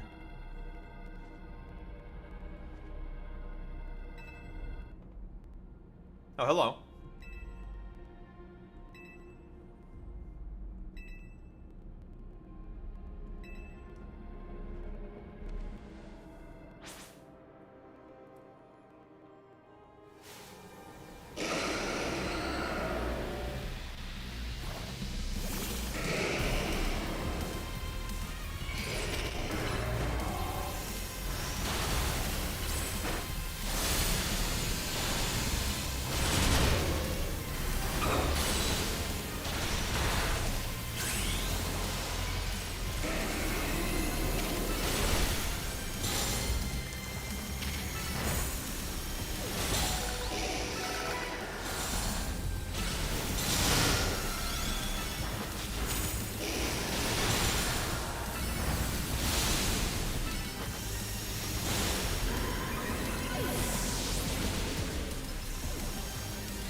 Get away from me, puto.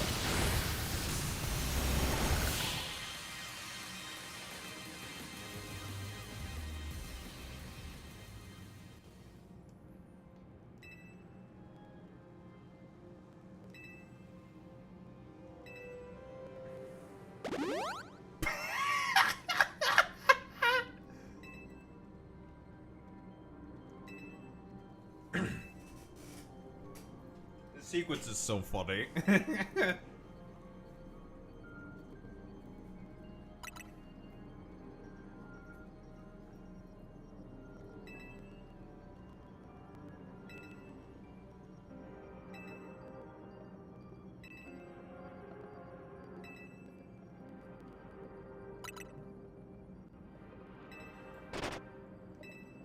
Oh, dog.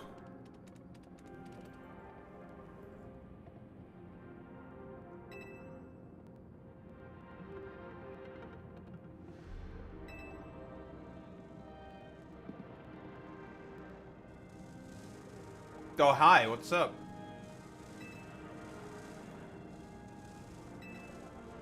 It's a lot of mega pincers.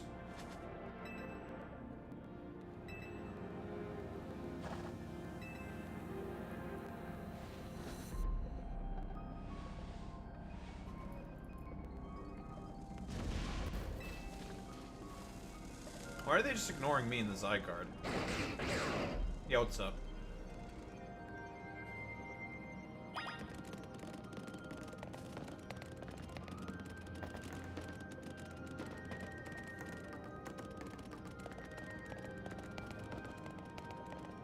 Final destination.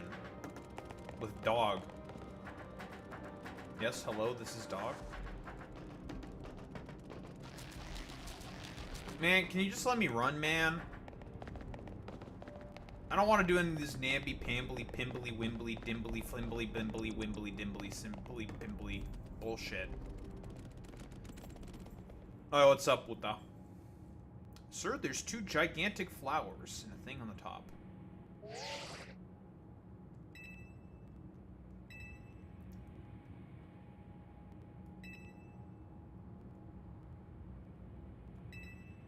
No, thanks.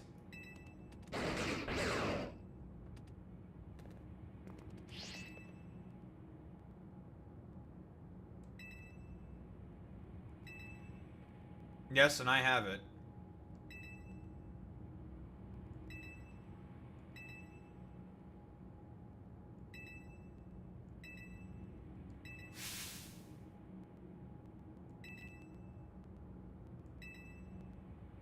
Sir, we have to create the Gundam.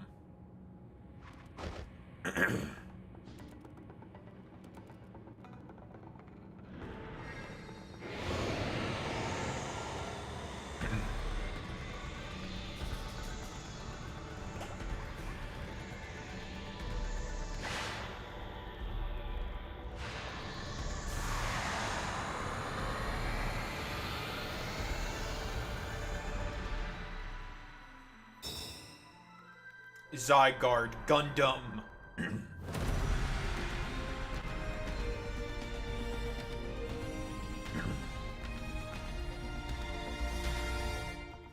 Sir, we've created Gundam Seed.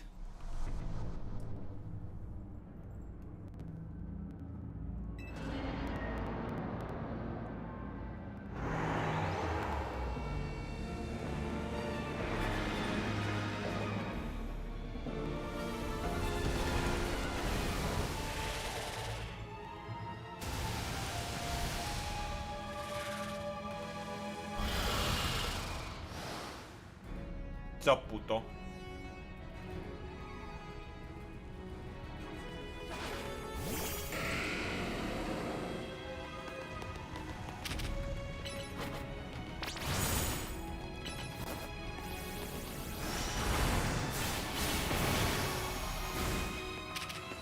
So that's a special attacker, one's a physical attacker.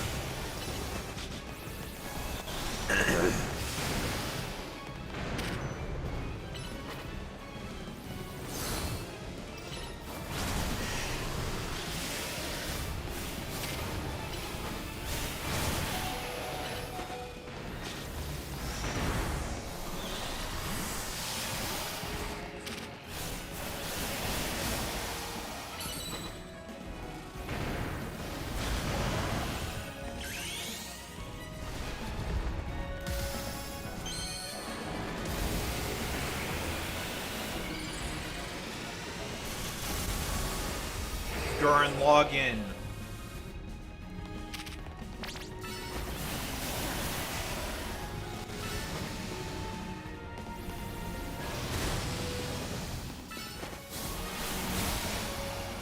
Get away from me, people.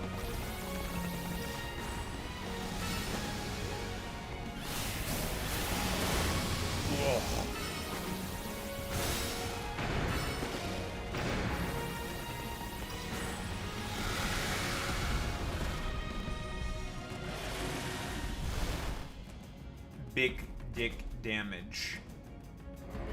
The cock is large.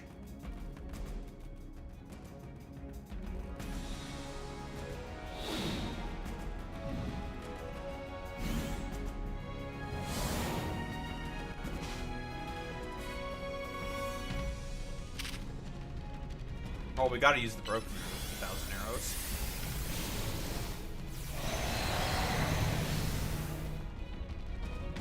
Sir, that move is broken. It is.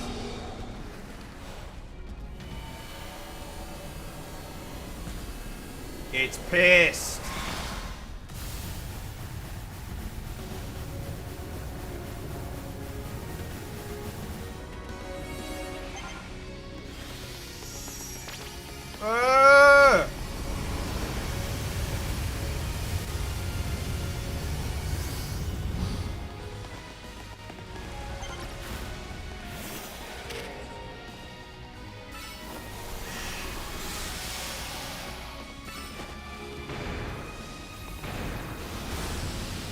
that's a big chunk. Wait. An earthquake off? Can I get an iron head off?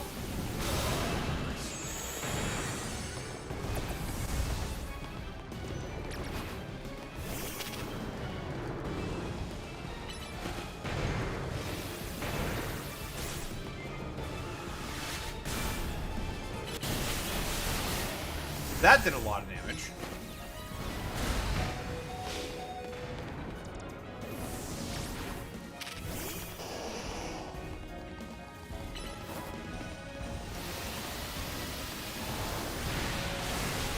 Ow. Bitch.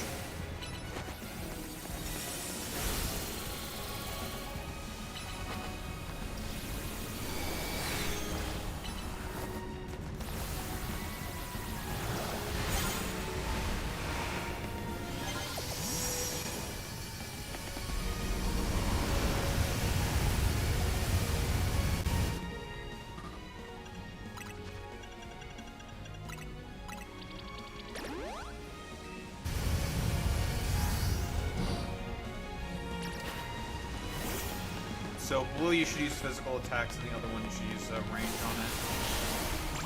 Oi, puto.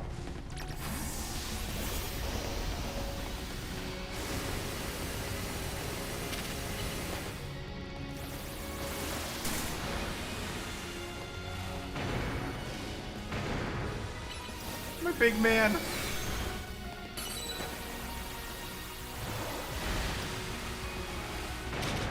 Still alive?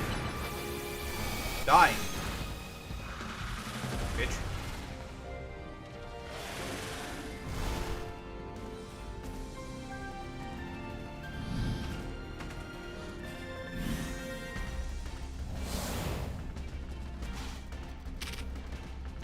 Use the other broken move.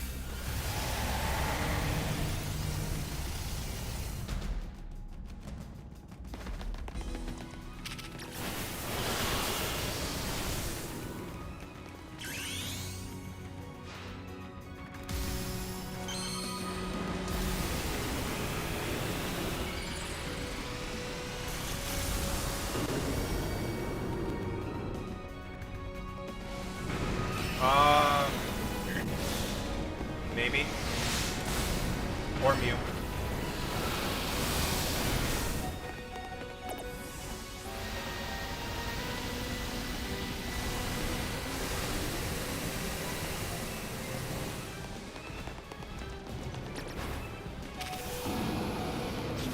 Oh, fucking, I just got RKO'd instantly.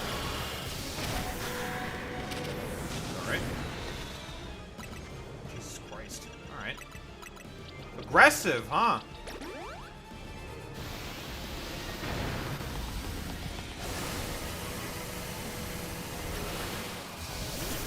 Oi, puto!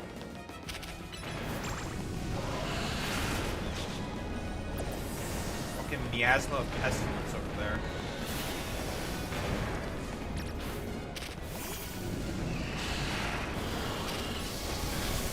Ow.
Kill it.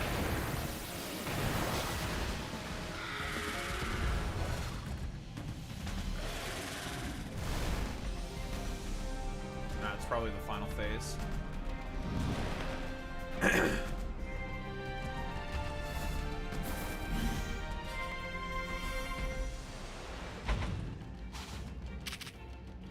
Core Enforcer. Sir, it's the fourth signature move this motherfucker has, because it has it. 4 signature moves. Best reasons. Don't worry about it.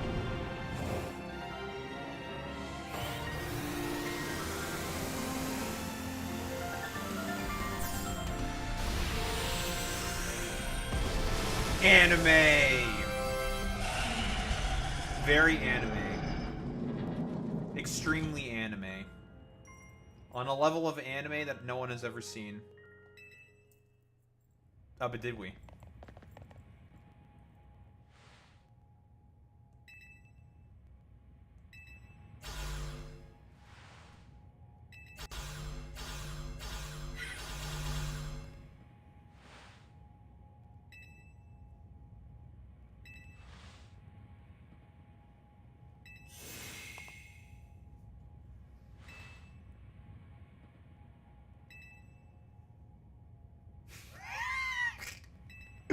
She's taking all the credit.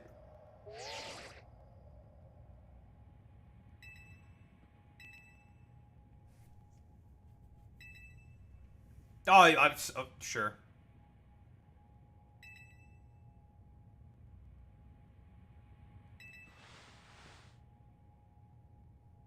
Yo, free party.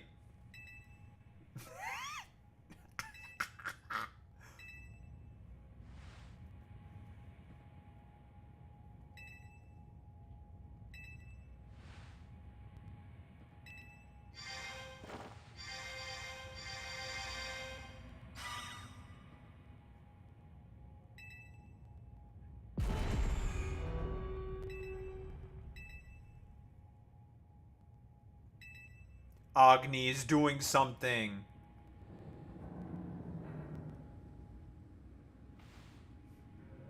Sir, it's probably a failsafe protocol. Why did this man AZ think of everything when he made this thing?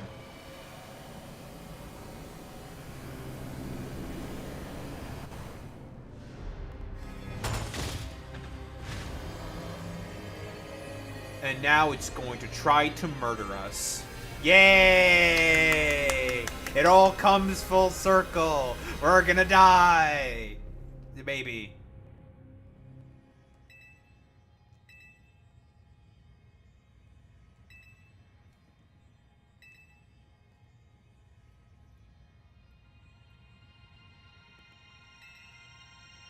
Oh hey, it's the pebble that Zygarde gave us forever ago. You're telling me this is a callback to Mega Rayquaza? No. Oh my god. It was a fucking Mega Stone the whole time. Oh, I'm so shocked. Alright. Fuck you, Pokemon. Oh, it was Zygardeite the whole time. Grip tightly the fucking pebble.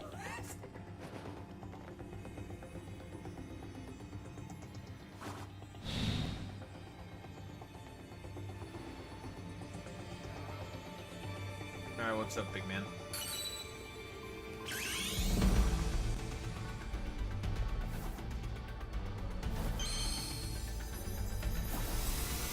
It's here! It will soon be here.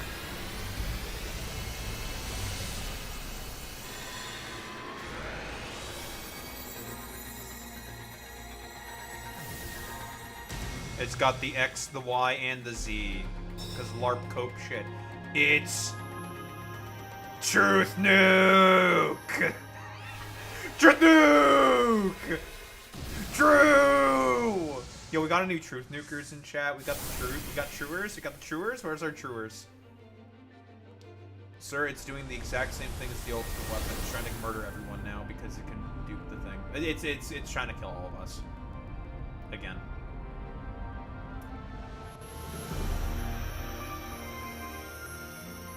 Alright, well, time for this thing with its base 216 special attack. To fire off the most broken fucking move on the planet. Nihil Light. Core Enforcer turns into that move when it Mega Evolves. It is 200 base power coming off of base 216 special attack. Oh, whoa, there's X, Y, and Z. It always all comes around full circle with Pokemon. Oh, the shocker, I know.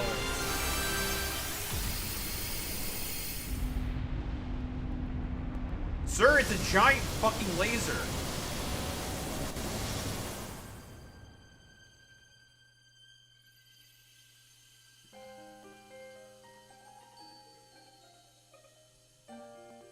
Oh, by the way, that move can also hit through fairy types. In its move description, it is said to defy the laws of physics. Maybe that's why it's 200 base power. That defies the laws of physics.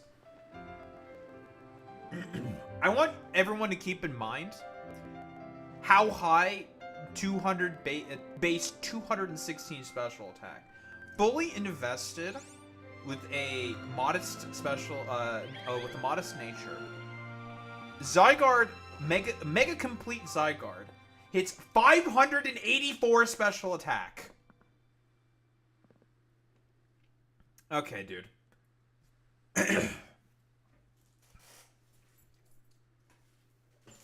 With a 200 base power move, nothing can live. It doesn't matter. You're going to die. Even if it hits resisted, you're probably still gonna die. It doesn't matter. It's stupefying amounts of damage. Oh, and if you think you're immune, nah, who cares? You're immune? Nah, you're not immune. Hits through fairy types. Broken fucking move. Actually fucking disgusting. Disgusting, disgusting attack. What were they thinking when they made this?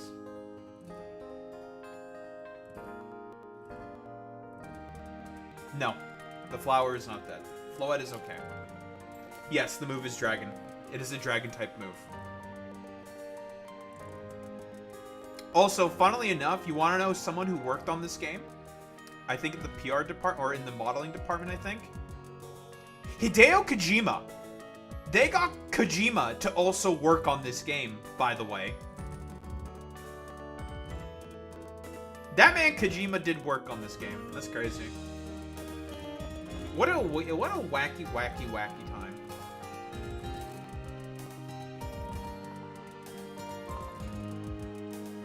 Yo, guys, we did it.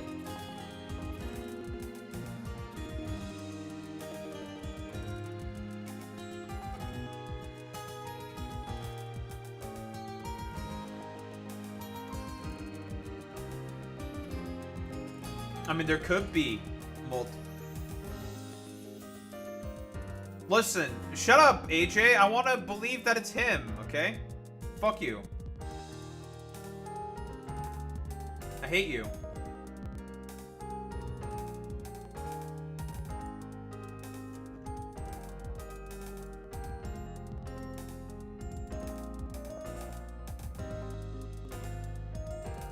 I prefer to believe that it was actually him.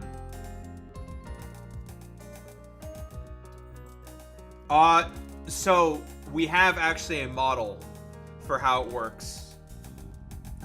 1,000 arrows, the other incredibly, incredibly broken fucking move, is a ground move that can hit flying types. And has the property of attributing it to with the flying type it hits with the smackdown property, which basically means it grounds the flying type. It basically treats the first hit of 1,000 arrows as if it is I think, like a neutral hit as well. So Nihil Light, more than likely, hits fairy types for neutral damage.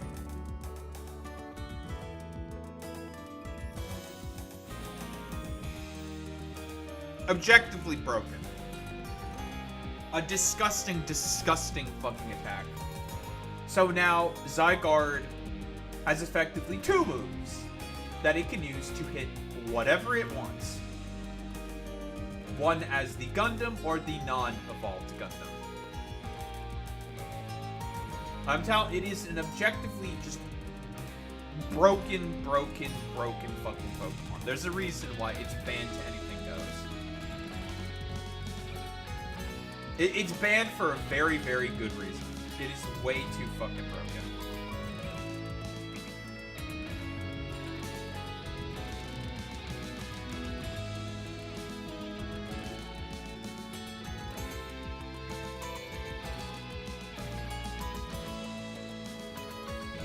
But if we want to get a full sense of the interaction, we have to wait.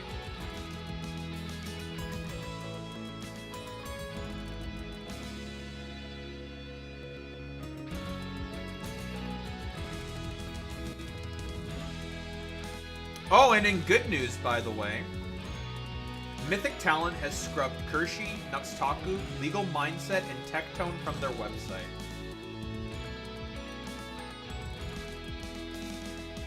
Between September 12th and now, they have been let go.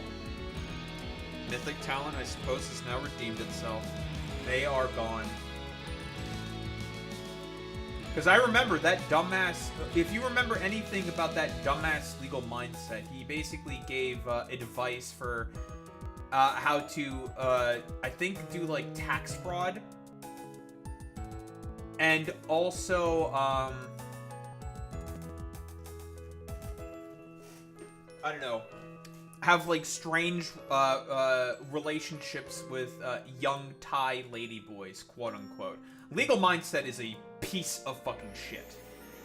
Objectively a miserable fucking wrench. But a lot of people defer to him because of, like, dubious legal advice. Oh, you asked also about steel types, Alex. That will be resistant, because steel inherently resists dragon. However, since we know, like I said before, about the interaction with Thousand Arrows and flying types, it hits it for neutral damage, it'll hit fairy types for neutral damage.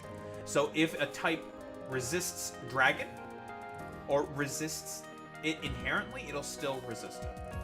It's just the only thing that has the slightly different property is Thousand Arrows, because that move is just broken. It's busted. Same with this move. If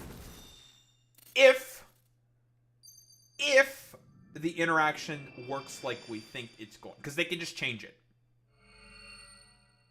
They can just change it. We have to wait and see until Pokemon Champions comes out how it's going to work, because that's the next main series game where all these Pokemon are going to be able to interact with appropriate abilities and everything, blah, blah, blah, blah, blah. So we have to wait and see. But that's the main story of the game. We've just beat the main story.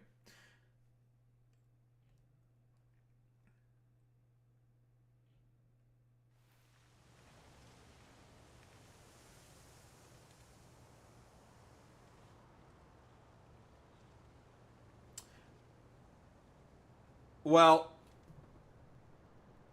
AZ dies. Yep, I've seen this whole cutscene and ending sequence already. I spoiled myself. Yeah, AZ dies. He's dead.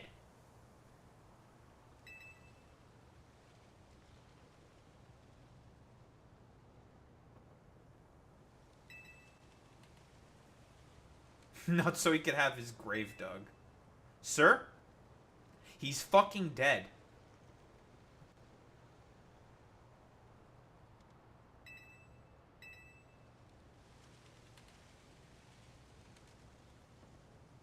Hi, Lysander.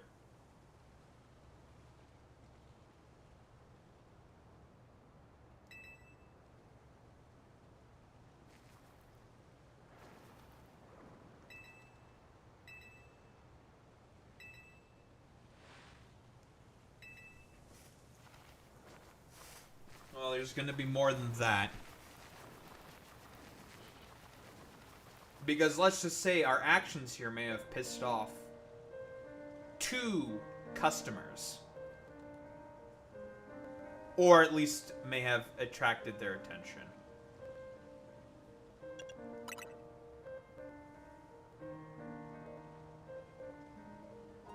You two, everyone can probably guess who those 2 might be. They've already been mentioned before.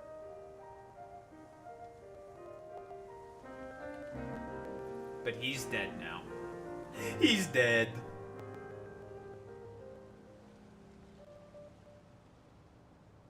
The end.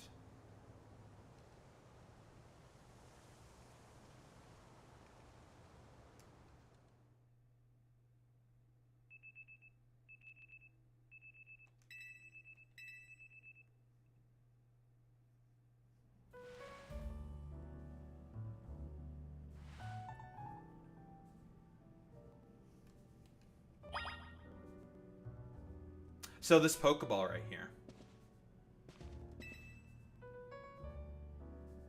That's AZ's Lucario that he gives you during the first Rogue Mega Evolution fight.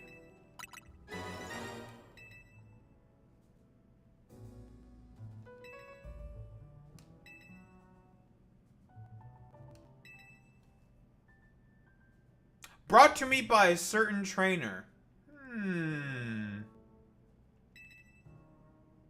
If you should ever meet her.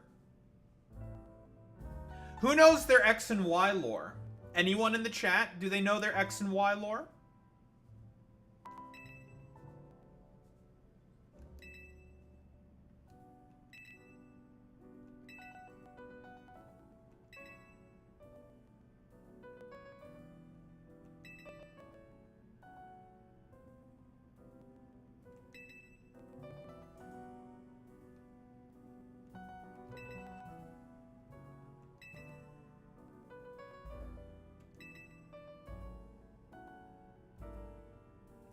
So he was also there during the dark days of Galar, when all of the Dynamax and Gigantamax Pokemon were rampaging around. Cause a little bit of a causal connection. I mean, he's lived for 3,000 years. It is surmised that the dark day of Galar, with the two kings fighting against all the Gigantamax Pokemon with Zamazenta and Zacian, happens about like 2,000 years, I think, after the war in Kalos. Something like that. And then, of course, the events in Unova happened. It's theorized that after that happened, the two kings went to Unova, yada yada yada. And then all of the events in Unova fucking happened. Blah blah blah blah blah. You get what I mean.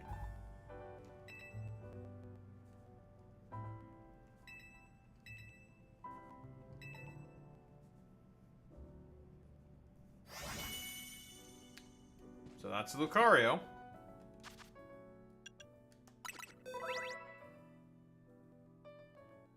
Oh, now we have the the IVs as well. Okay, so we can see our fucking IVs now, finally. That's probably, all of them are probably dog shit. Take a look at whose name is right there. That's Karina. That is the fighting type gym leader from Pokemon X and Y. It is surmised, because if you remember anything about the events in X and Y, to show off Mega Evolution, to show off the mechanic, the game gives you a Lucario. It also gives you a bunch of other stuff, but it gives you a fucking Lucario, a Mega Lucario. Because of course it did. Lucario is like, when you think of Mega Pokemon, Lucario is going to be one of the main ones that comes up because of how heavily advertised and beloved Lucario is within Pokemon. Duh. Up there with Pikachu for like one of the most marketable Pokemon on the planet. But it is theorized that the Lucario that goes with you in the story of X and Y is given back to Karina, and then Karina leaves it with AZ, and she fucks off and does whatever. No, it's Lucario. No, it's Lucario. Charizard, they're just pandering to nostalgia cucks. It's Lucario. Lucario has way more media appearances than Charizard X or Y. Ash had a Mega Lucario. In the current anime right now, Roy has a Mega Lucario. It's Mega Lucario. Any instance that Mega Lucario can appear, Mega Lucario appears. Because of the Dragon Ball Z connection, blah, blah, blah, blah. It's Mega Lucario. It's not Charizard. But yeah, it is surmised that or theorized rather, that the Lucario that goes with you for free is that exact same Lucario. That the trainer gives back to Karina, and then Karina gives to AZ, and that becomes his Lucario. Because that Lucario was originally Karina's. Which is a fun little Easter egg.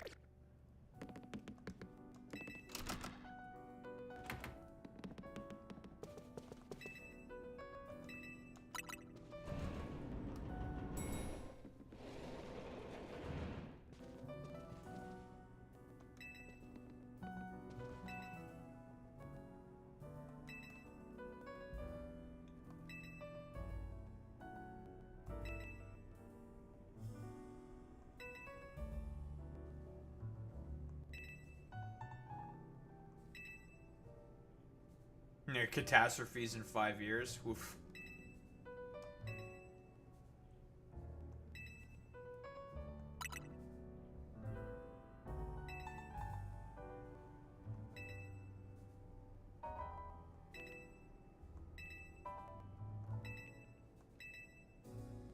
A wish, eh?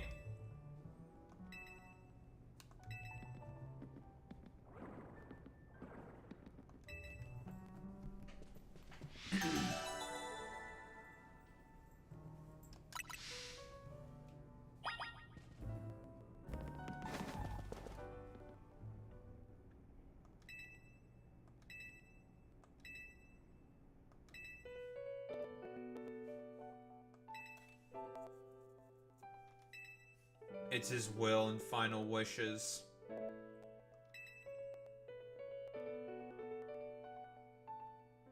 You may sell it. Look after Floette, because Floette can never die. Ever.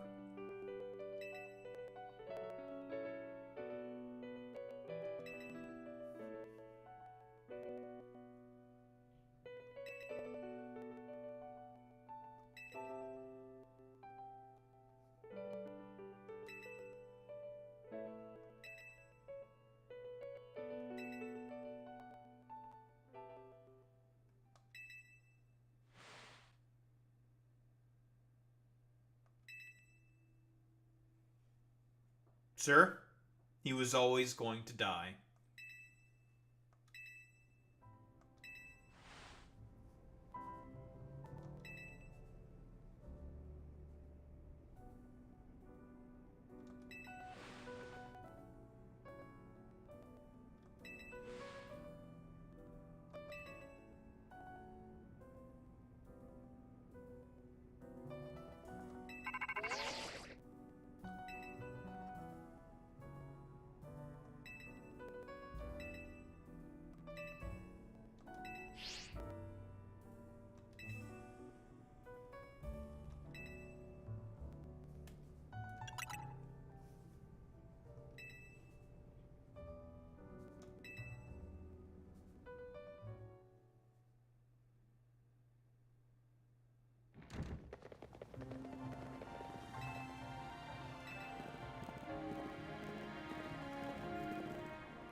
No, the curiosity killed the cat.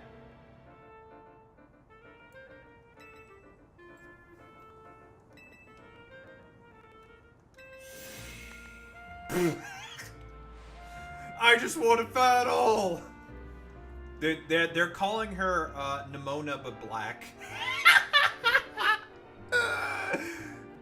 They're calling her Pokemon Goku Black.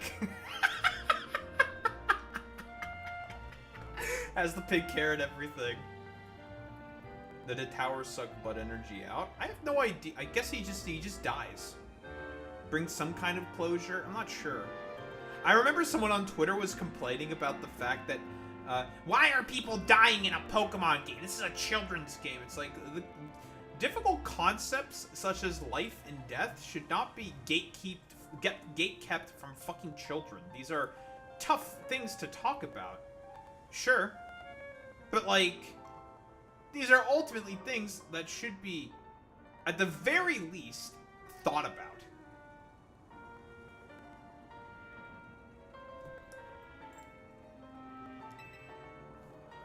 Also, Miskiff is addressing the controlling allegations. I guess Miskiff decided to make a fucking stream about this.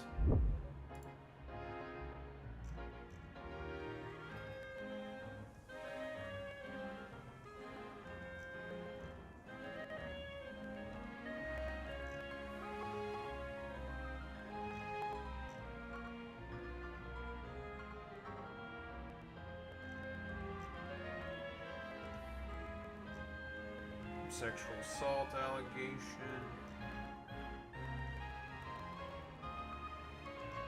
Never threw a phone.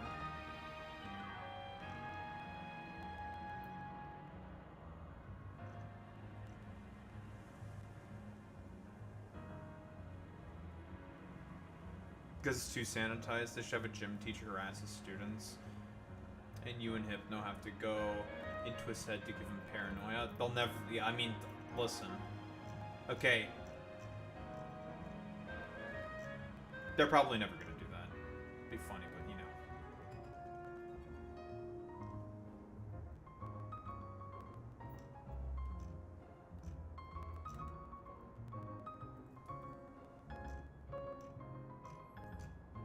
Mitch Jones. Who remembers Mitch Jones? Just saying damn to the Emiru situation. That's wild.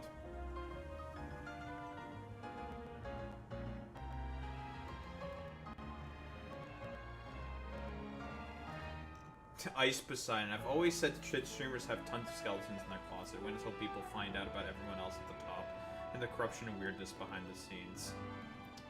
That's very funny coming from Ice Poseidon, but he's not wrong when he says that.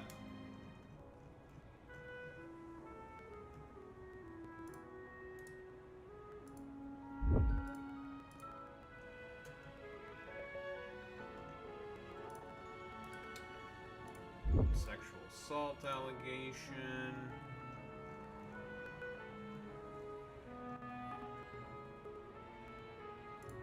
Confirms that he did speak to Emiru's team. Seems like this breaking story. We're definitely gonna cut out one of the fucking topics in the fucking title screen, and that's for sure. Especially considering that it's almost fucking 2 o'clock in the morning. We're gonna go long one, eh?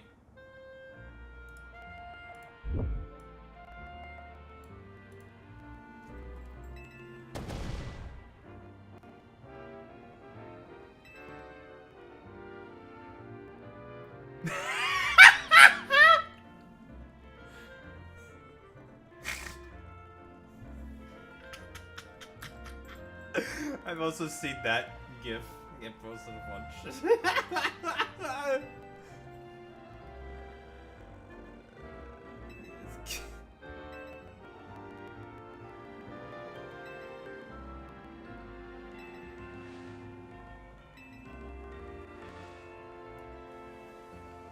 Oh, Jesus. I think we'll stop with the Pokemon there.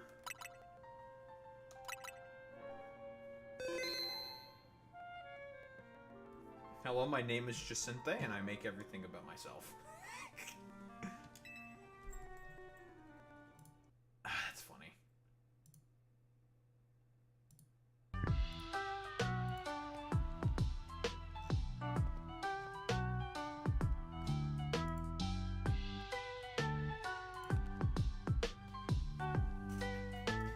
Alright, idiots. Grab water. Oh, man.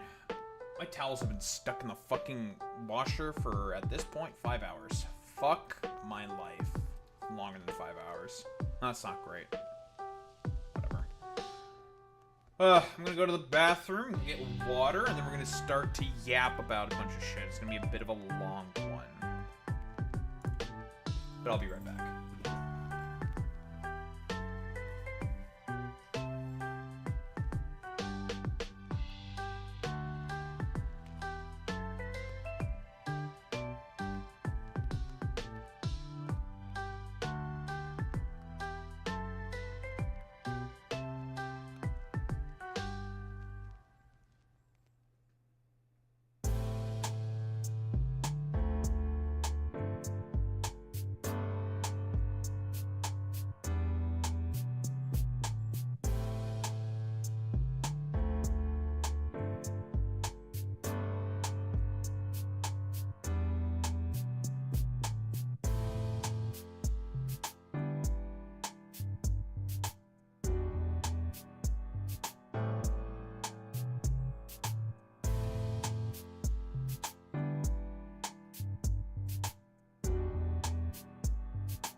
Alright. We are So Barack, Hussein O'Bummer. Oh man, it's gonna be a long one.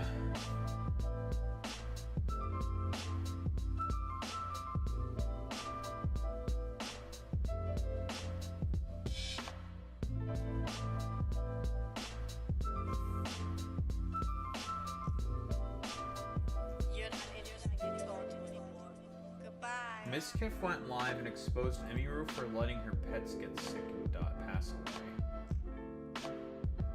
Oh man, this is gonna be like a complete fucking shit show.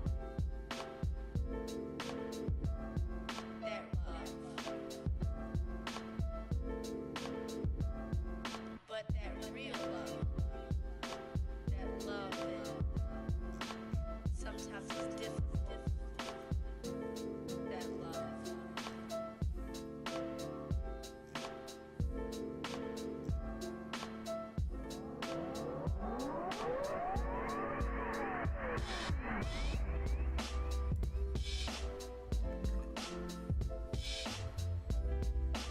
Shocked this dog at one point and is hiding it. So, I don't think he did recently, though. I don't think so either. But yeah, because we do know that it was a shock collar that was modified into a vibration collar, right? I agree with that, AJ, 1000%. It's all, like, internet-induced hysteria. I definitely agree with you on that one, 1000%. It's all, like, schizo nonsense. And I mean, I've talked with someone who's a more dedicated Hassan hater, who thinks, like, yeah, he did shock the dog even recently. I'm just like, I have not seen any evidence of that to really suggest that. Yeah, dual feature collar. Yeah, it can vibrate or it can shock, but he took out the fucking shock feature, right? Which, I don't know why you'd get the dual feature collar if you were never intending on using one of the features anyway. Again, Hassan's a fucking idiot, right? Stupid himbo. If you never wanted to fucking shock the dog, why would you get the fucking shock feature? It doesn't make any fucking sense to me. That's incredibly stupid. Very, very dumb. Right? Incredibly fucking stupid.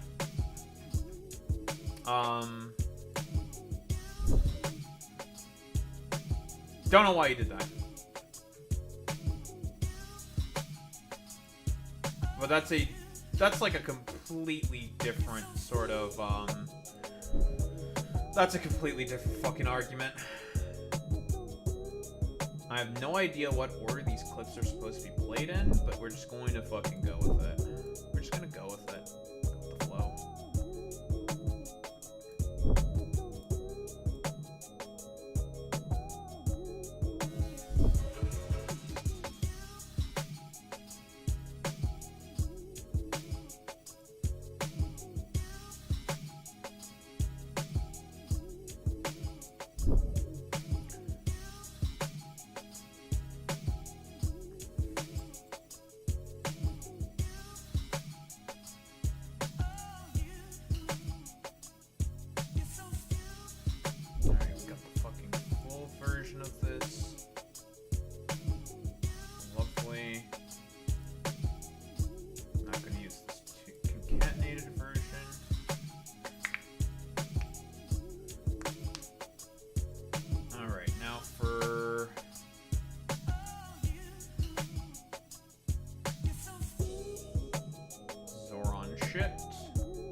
I'm gonna save the Trump election stuff for tomorrow, I think.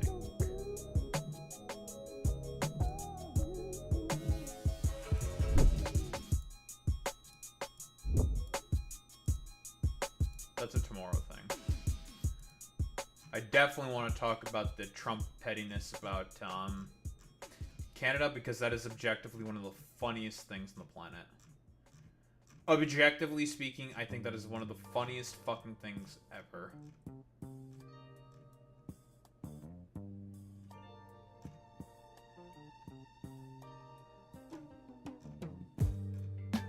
definitely want to talk about that today.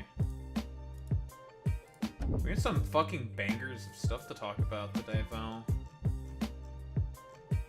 Islamophobia, Trump being a stupid, petty little bitch.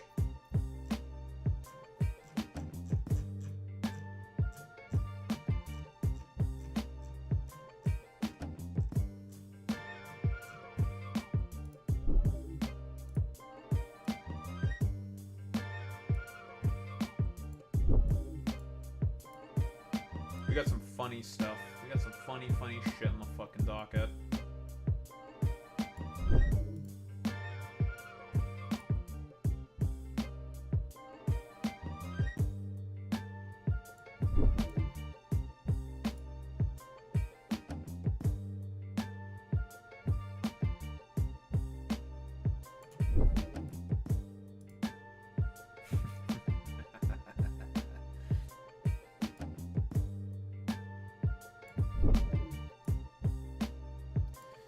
I'm laughing maniacally because I'm so looking forward to talking about some of this goofy ass shit.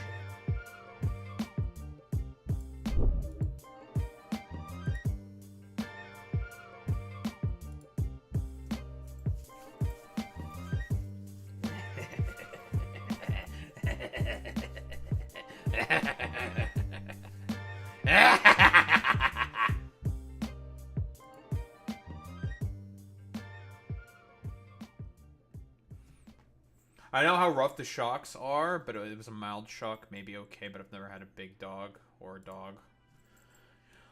Yeah, I mean, like, okay, I'm not here to litigate if it's, like, okay to shock the dog or whatever.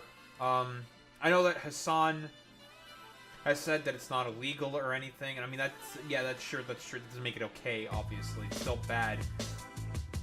The problem that I have with the whole Hassan shock collar fucking discourse is that it's just it's internet hysteria.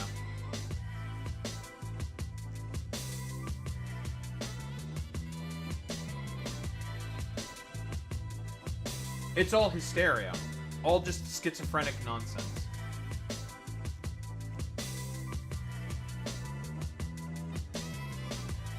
Like, did he, for example, did he shock the fucking dog at some point in time?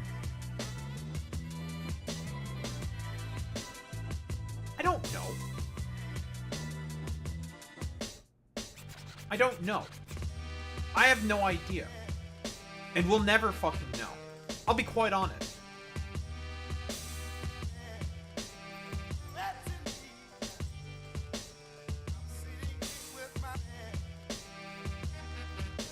And at this point, with all the like stupid like internet-induced hysteria that's around the fucking shock collar shit, I do not care about it anymore. I think it's just stupid.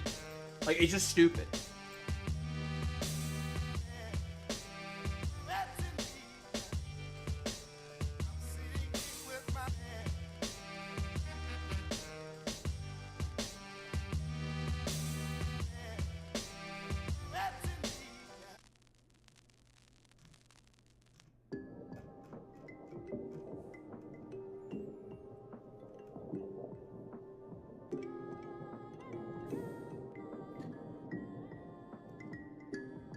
Yeah, it's like, there's a genocide going on, and did you know Hamas, a piker, abuses dogs?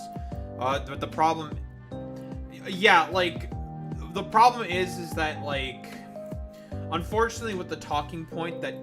They're going to invoke the talking point that Ethan Klein taught all these motherfuckers to utilize, and that is, oh, well, it's a complete canard for you to bring up the fact that there's a genocide going on within Gaza, because that's all just a distraction to distract you from Hamas pikers' crimes or whatever. And it's just like, sure, man, but here's the thing. Who the fuck like, the reason why people bring up that there's a genocide going on and there's more important things to focus on is because there are more important things to focus on. And then what stupid dumbfuck rich himbo may or may not have done with his dog. And if we want to play the whataboutism game, sure, Ethan Klein fed Shredder way too much fucking cheese and caused a kidney failure in the fucking dog. Like, it's fucking retarded. It's just stupid. That's why I'm just like, I don't care about this. I don't want to focus on it. It's stupid. It's a distraction. Like, it's just... Hassan. It's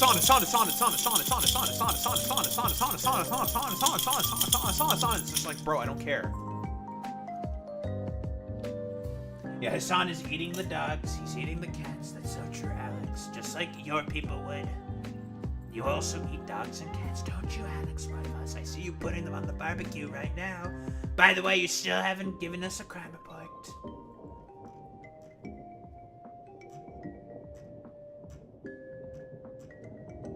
Yeah, it's just like it's just one of those things where it's so fucking stupid, man. Incredibly fucking stupid. Where it's just like I could care less about any of this shit, bro.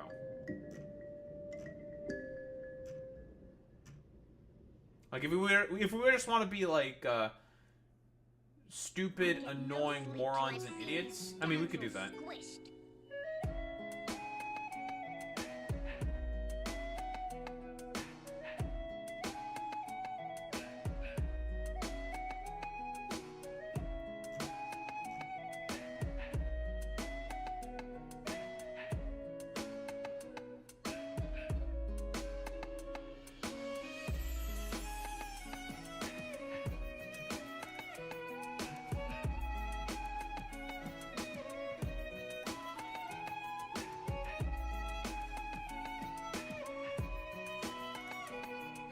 Crime here is walking down on my walks. Less and less people are outside, only dog walkers doing some kind of crime.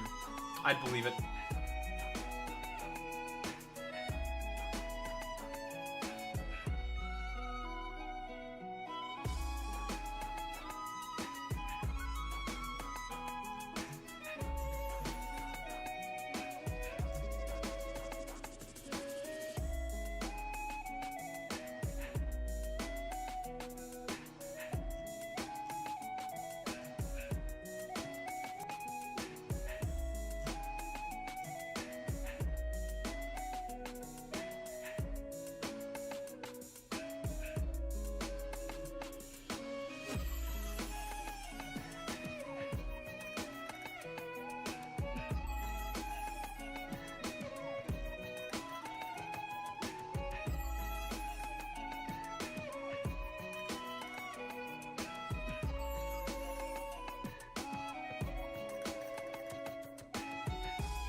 Oh, yeah, dude. I don't know. It's just some fucking lo-fi shit. I have no idea where the fuck it's from, I'll be honest. AJ?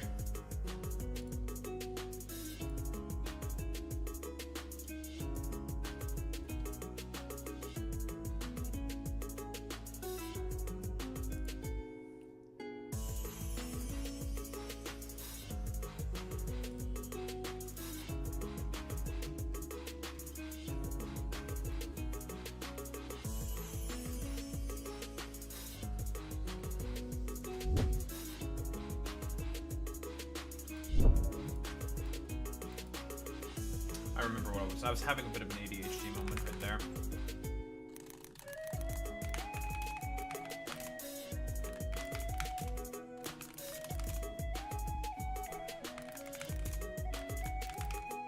I really want that video.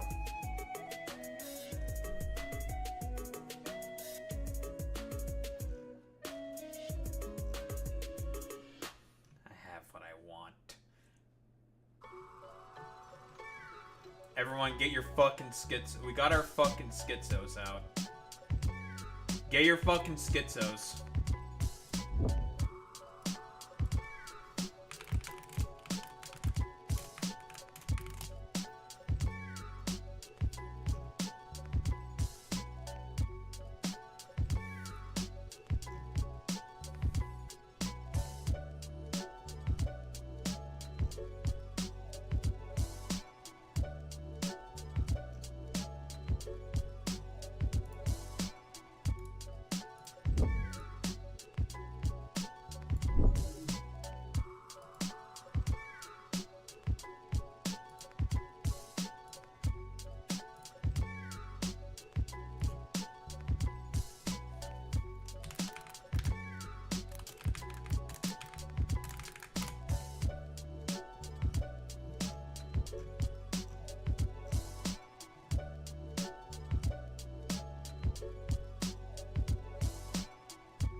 I need to make this like an emote. This like motion, just looking incredibly fucking evil, like.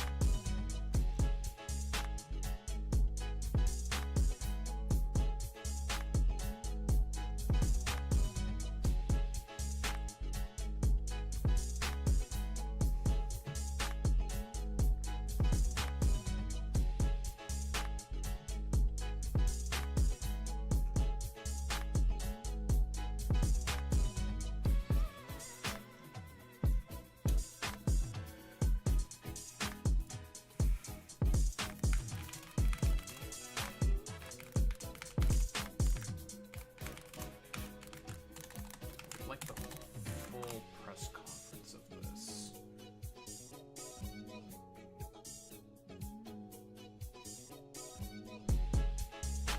Modi's NDA coalition is going in the shitter as we speak. Nice. It's 15 minutes. I don't think I want to watch the full thing. Okay.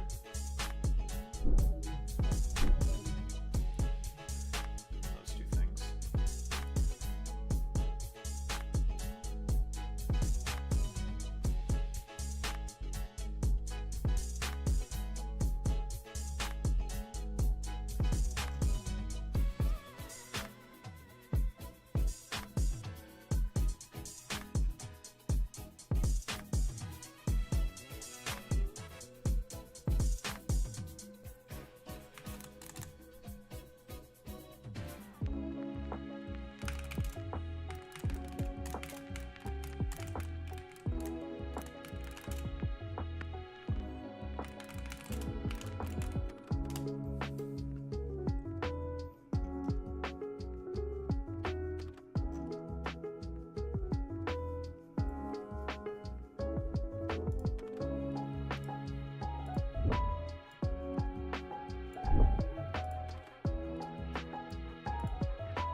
There's a typo? Where's the typo?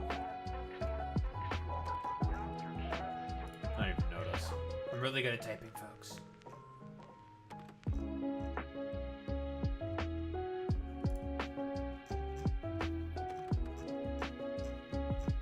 Guess there was a thing I ended up forgetting that I need to get.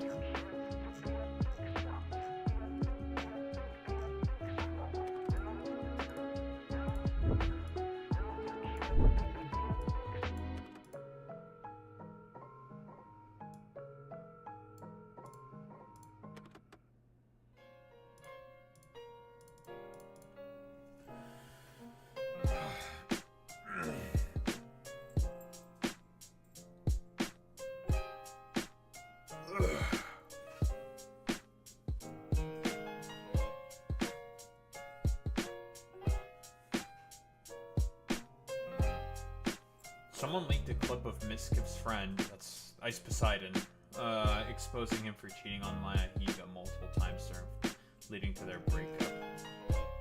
Hilarious. I forgot that Miskiv...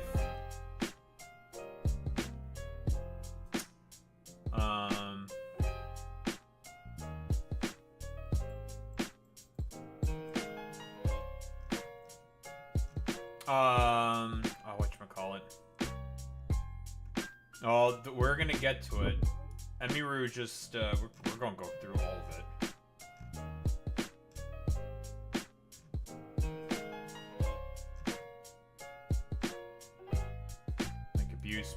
motion manipulations.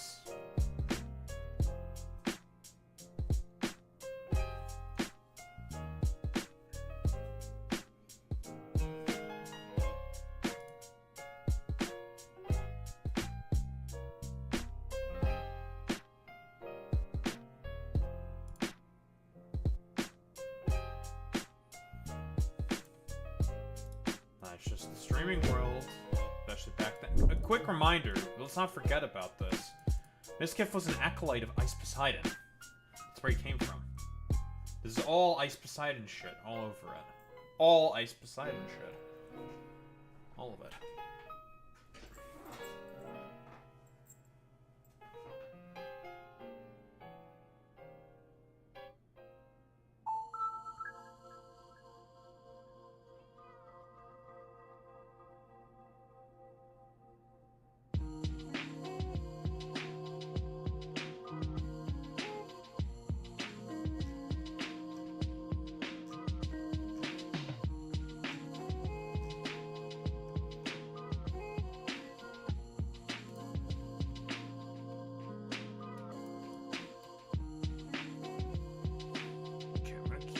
Backup just in case I need it. Lovely. Okay. I got everything I want. I should really get started because it is fucking late. And this is going to be, yep, a bit of a doozy. But that's okay. We're in for a bit of a long haul. That's totally a-okay in my mind.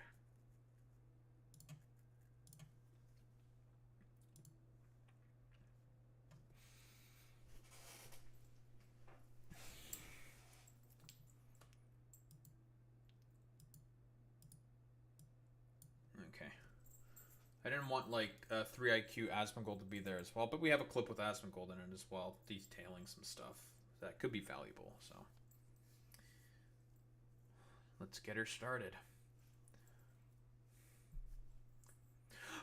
So, when you thought the situation seemingly could not get worse for Emiru, seemingly with all the fucking bullshit that happened at TwitchCon then, now she's got a bunch of allegations for Miskiff. Now, if we all remember, Miskiff, acolyte of Ice Poseidon, trust me, if you're an old head, you know, if you know, you know.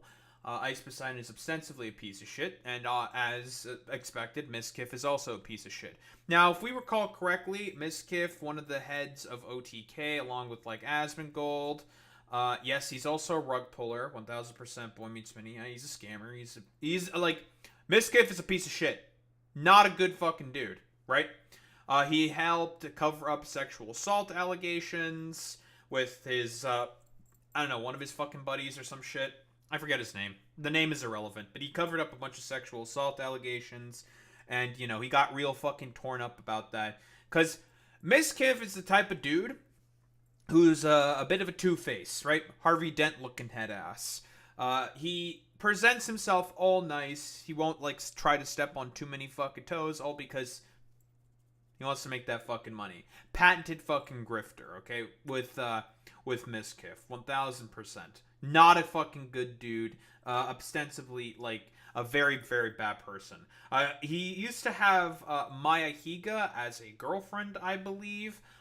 Where I believe he's cheated on her multiple times, leading to their eventual fucking breakup. So there's that. And that's also shit that got fucking leaked by Ice Poseidon as well. So, yeah. It's not like... I was gonna say stones from a glass house. No, that's not accurate. You know, you make, you make what friends you have, as always. Quick reminder, Miskiff, acolyte of, or was a part of Ice Poseidon's sort of general fucking orbit and whatnot. But Emiru, talking more about the experience that she had with Miskiff, or she experienced with Miskiff specifically. And I just feel bad for the girl. I'll be like, first there was all the TwitchCon shit. That was a complete fucking shit show. Dan Clancy, very, very much so, fucking up really, really badly there with his actions and what he could have done in order to help at least more significantly mitigate the sexual assault that happened to Emiru on the floor of her meet and greet in TwitchCon. That's like without a shadow of fucking doubt. Whoa, Mizkif, a dude who used to pal around with fucking Ice Poseidon, being a piece of shit because he's a little bit of a fucking two-face. Shocker. What do we have here? He never wanted to stream at the same time as me. Like, we really avoided it. And to me at the time, it made sense because, I was like, well, of course, like, we share a lot of community members. Mm-hmm. If we're live at separate times, we're both going to perform better. It makes sense. A lot of you guys probably noticed that I would only usually stream on Tuesdays, Thursdays, and Saturdays. That was, because of him. And now I stream whenever I want. But the first time that we ever streamed at the same time was for the 2024 Rust Kingdoms event on Twitch. Mm-hmm. We were sharing drops. Like I said, you can go find all of this. This is public. There are clips of this. We're both streaming the Rust event, and I thought it was going really well. I thought everyone was having fun. I was like, oh, this is great. Everyone's, So keep in mind, this is a quick reminder. This was back when they were both together at OTK, right? Former OTK member Emiru, and of course, current OTK member Mizkif, I think. Whatever. If anything, everyone's just going to remember OTK as like seemingly a den of fucking abuse and like a general sort of skeletons and closet sort of creation den, I suppose. Just seemingly is a like miserable sort of like area. Content house. Yeah, sure, fuck it, whatever. We'll call it that. And it seems like it was just a really overall just a terrible experience for everyone involved. I mean, Tectone was also a part of that, and he's a fucking alleged a sexual fucking abuser. So there, I can only imagine with the den of like people who are willing to do sexual abuse / defend sexual abusers. I can only assume it's just like, ugh, really bad. Miz is not in OTK. Okay, he's not in OTK. Not anymore, I believe, then, right? Because he used to be a part of OTK, but not anymore, right? Because he fucking started that with, like, with Asmongold, if I recall correctly. I could be completely wrong, but I digress. That's besides the fucking point. So far, like, the history of fucking OTK is it's mostly going to be remembered as, like, this ostensibly extremely fucking miserable, like, den of, like, abuse and general sort of, like, tomfoolery, I guess, for lack of a better term. The history of that, sort of organization will not be remembered very fondly if anyone, like, brings it up ever in sort of conversation, but... So the reason why I'm bringing this up, right, to get back on point, during the Twitch bot purge, right, it was, and when she mentions the Rust Kingdoms event, which I assume was a sponsored stream, during sponsored streams, a lot of OTK streamers and Asmongold and Tectone, while they were doing sponsored streams, would very often see significantly inflated viewer counts.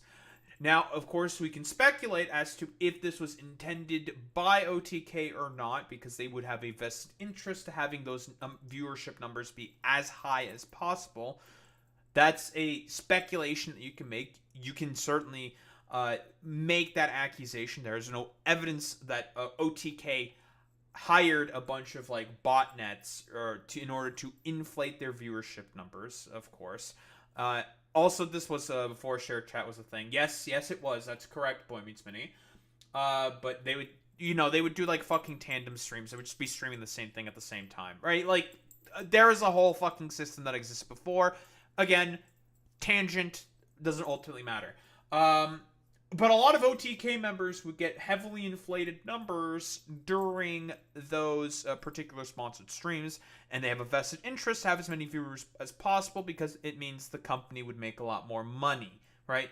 Because they would get a proportion of the commission of the cash, depending on how many viewers would be there, right? Between all the streamers that were streaming the Rust event or what have you, which is an important thing to remember, right? Because a lot of OTK members and former OTK members, when the bot purge happened, the people who lost the most viewers were those people in particular. So that'd be your Mizkifs, your Emirus, your your Asmongold's, your Tectones. Of course, I'm not saying that they knew that this was happening or they hired these botnets to bot their fucking streams to inflate their viewership numbers. We have no evidence to suggest that whatsoever. This is mostly just an aside sort of tangent thing that I think is also good to mention. Doing the same thing at the same time. We're all hanging out. You know, we're gonna have fun. Mm-hmm. Like, I was really, really excited. And then I start seeing in my chat people start saying unofficial Ms. Raid, and I'm like, what does that mean? And then I check my Discord messages, and he's messaging me. He's saying like, Emmy, you know, I'm gonna kill myself. I'm gonna KMS. I waited so long for this, etc. And basically he was upset because Okay. I had higher viewership than him. That's Really? That's extremely fucking petty, Miskiff. Seriously? Yeah, are you actually shitting me? No, I'm gonna shit because the girl has more viewers than I do. Seriously, man? Really? Okay, brother. I knew that fucking Miskiff was like ostensibly like miserable, weird fucking wretch, but come on, bro. Seriously? Oh, because she had higher viewership? What? What, is it because she's a pretty fucking girl? She's got a nice looking face and does cosplay and shit? It's like, yeah, okay, bro. Nice meme. Yeah, I'm gonna miskiff my skiff. Yeah, exactly. Thank you, Alex. That's literally it. I had higher viewership than him. And like I Jesus said, this is during an Christ, event. bro. So there were drops. Like, everyone knows when there's drops, like, it's not even fucking real, but That is yeah, actually I psychotic, tried by to the tell him, way. I was like, bro, you should come back and play. Everyone's having fun. Everyone's like wondering where you are.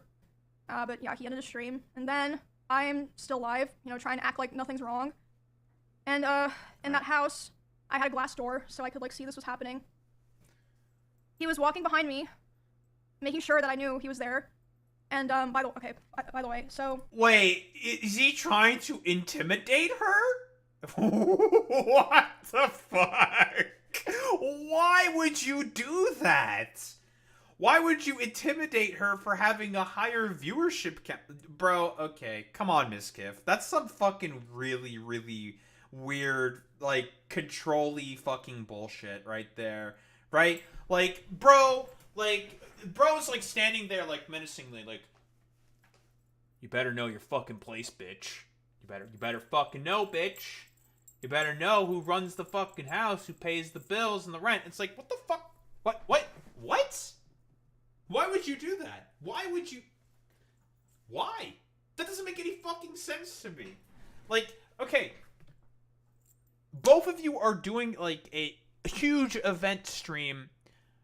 She's going to bring in a lot of fucking money for the house that you're trying to run. Why would you neg her for that? That's like the goal, the objective is to create content with all of your fucking streamer buddies in order to produce, well, good content, hopefully, and also be able to pay the fucking goddamn bills. Like, this is genuinely fucking insane, dude. We're gonna get to the stuff that Miskiff is saying as well, because he also had some, I guess, responses for this, but we'll see. Yeah, like, again, byproducts of misogyny and the sort of like, okay, we're doing the lefty lib cut. We're being libtards, okay? Libtard alert, okay? Broader byproducts of being a woman on the internet, misogyny, death of subjectivity, and the sort of byproducts of men in power who want to maintain their own sort of like hierarchy and systems of fucking control. Fundamentally fucking speaking. Again, I'm going to say this again because I feel like it's an important point to constantly reiterate. But Miskiff was an acolyte, or at least was within the circles of Ice Poseidon. And if you know anything about Ice Poseidon, that dude is also like a miserable, like, racist, misogynistic, homophobic fucking wretch and piece of shit. If we want to talk about the emergence of the heinous streamer, which is a topic I have talked about before on this channel, Ice Poseidon is a proto-heinous streamer. He was the one who started it all. In terms of a lot of these like other heinous streamers, a lot of them draw inspiration specifically from Ice Poseidon. Again, this is like 2014, 2016 era. This is really, really fucking old shit. There were many ways out of that house, if he wanted to leave the house, that were closer to his stream room. He intentionally chose the door that was right by my room. I feel like that's pretty apparent, at least to me. He starts walking behind my stream and slamming the door so loud that my noise gate can pick it up, so even people on my stream are able to hear this is happening. And he slams it so hard and so many times that the front door literally broke. The lock did not work anymore. It didn't work for months, and it would just make this horrible sound that I would have to hear like every fucking day. But anyway, so I hear him back there doing this, and I'm like, what the fuck is going on? So I tell my stream, I'm like, hey, guys, I'll be right back. I get up and I go talk to him, and I'm like, hey, what's going on? And he's like, Emmy, like, I hate all you guys. Like, all you guys do is just take from me, and like, I'm just done. Like, I'm just done. And I was like, this is like... This is some very weird emotional manipulator fucking bullshit. This is your fucking ding ding ding ding ding red flag indicator should be fucking pinging like crazy right now. This is classic emotional abuse manipulator fucking bullshit right here. Like, why are you fucking again, you all live in the same exact house. You all, I assume, have some form of like revenue share or streams in order to be able to have the necessary proportions to maintain the house, the living situation, in order to produce content all as a fucking collective. Why are you negging particular people within the house who are more successful than you? That doesn't make any fucking sense to me. Like, again, this is emotional. This is manipulator fucking bullshit. Your fucking red flag Geiger counter, your fucking radar should be fucking going crazy right now. This is classic emotional manipulator bullshit right here. Classic. Really happening because of Rush drops, and he was like, I don't know what else to do. He was like going off on me. Like, also, yeah, systems of hierarchy and control. Miskiv thinks that he is the one who should be on top of the fucking hierarchy for various fucking reasons. Oh, well, you know, I was the main founder of the house, so therefore I have to be better than everyone else, blah, blah, blah, kind of a fucking deal. When that's just not the case, bro. Like, what the fuck do you mean? Being the founder of, like, a house doesn't fucking mean shit, okay? Like, why? This is genuinely, like, absolutely fucking insane, bro. Like, why? It's all fucking hierarchy, you know, misogynistic, like, maintenance of hierarchy and control, okay? We're doing more libtard bits. like basically saying that he hated me. And I was like, well, I don't know what to do now. And he was like, go finish your stream so that people don't know anything's wrong. And I stop in the bathroom outside my stream room, and I'm like, you know, checking my makeup, trying to make sure people can't tell that I was like crying. And I'm only in there for like 30 seconds, and he comes and like looms in the doorway. He's like, what are you doing? And I'm like, oh, I'm just checking my makeup. So I go back and I stream for a couple hours to finish the stream. Do my best to just like, you know, carry on the show basically. And yeah, after that, like I said, was when things started to get really fucking bad. It was like something just snapped. He would destroy furniture in front of me. He would throw things. Dude, he's doing a Mike from PA bit. We gotta do another fucking couch puncher.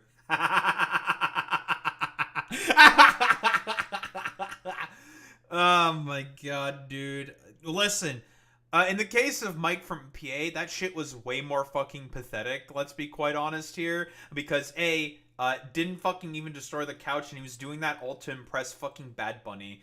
Because he was venting his fucking frustrations because Bad Bunny was bullying him so hard. Listen, as much as I fucking hate Bad Bunny, objectively based of Bad Bunny to just bully the ever-loving fuck out of, yeah, Mike from PA, or, as you're saying, Alex, yeah, Miskiv from PA. But, dude, yeah, this is fucking psychotic. He's doing, like, he's doing, like, fucking weird Macho Man shit. Like, why? Like, why are you jealous about the fact that someone is, again, you have a fucking goddamn, like, you have a fucking content streaming house where you're sharing a space with a bunch of your other content creator friends. You would want all of them to be successful, unless, and this is speculation on my part, he wanted to basically funnel all of the successes of the people that he had under him into his own fucking coffers, and he just wanted to basically make as much money from it as possible for himself. Like, I think that's pretty much the sort of best ways to describe this sort of like situation. Again, pure fucking speculation on my part. Purely speculation, okay? I'm not gonna allege anything.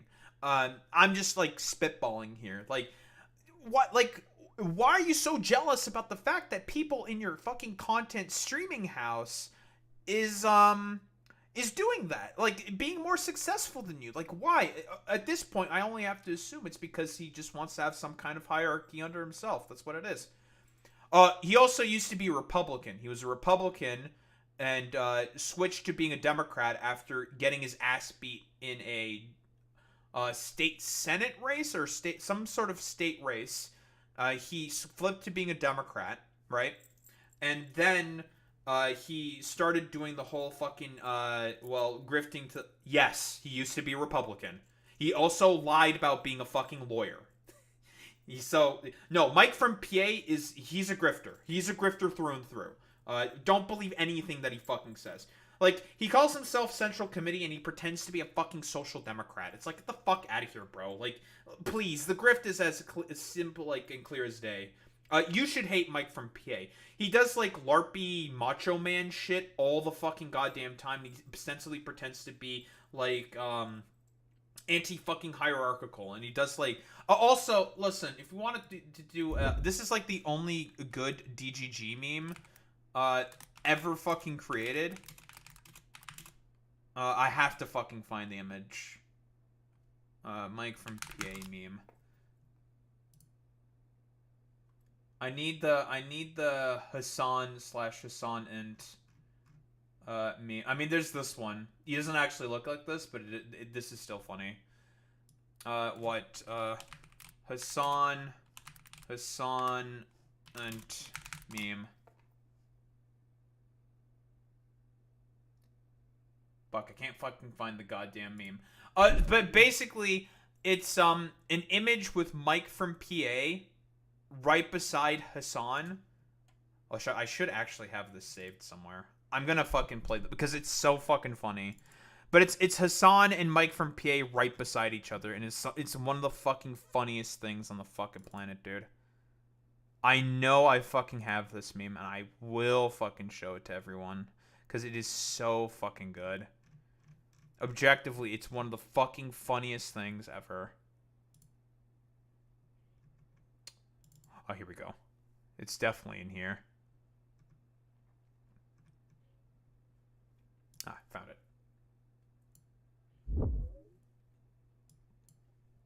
This is one of the only good things that DGG has ever made. Is this meme.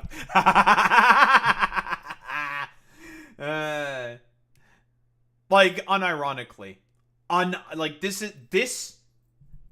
unironically. He tries so hard to be Hassan. He unironically is a Hasanabi fucking waiting room. He doesn't shy away and pretend for that. Anytime Hassan, same mic, same getup, same attempt at fucking cadence, same attempt at matching the exact same charisma. But if you know anything about Mike from PA and any of his fucking history, the couch punching aside, obviously, he is a void. Even when he was starting to get like integrated into the broader sort of Hassan orbit back during 2020, in like 2019, 2020, around that time, I fucking hated this guy. Like, I saw right through this motherfucker instantaneously. He is ostensibly like a miserable fucking weirdo. He is a fucking weirdo, man. But where was I? What was I talking about besides the whatever the fuck shit? Can someone remind me? Where was I? I was talking about fucking Miskiv being an acolyte. Was I talking about Miskiv being an acolyte of Ice Poseidon? Oh, yeah, oh, I remember now. Talking about how he's just, like, Miskiv's doing this because of, maintenance of hierarchy and control. Right.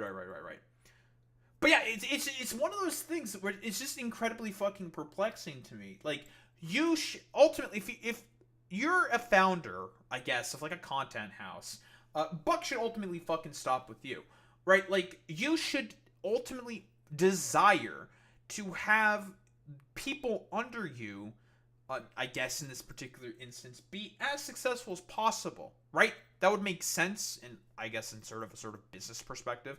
Like, why would you want Emiru to not be as successful, if not more successful than you? It overall is a good thing for the brand and for the business and whatnot, which should tell you something. Like, for Mizkif, it was always all about Mizkif in the end. Like, that's why he wanted to fucking have it such that he would, like, I guess, neg people under him. I mean, he would cover up fucking sexual assault, because overall, and cheat on his fucking girlfriend multiple times. Because I feel like with, like, people like Mizkif, it's all about me. And I guess, like, apparently there's, like, a Mizkif content redemption tour currently going on. And, man, this shit is certainly gonna put that right in the fucking kibosh. Like, yeah, I think he's probably...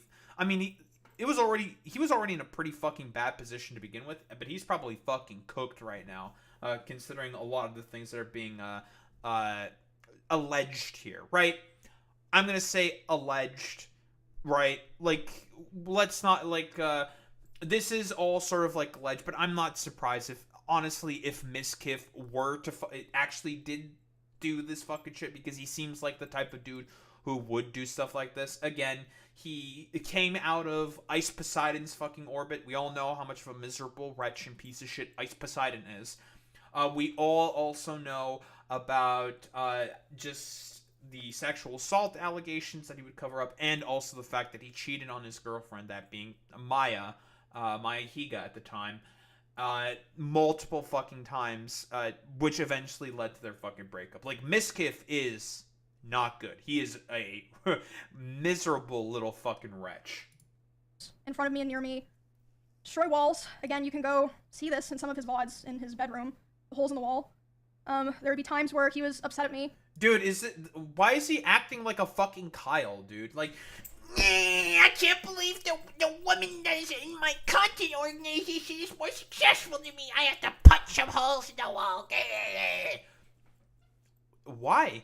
Why would you do that? It doesn't make any fucking sense to me. Again, the only thing that you can, honestly, if I want to come up with, like, a potential reasoning for this, is it's all about fucking hierarchy for this motherfucker. All about maintenance of that system of hierarchy and control that he ultimately wants established in whatever sort of streaming world that he has.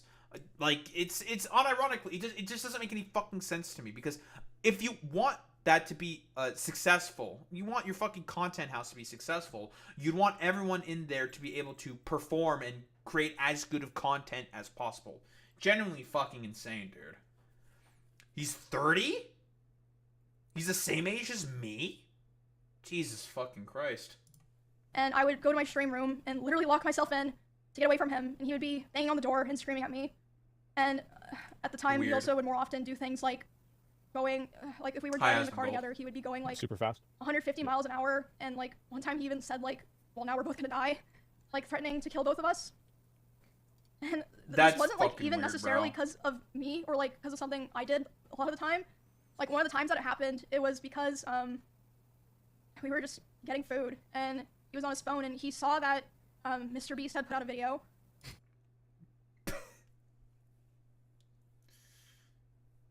Oh my fucking god, bro. That's actually...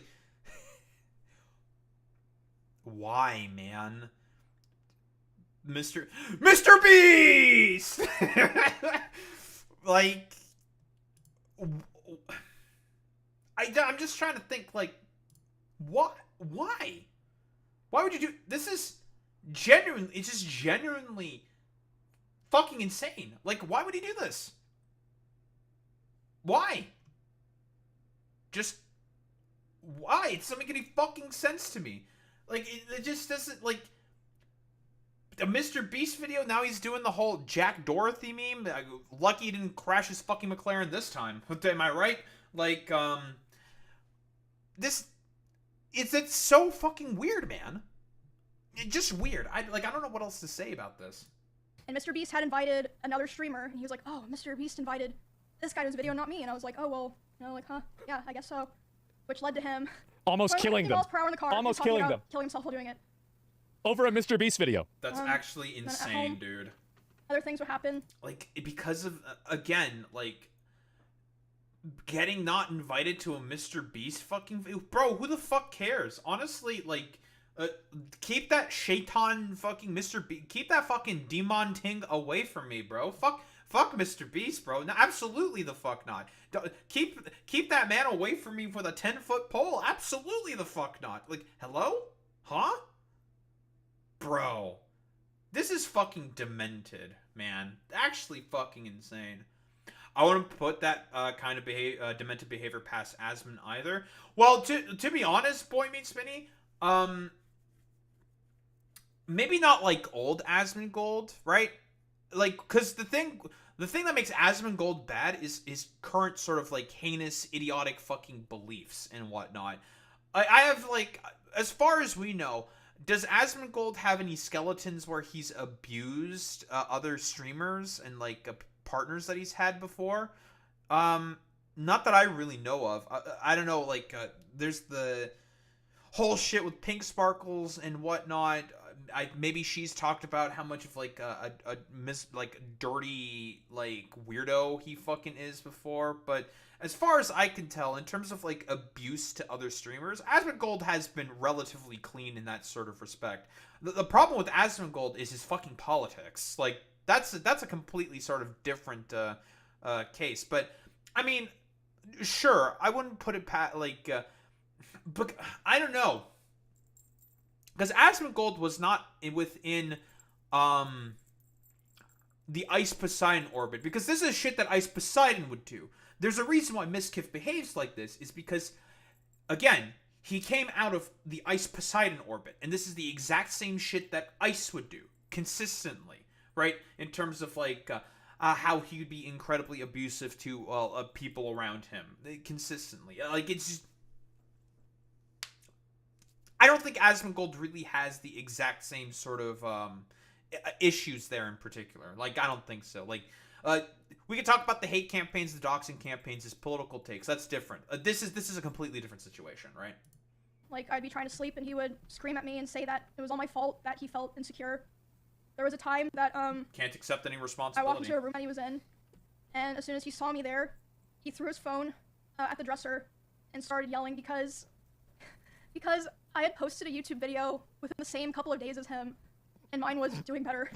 So basically, I felt like I was kind of stuck in a loop it's so where sad, I felt like bro. I had That to is constantly It's so fucking sad. pathetic, man. and like prove It's so my sad. value to not be thrown away. That is But at the same time, genuinely if I fucking ever pathetic, performed man. too well, I was gonna be punished for it. Yeah. And That this, again, like I've been saying before, this is all about hierarchy and control, fundamentally speaking, right? Like, Mizkif, ultimately what he wants is to have a sort of structure. You know, we could do okay, we're gonna do a little bit of a meme. A sort of pyramid-esque structure where he is the one on top and he has all of his little underlings beneath him. But he is always the king on the top of the pyramid. He is the one on top of the hierarchy. You should fucking remember that. He's the one who so graciously and nobly gave you this opportunity, Emiru. Ah, yes, of course. If we want to be like, I don't know, sort of I don't know, like, silly about that. Yeah, he is the one true king, right? Yeah, exactly, Boy Meets Minnie, right? That's a really, really good point. He is supposed to be the king on the top, the one on top of the fucking hierarchy. And if he sees, like, a little fucking upstart like Emiru doing better than him, we can't be having any of that. it just felt like a very rough situation to be stuck in because, I mean, streaming is my hobby and my job. Like, it's a huge part of my life, even before, you know, I met him and became, like, a larger creator. Mhm. And I remember thinking all the time how it felt like he hated me, but he still wanted me around for his channel and, like, his thumbnails and everything. Well, yeah, because for Mizkif, fundamentally speaking, it's a grift, right? Like 1000%. It doesn't have any fucking fundamental beliefs. I just wanted to check here as well if see if there's like any additional context here. I'm gonna before we go through this, I'm gonna go close my window real quick because it's cold. A little cold.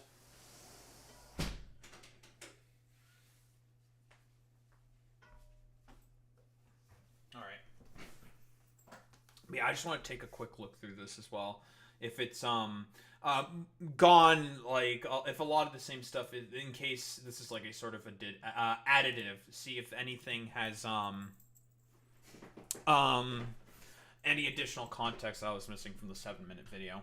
I don't want what happened to me or what has happened to other people because of him to happen to other people, and I don't believe he will ever stop behaving the way he does. But regardless, yeah, like I said, one of the main reasons I decided to do the stream is to come out about all of this because I can't hold on to it any longer because it feels wrong to do. Okay, this does have some additional context. So, and an honorable mention reason for why I'm doing this is that for a while he has been indirectly threatening me through my friends and people that I work with. They've informed me that he said that if I ever talked about anything he did, he would try to create a smear campaign against me in retaliation. I was told that he even approached other streamers who were close with us back when we lived together, asking them if they would join with him, and they all refused. So, like, a non-official NDA, basically. I mean, explicit fucking threats. Again, just petulance, manipulation, abusive, just complete fucking psychopath behavior. At TwitchCon, he approached one of my employees, threatening them, and saying if I ever talked about him, he would destroy me. Multiple people have told me that his plan was to claim that I kill animals, and that I killed my own rabbits, since I had several of my rabbits pass away over the course of 3 years while I lived with him. Not the bunnies! I'm sure he's probably listening now, and it's probably gonna come as quite a shock to him that this information made its way back to me, and that I've known for months. But if you try to threaten me to stay quiet, especially using my poor dead animals, I'm not going to stay quiet. That's fucking wild, bro. Not the bunnies! What the... You keep the bunnies out of this. What did the bunnies... What did Low Punny do to deserve any of this? I'm sorry. What is this? Another clip? I'm just curious. Yeah, we were just talking, and I was crying a lot. Mhm. He started to try to comfort me by hugging me while I was sitting on the couch and holding me really close to him. And when this was happening, we hadn't talked in quite a while, and I'm usually very uncomfortable with being touched a lot by people that I'm not in a relationship with. But I let him hold me while I was crying. And he started kissing me in my face, and I let him do it. I was still sobbing a lot. Oh. Huh? Oh, so he's also doing sexual fucking assault as well? Jesus Christ, man. Oh, man. Bro, there's no fucking consent being given here. She's crying, she's upset, and you're supposed to fucking console her, bro. Like, just because she let you fucking hug her or whatever because she's crying and being upset on the fucking couch doesn't mean you go in and fucking kiss her, little bro, okay? That is assault. That is sexual assault, like, patently speaking. Okay. Great, fantastic. And then, suddenly, he tried to climb on top of me and aggressively shoved his hand down my pants. And, I screamed. Bro. And when I screamed, he jumped. What the fuck? Listen. This is Ice Poseidon shit all over. Again, the exact same fucking shit happened also under Ice Poseidon. Honestly, you could say that they're two fucking peas in a pod. Makes perfect sense that he came out of the Ice Poseidon orbit. Jumped off me like a cat, like. And instead of apologizing or checking if I was okay, he said, "I feel weird now. I feel like I did something wrong. I have to go." And he immediately left my house while I was still crying. No fucking shit. You did something wrong, you moron. You tried to shove your hand down her fucking pants and kissed her without consenting while she was crying and trying to have you fucking console her for something. What the fuck? Yes, you did something wrong, you dumbass. Like, what the fuck? What? Jesus Christ, man. Checking if I was okay or anything. And at the time, I was still making excuses for him, and I was still afraid of causing trouble for other streamers around us, or, like, you know, making things weird for viewers. I know that probably sounds crazy, but, like, I just felt this pressure, like, I had to try to keep things together, if that makes sense. I felt like I'd cause trouble for so many other people if I ever said anything bad about him, or if I caused rifts in our friend group or streamer group. I tried to stay on good terms with him and hold everything in, and also, I still cared about him a lot, and I still at that point had hope that, things would get better, and that, you know... No, well... Sorry, if there's one thing that you can learn about Ice Poseidon and his sort of acolytes and, like, gremlins and minions, is these people are wholeheartedly incapable of ever getting better. Because for them, it's all about the grift. It's all about the money. It's all about the content for them, ultimately. If they're willing to abuse anyone to get to the fucking top of streaming, of the stream ladder, I suppose, for lack of a better term, there's no scruples with these people. They have no fucking principles or beliefs that guide any of their sort of actions. For them, it's all about the grift, all about that maintenance of hierarchy and control. And he also always hammer into me how he never physically abused me because he never hit me, and he would coach me and tell me to tell people. Because, bro, that's not. Damn, I guess kissing isn't a physical action. You trying to shove your hand down her pants, that's not a physical action anymore. Damn. I had, like, listen, it's Schrodinger's fucking hand. It's a psychic hand, you know, like Zahando from fucking JoJo's Bizarre Adventures, okay? Who knows? Like, a random psychic hand can just, like, go into someone's fucking panties or some shit now. Or, like, again, genuinely fucking insane. Like, this is fucking sexual assault. This is manipulative fucking behavior. Like, he is a psycho. He is a fucking abuser. He's emotionally manipulative. He is a general sort of manipulator. I guess he likes to cheat on multiple fucking, or have multiple instances of fucking cheating that he had on his fucking girlfriend. So that's another fucking thing as well. Covers up fucking sexual abuse. This guy, through and through, complete fucking piece of shit. Like, I already knew that Miskiff was already, like, someone you should not have, like, he's a two-faced lying little fucking bitch, okay? He's a two-faced. He's a Harvey Dent, okay? Like, trust nothing that comes out of a snake oil salesman mouth like Miskiff, ever since the sort of uncovering of the abuse that he would cover up for, okay? Like, put the fucking kibosh on that shit instant fucking instantaneously. But now we have all this shit as well. Like, so much for that fucking redemption tour there, buddy. Or other streamers were asking about it because they were concerned. He would say, tell them. Oh, also, the main thing that made it such that I have zero trust for someone like Miskiff is the fact that, again, he came out of fucking Ice Poseidon's orbit. Let's not forget about that. But also the fact that in DMs, where he got caught using, of course, homophobic and racial slurs, because, of course, again, came out of fucking Ice Poseidon's orbit. Listen, if you're an old head, you know about this shit. So obviously he'd be like a very like miserable, like wretch piece of shit to people he would perceive as like being beneath him. You know, again, maintenance of hierarchy and control when it comes to people like this. Wholeheartedly, that's what it's all about with individuals like this. Oh god, what was I gonna say?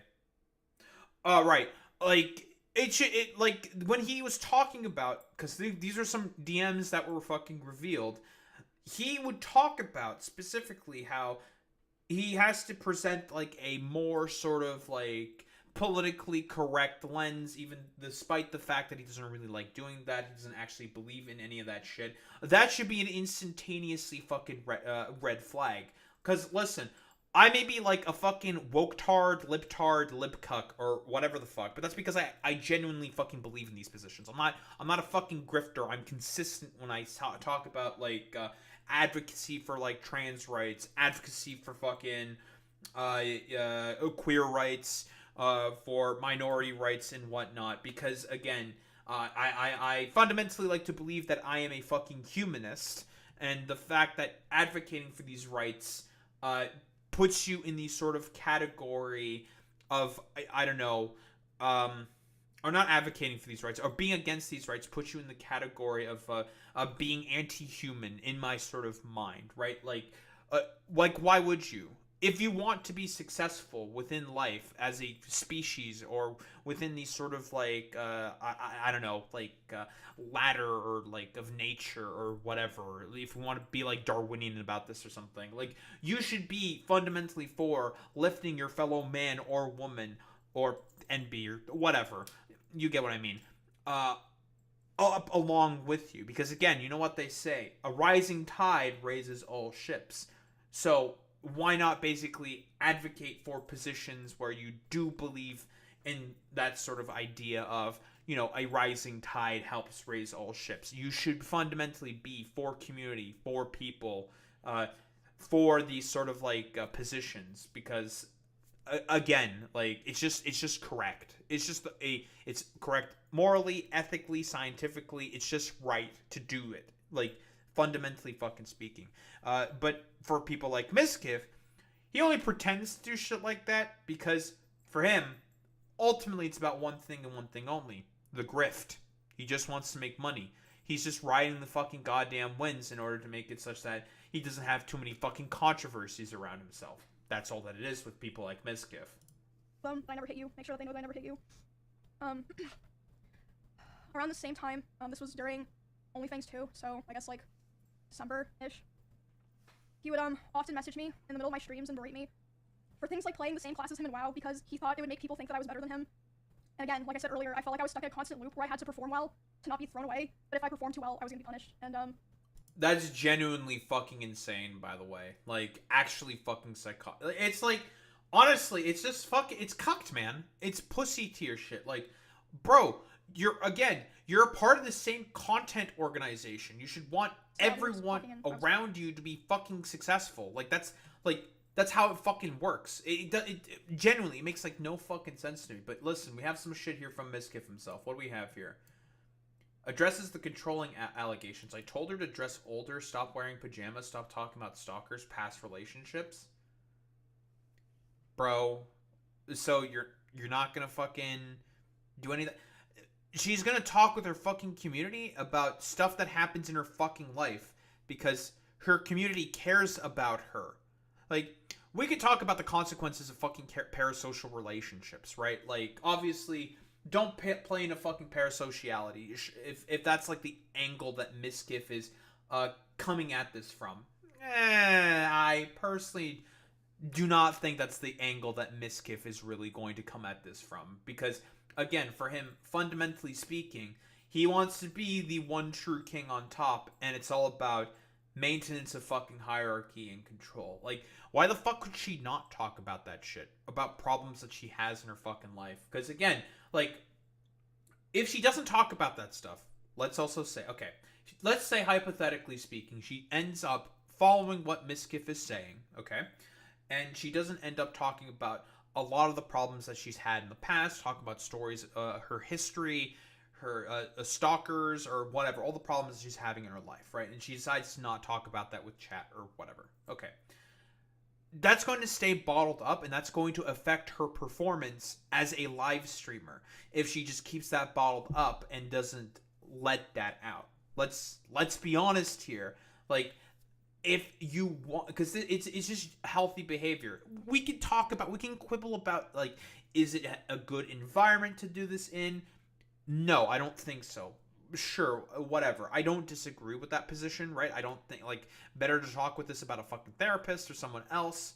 Sure. But, like, it's one of those situations where eventually, if she keeps it bottled up for all that time, the chat's going to notice, right? They'll notice eventually. They will. They can tell when things are wrong. They're human, and they fucking care about their fucking streamer, right? Parasociality is quite a fucking bitch in that way. So it's one of those situations where it's just like, I don't think she should fucking really keep any of that bottled up. It's probably, you could probably talk about that in a better sort of medium, but don't be surprised if she fucking decides to bring up any of that stuff to her fucking community who ostensibly does care about her. But what do we have here? I know I wasn't perfect with my language or tone throughout this entire relationship. I know I wasn't. And I was aggressive at times. Mm-hmm. In regards to being controlling, I told her many things. I told her to dress older, to stop wearing pajamas, to stop talking about stalkers and schizos as a whole, stop talking about past relationships, and yes, I didn't want her to travel without me. I also said that I didn't want her to hang out with specific people. This is because I didn't want her to get hurt. I didn't want Emmy to get assaulted. I didn't want some man to do something to her when I'm not there, and I wanted to keep her safe. And I know with... Oh, look at you being so fucking holier than thou. All these motherfuckers with their stupid messiah yeah, dress older. What the fuck? What? Do you want her to wear like some fucking like gotcha tier shit or something where she has like a prissy little fucking dress or skirt or some shit? Get the fucking goddamn boobs out or something with the push-up bra or something. What the fuck do you mean by dress older? What? Like, if she's a fucking streamer. If she wants to be fucking comfortable in her environment, that's her fucking prerogative. Yeah, that's a good point. Good catch there, Boy Meets Mini. She is a schizo farmer. What the fuck do you mean schizo farmer? Like, she's gonna have parasocial fans because she's an attractive looking fucking girl and is a highly successful streamer. She can't do anything about that, right? Like, duh. Like, that's just a byproduct of the sort of media environment that we find ourselves under, okay? Like, death of subjectivity, the loneliness epidemic, I suppose, the fact that social interaction is as hard as it is right now because of suburbanization, the economy being shit. I've done the whole fucking shebang, shabong. Of course, death of subjectivity, capitalist fucking realism. 07 to our boy Mark Fisher. We love Mark Fisher. Like, we could do the whole fucking, like, shebang, shebang, shabong. Like, we can go through the whole, fuck-a-McGee rigmarole, complete utter nonsense. And we know about the root causes and the root basis for all this. There's nothing she can fucking do about that. That's not her fault. And you're trying to say that, and you in your chat seemingly wants to put all the blame on her. And, oh, look at me. I am but a humble messiah figure. I am but a humble man who will seek to whisk away and save the princess from her own fucking schizophrenic fans. Oh, please. Bro, you were fucking punching couches and did fucking sexual assault, okay, bro? Like, and covered up for fucking SA as well. And cheated on her fucking girlfriend. And got jealous of not being in a fucking Mr. Beast video. Like, please. Spare me the stupid messiah complex. If there's one thing I fucking hate about a lot of these dumb fuck goddamn streamers, it's all the fucking messiah complex bullshit. How my mental was and who I was back then, that I didn't do everything right. I know I could have done better, and I'm sorry. I know I was controlling and I should have just ended the fucking relationship. I was so confused as a person. I'm sorry I did it. I'm sorry. I'm sure, man. The last 9 months of this relationship, things got extremely fucking toxic. I told her to move out. She didn't move out on her own. I told her to move out because I wanted space, but she still wanted me around at all times. She would get upset if we didn't sleep together, or if we weren't around. She always... I'm pressing X to doubt on that one. Get your fucking X's. I'm pressing X to doubt on that one. I don't believe her. I just don't believe him. I have no reason to fucking believe him given his fucking past on this stuff. I don't. I really don't. Always wanted me to drive over to her house, but I never wanted to because I wanted to be alone. And that increased our fights. But the stalkers continued, and I got even more stressed. Like, I have no doubt in my mind that Emiru had stalkers. Again, pretty girl. She's a huge fucking streamer. Shit like that. Like, duh, obviously, right? The parasociality is also a fucking problem, obviously. Like, duh? Like, duh.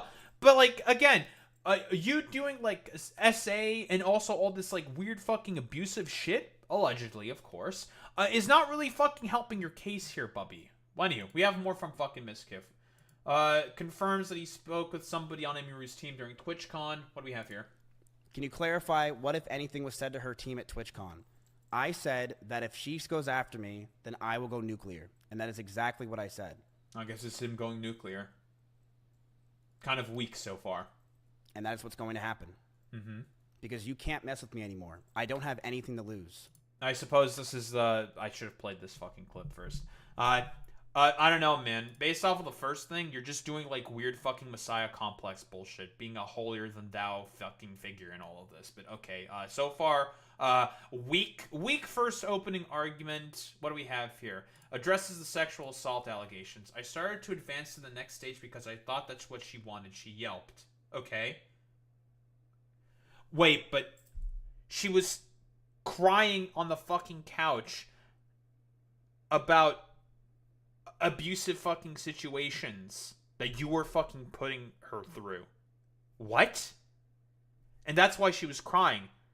Like, you were trying to console her and you thought this was a fucking, like, holy shit.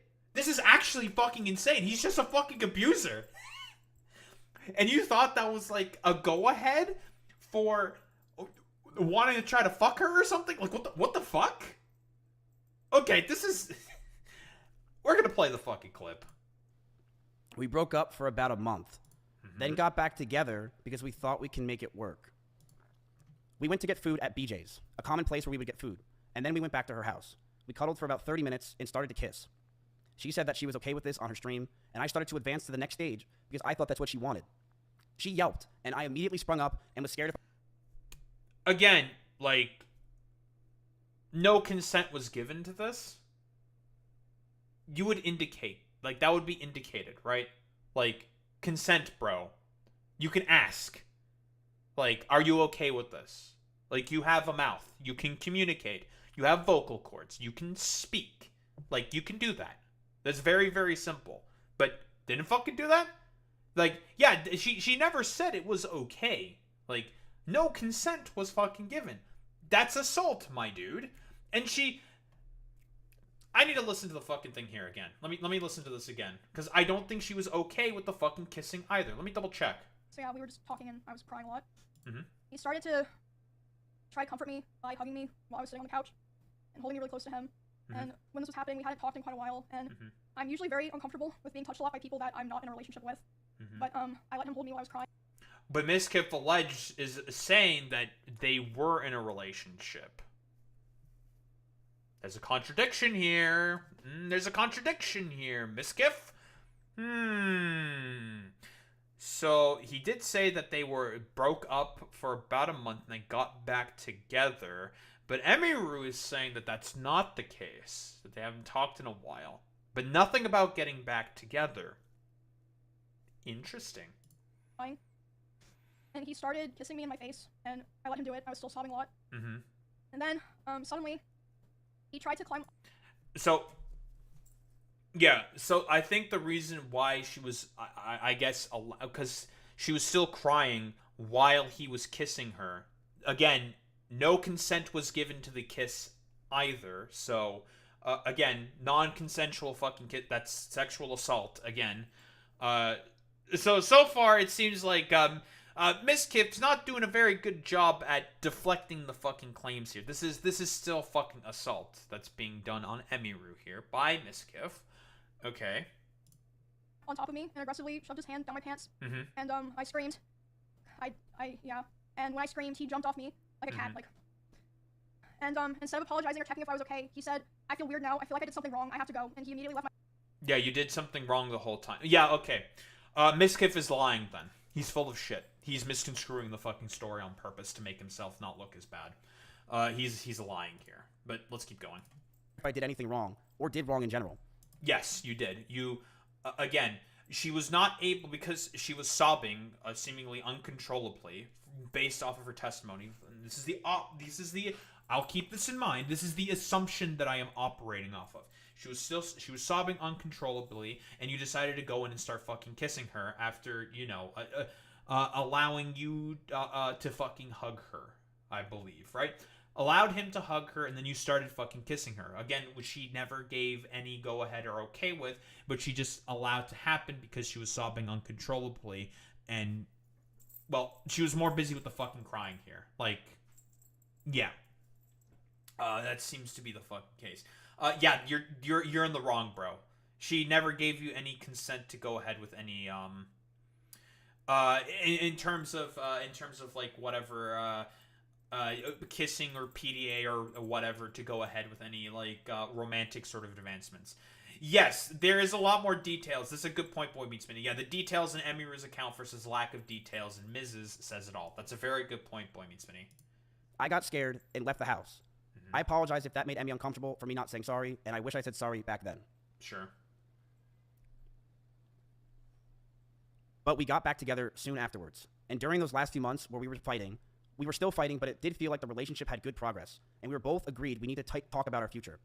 Since it's been 3 years, we should see what we want, and Emmy had an idea to write down everything we wanted on paper. I'm going to let everyone know that what I'm about to say is very true. This is exactly what happened, and she cannot argue this. One day, after staying over Emiru's house, Emiru made me breakfast, and she wrote down everything she wanted. She wrote she wants me to move closer to her, she wrote that she wants me to marry her, and she wants kids with me in the next 5 years. And I just looked at this letter that was staring in front of me, and I just handed her back the paper. She began to cry, and I told her, I'm sorry, I just can't do this anymore. I knew we were just beyond the point of toxicity in the relationship, that our trust had completely died, and that we had so many issues that I couldn't deal with it, and I was not mentally well. I walked away. I went to her door, and as I opened it, the last words I ever heard her say is, "Don't go, I love you."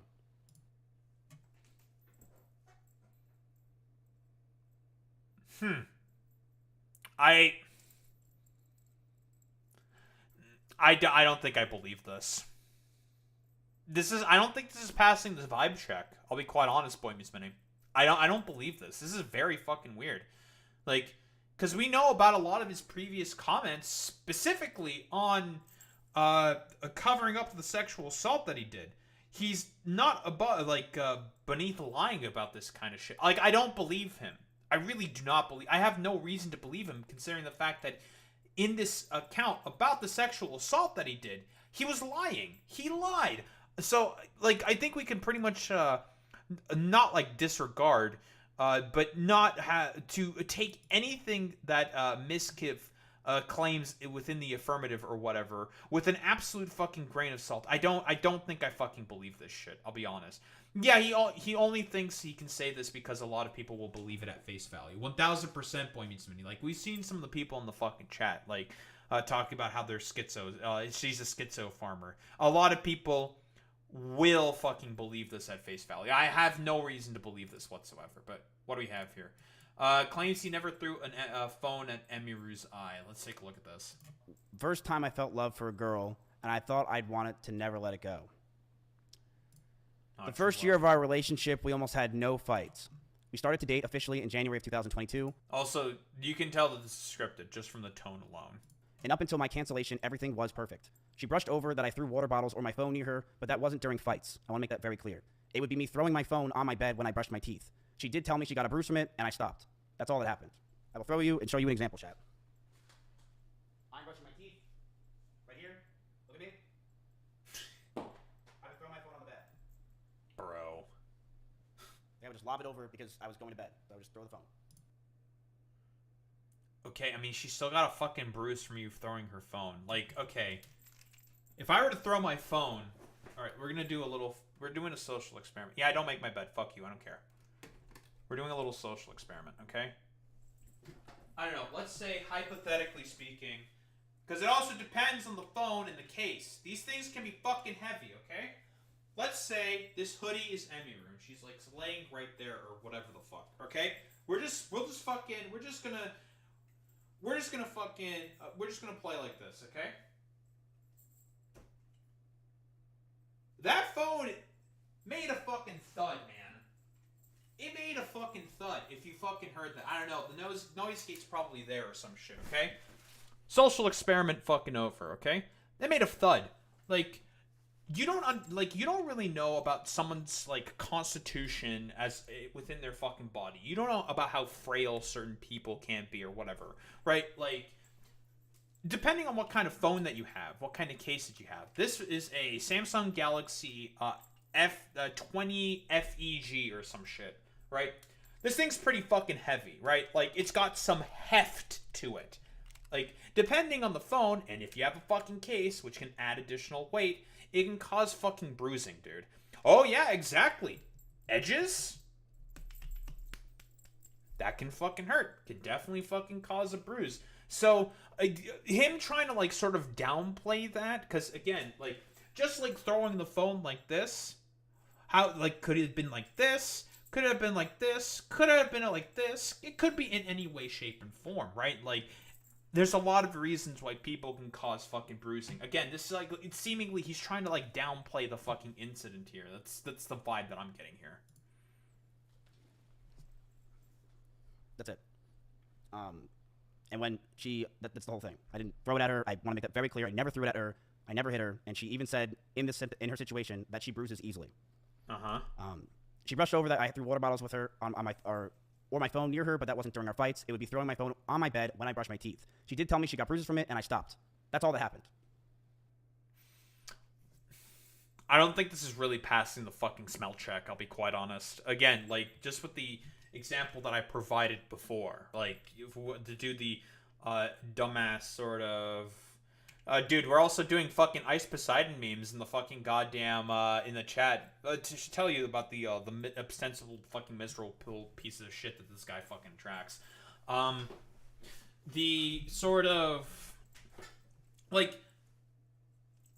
anything can just randomly sort of, like, theoretically happen with how you fucking throw the phone. Again, edge could hit her, the flat could hit her, or whatever. Like, if you're throwing your phone on the fucking bed, you should just be, like, more wary, more fucking careful. Like, anything can cause, like, fucking bruising overall. Like, it's really, really fucking weird. It depends also on how heavy the fucking phone is. He's not going to specify the kind of phone because people can look up all that shit. And it's just like, you could do all that. Yeah, if you ever use your phone in bed and it falls on your face, that can hurt. Absolutely, Boy Meets Minnie. You fucking, like, conk yourself on the lip right there, you can fucking make your lip bleed, for example, right? Like, shit like this is extremely fucking sensitive. But then again, like, we can speculate till the fucking cows come home, right? Like, we can, like, come up with, like, any sort of, like, theoretical, hypothetical, like, sort of scenario or whatever. But, like, again... This ain't fucking passing the smell check for me, but what do we have here? We got some shit from fucking Asmongold. Asmongold tells a story on why the reason he hasn't been talking about Mizkif in the past 6 months due to a situation that happened between him, Emiru, Cinna, and Valkyrie. Stating he knew what was going on, but did not say anything because Emiru Mizkif not wanting to go public about it and regrets platforming Mizkif. I wanted to add this because I was pretty curious to see what this might potentially add. Why don't we take a look? You know, like, I don't want to elaborate on any other further things about this. I can kind of talk to the extent that I knew about it a little bit, but I don't want to kind of go and... I mean, let's be honest here, Boy Meets Mini. We know that with people like Asmongold and Tectone, they already do not like Mizkif. They think Mizkif is a piece of shit already, right? And... yeah, like, oh, you're telling me the dude who came out of fucking Ice Poseidon's orbit is probably a fucking piece of shit? I'm shocked. I'm very fucking surprised. Well, who would have thought? So I have no reason to not believe that even fucking Asmongold regards him, like, very lowly. Like, that doesn't surprise me whatsoever. Like, if anything, this is, like, I suppose the one area where Asmongold can have, like, the most sort of, like, judgment and principle on. Because, again, like I said before, in terms of, like, streamer drama, the main problems with Asmongold are his fucking political takes. His political takes are wretched and terrible, but when it comes to stuff like this, there's nothing, like, that I know of that makes him, like, particularly bad or anything. Like, poor judgment of character, but you can say that about, like, basically anybody whatsoever, right? Like, poor judgment of character, blah, blah, blah, blah, blah. But, like, I have, like, no reason to not believe anything coming from Asmongold here, because he's worked with Mizkif before. Like, if anything, his testimony here and the stuff that he says in particular probably will hold a bit more weight, relatively speaking. You know, turn this into, like, a, you know, continuation. But I can talk about kind of what happened. I guess the first thing I can talk about is the pier, which is the thing that I got mentioned with, which is, I was starting my stream, it was the beginning of my stream. I remember, I was, like, I don't know, like, maybe an hour into my stream or something, I got a call from Emerald, and I was like, what the fuck? And this was, like, the day after the pier thing happened, and I saw that Mizkif had gone live earlier in the day, he almost never does that. And I was thinking to myself, I was like, maybe he went live to farm viewers and talk about this, right? But then she calls me, and she's crying, and Ray and Cinna, and one of their managers is there, too, and I'm talking to all four of them. And this is, I muted the stream, and this is why, by the way, I haven't reacted to any Miz clips in the last, like, 6 months. I haven't talked about Miz in the last 6 months, and I think I do with him, like, a year. This is the reason. And so, let's scroll past every clip, I haven't talked about anything. And so, I call him the first time, and it rings, like, 2 or 3 times. Nothing happens. And immediately, sorry, it hangs up, and I'm like, okay, well, whatever. I call again. Because, like, you know, sometimes, like, oh, it's just a random call. But, like, usually somebody calls you 2 times in a row, it's like, okay, this is serious, right? Mm-hmm. And so then I call again, and the rings were, like, you know, it's like 3, and then the other one's, like, 7 or 8. So, like, I don't know this happened, right? Obviously, I don't know this happened. Okay, so, if the first time it's initially, like, what, 3 rings, it could be, like, they hung up, or maybe something fucking happened, or whatever, sure, okay. And then it's, being allowed to ring for a lot longer, okay. But I think he either, like, I don't even know if he had the phone, right? But I think that whoever had the phone saw the call and chose to decline it. Mm-hmm. I think that's what happened. I don't know if that's... I think that's an accurate assumption to make, right? 3 rings, and then it was allowed to ring for a bit longer. I think you can make a fair assumption there to say that the call was declined, right? I don't think that's ridiculous to say. I can agree with this, okay. That's what happened. So I did, yeah, that's what I think. And so, but then I called him later on, and he said he's freaking out, and I explained, I was like, okay, well, this is why, and this is what happened, and this is the reason, and, you know, he's fucking, you know, obviously I knew more about this than he thought that I knew with this situation, because Amy had called me, and I had to explain it to him, but, like, I didn't want to involve myself in this either, because, like, this is, like, I knew she was, like, no contact with him, and at this point, pretty much everybody in the org, at least not everybody, but a lot of people are starting to, like, get this vibe with him. But, and this is also another thing, is that a lot of the people that have collaborated with Miz don't know anything about this. They didn't know anything about this, and it was explicitly hidden as much as possible in order to make sure that nobody knew about it in any capacity by them. Well, because it would have made him look really bad and made the organization look really, really, like, really bad, right? Like, it would have been a fucking disaster for Mizkif and the organization that he helped to find, that being OTK, of course, which I assume, I'm pretty sure it's completely fallen apart. Like, OTK is pretty much fucking cooked at this point. Like, what, multiple fucking sexual abusers, 3 of them at this point, emotional manipulators and a bunch of shit like that. Just a collection of, like, about a third of them are, like, miserable fucking wretches. Because like I said before, with like Asmongold in particular, his political takes is what are fucking miserable. Like, and in terms of a lot of these other fucking dipshits and morons that are a part of the sort of orbit and like content creation sphere within OTK, that they're shitty for a lot of other different reasons, but it's like, whoa, a bunch of streamers have a bunch of skeletons in their closet for a bunch of various reasons. Hey, well, who would have thought, right? Them because they didn't want any of this to get out at all. And so, like, I don't know. I'm not gonna get into the specifics, right? Hidden by who? Well, Miz and Emmy. I mean, Emmy was afraid that if the information got out, and Miz made her afraid, if the information got out, that it would negatively affect Miz in multiple ways, and so he didn't want that to happen. That's more of their interpersonal stuff, and that's what she said on stream, and so I'm not going to elaborate beyond that. There is, of course, elaboration, but there's, as I said, I'm not going to, this isn't like an encore where I'm going to like further explain why she did or didn't do something, because it's just, as I said, I said at the beginning, right, I said it, you know, a while ago, it's like, it will be bad, and it's not my story to tell, and I think you guys can see why now. Okay, I think that's perfectly fair. Okay. So I think we can get a pretty decent summary for us to what happened here. So Emiru definitely experienced some form of abuse, whether it be emotional abuse, some other sort of like manipulations here. There's also a bunch of other fucking bullshit. There was one more thing that I forgot about. Miskiff shows a video of how Emiru neglected her own pet rabbits, showing mites inside their cage. These are small little mites that are inside the rabbit cage, and she didn't care. She completely neglected these animals, and I'm not going to sit around and let people say that she didn't. Okay, well, based off of what because I almost forgot that I also pulled this shit up as well. Like, we have no reason to believe anything from fucking Miskiff, let's be quite honest here. Like, because of the emotional abuse that he was putting Emiru through and probably the stress that she was feeling, she probably was not able to take care of the rabbits as well as she could have. She also talks about how, like, seemingly...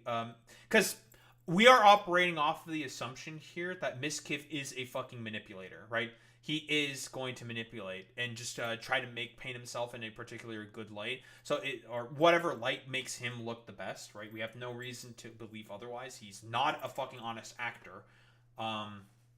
Although we don't necessarily have 1000% reason to also believe Emiru either. She may not be. She could be lying and omitting certain things.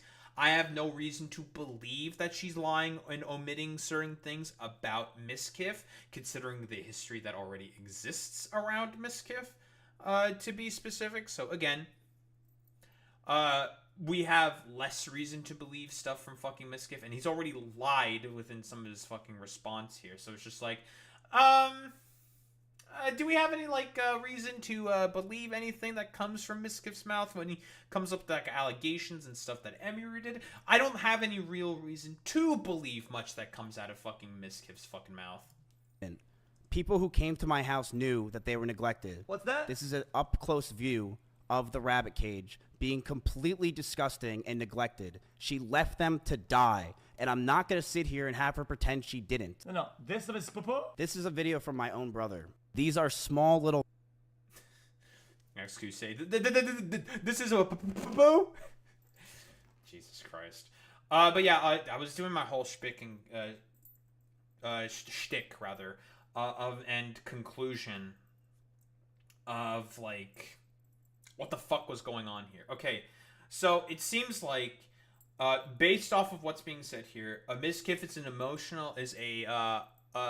abusive. He's a manipulator. He's an emotional manipulator. He's a sexual abuser, seemingly, and would also do some very strange, of course, this is all being alleged,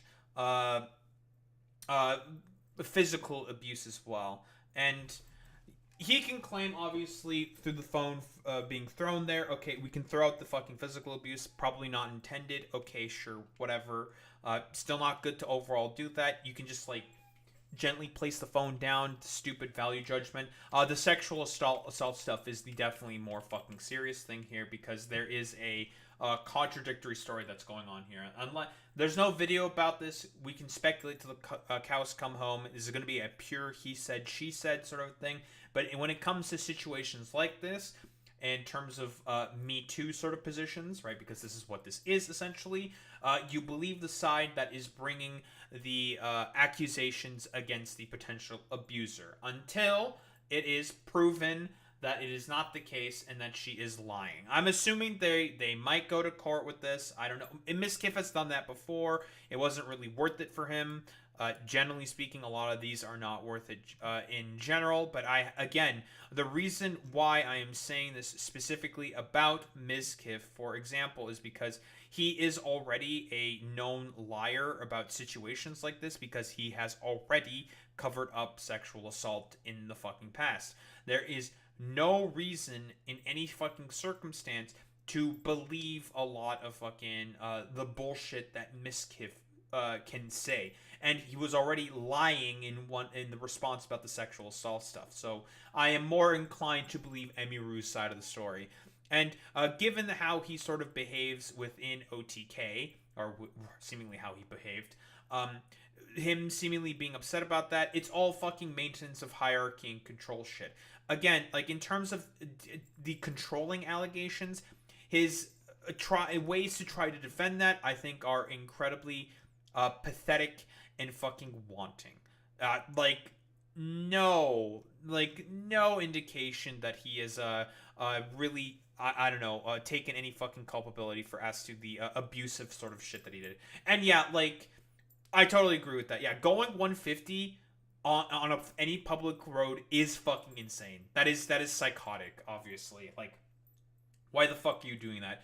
So I'm inclined to take the side more of Emiru here, because I have no reason at all whatsoever to believe fucking Miskiff shit. And I mean, again, there are already members of OTK that do not like the actions and behaviors of Miskiff. They can corroborate a lot of the problems with Miskiff. Tectone, right, has talked about how Miskiff is a miserable, ostensible piece of shit, as much as I do not like Tectone. But again, we have no reason to not believe him when he says shit like that.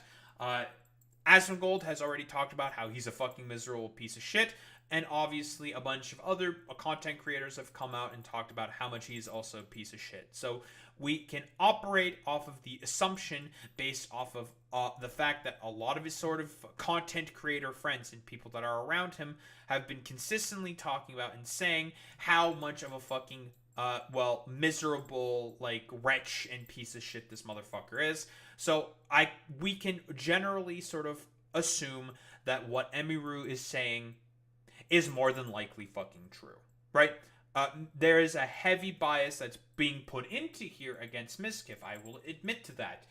But given a lot of these sort of testimonies and positions that have been generally relayed from other streamers, other content creators about how much of a piece of shit Miskiff is, and a lot of the other stuff that has already come out in the fucking past, we have no reason to believe otherwise that Emiru is lying. Given also some of the reactions that his chat also had specifically about the stuff that Emiru is saying that she's a schizo farmer, which, if you're trying to beat the fucking allegations, very strange that you have chatters like repeating Ice Poseidon fucking memes from like 2016, bro. Okay, again, he came out of the fucking Ice Poseidon orbit, so that already inherently biases him in my particular mind against a lot of the stuff that he can say to potentially defend himself for this. So yeah, in conclusion, support Emiru. She's definitely going through quite a fucking hard time in her life, considering the stuff that happened at TwitchCon.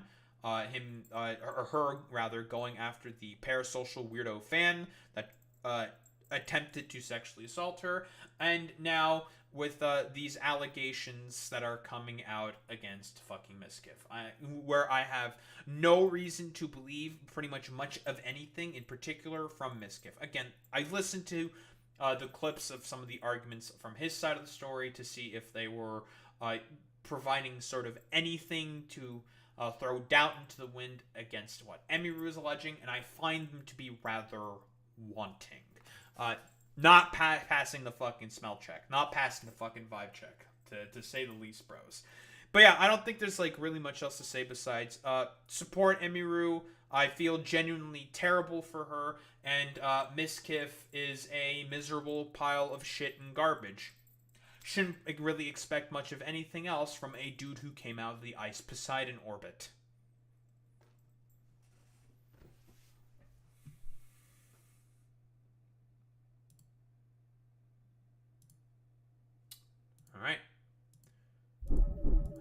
that wraps that up in a neat little fucking bow.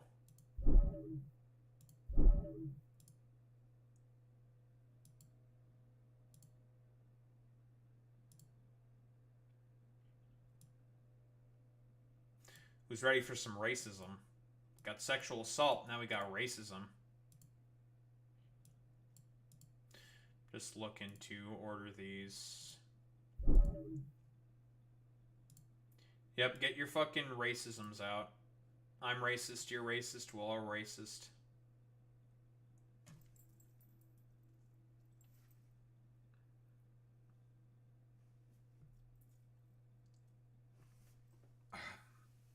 Kink in my knee.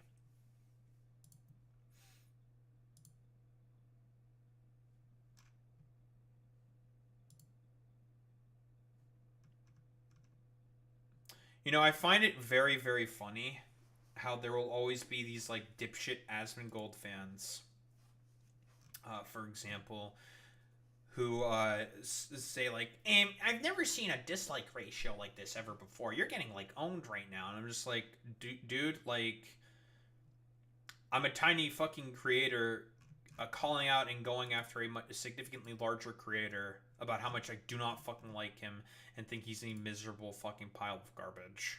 Like, I'm not surprised by this whatsoever. Like, okay, is that supposed to get to me or something? Okay, bro.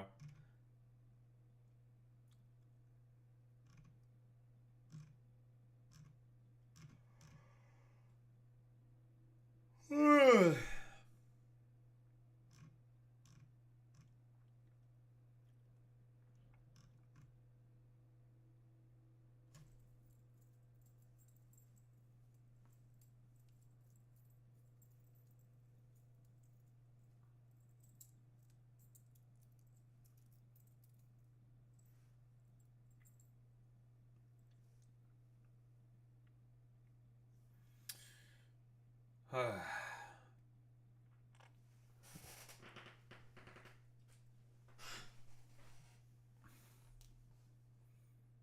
right.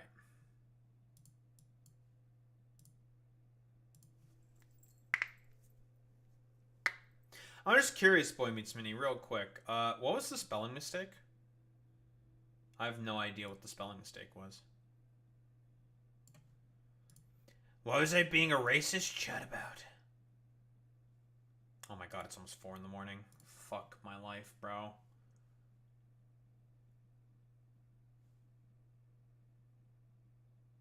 Oh. Okay.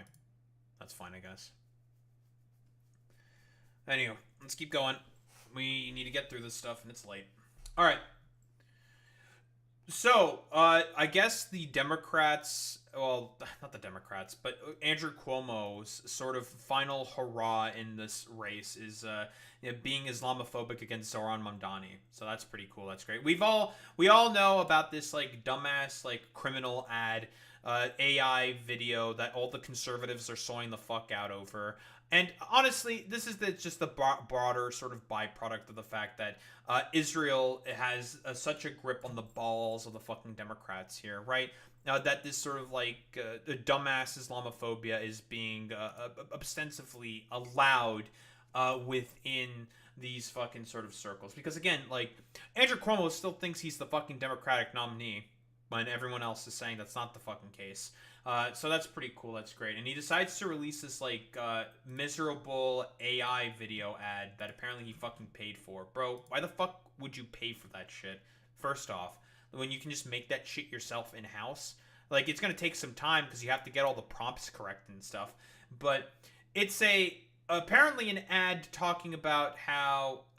by the way, they deleted this, like, about 20 minutes after they posted this. So the backlash is quite significant because, again, he pretends to still be like the sort of liberal moderate candidate, like the ones that the Democrats actually want to support in his like current fucking rhetoric. Then why'd you lose the primary by 12 fucking points if that were the case, Cuomo? Again, it's more so a sort of attitude about how much these establishment corporate freaks just have such a hatred for fucking democracy. Like, actually fucking insane. But why don't we take a look here with this fucking ad? Zoran Mamdani's opponents want you to believe he's an inexperienced radical whose policies will make New York City more dangerous. But what do his actual supporters think? Mamdani.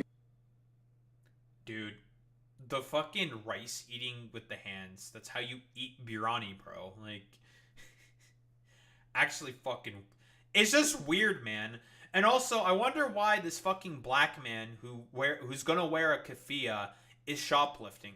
Like, not only is it incredibly Islamophobic, it's also incredibly fucking racist. Like, this is like some weird George Latimer tier shit. Genuinely fucking insane. And this guy wants to pretend to represent the will of fucking New Yorkers. Like, actually insane. Yeah, this dude does look like fucking Idris Elba. 1000%, Alex. He isn't crazy. He's just trying to even the playing field. Give everyone a fair shot. Sure, he said multiple times we need to defund the police. That was just a... Here's our pimp character. I wonder why they're all black. Oh yeah, I like...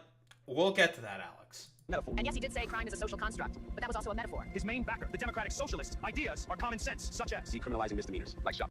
I don't know how many times it has to be told to this, like, complete fucking troglodyte Andrew Cuomo. Like...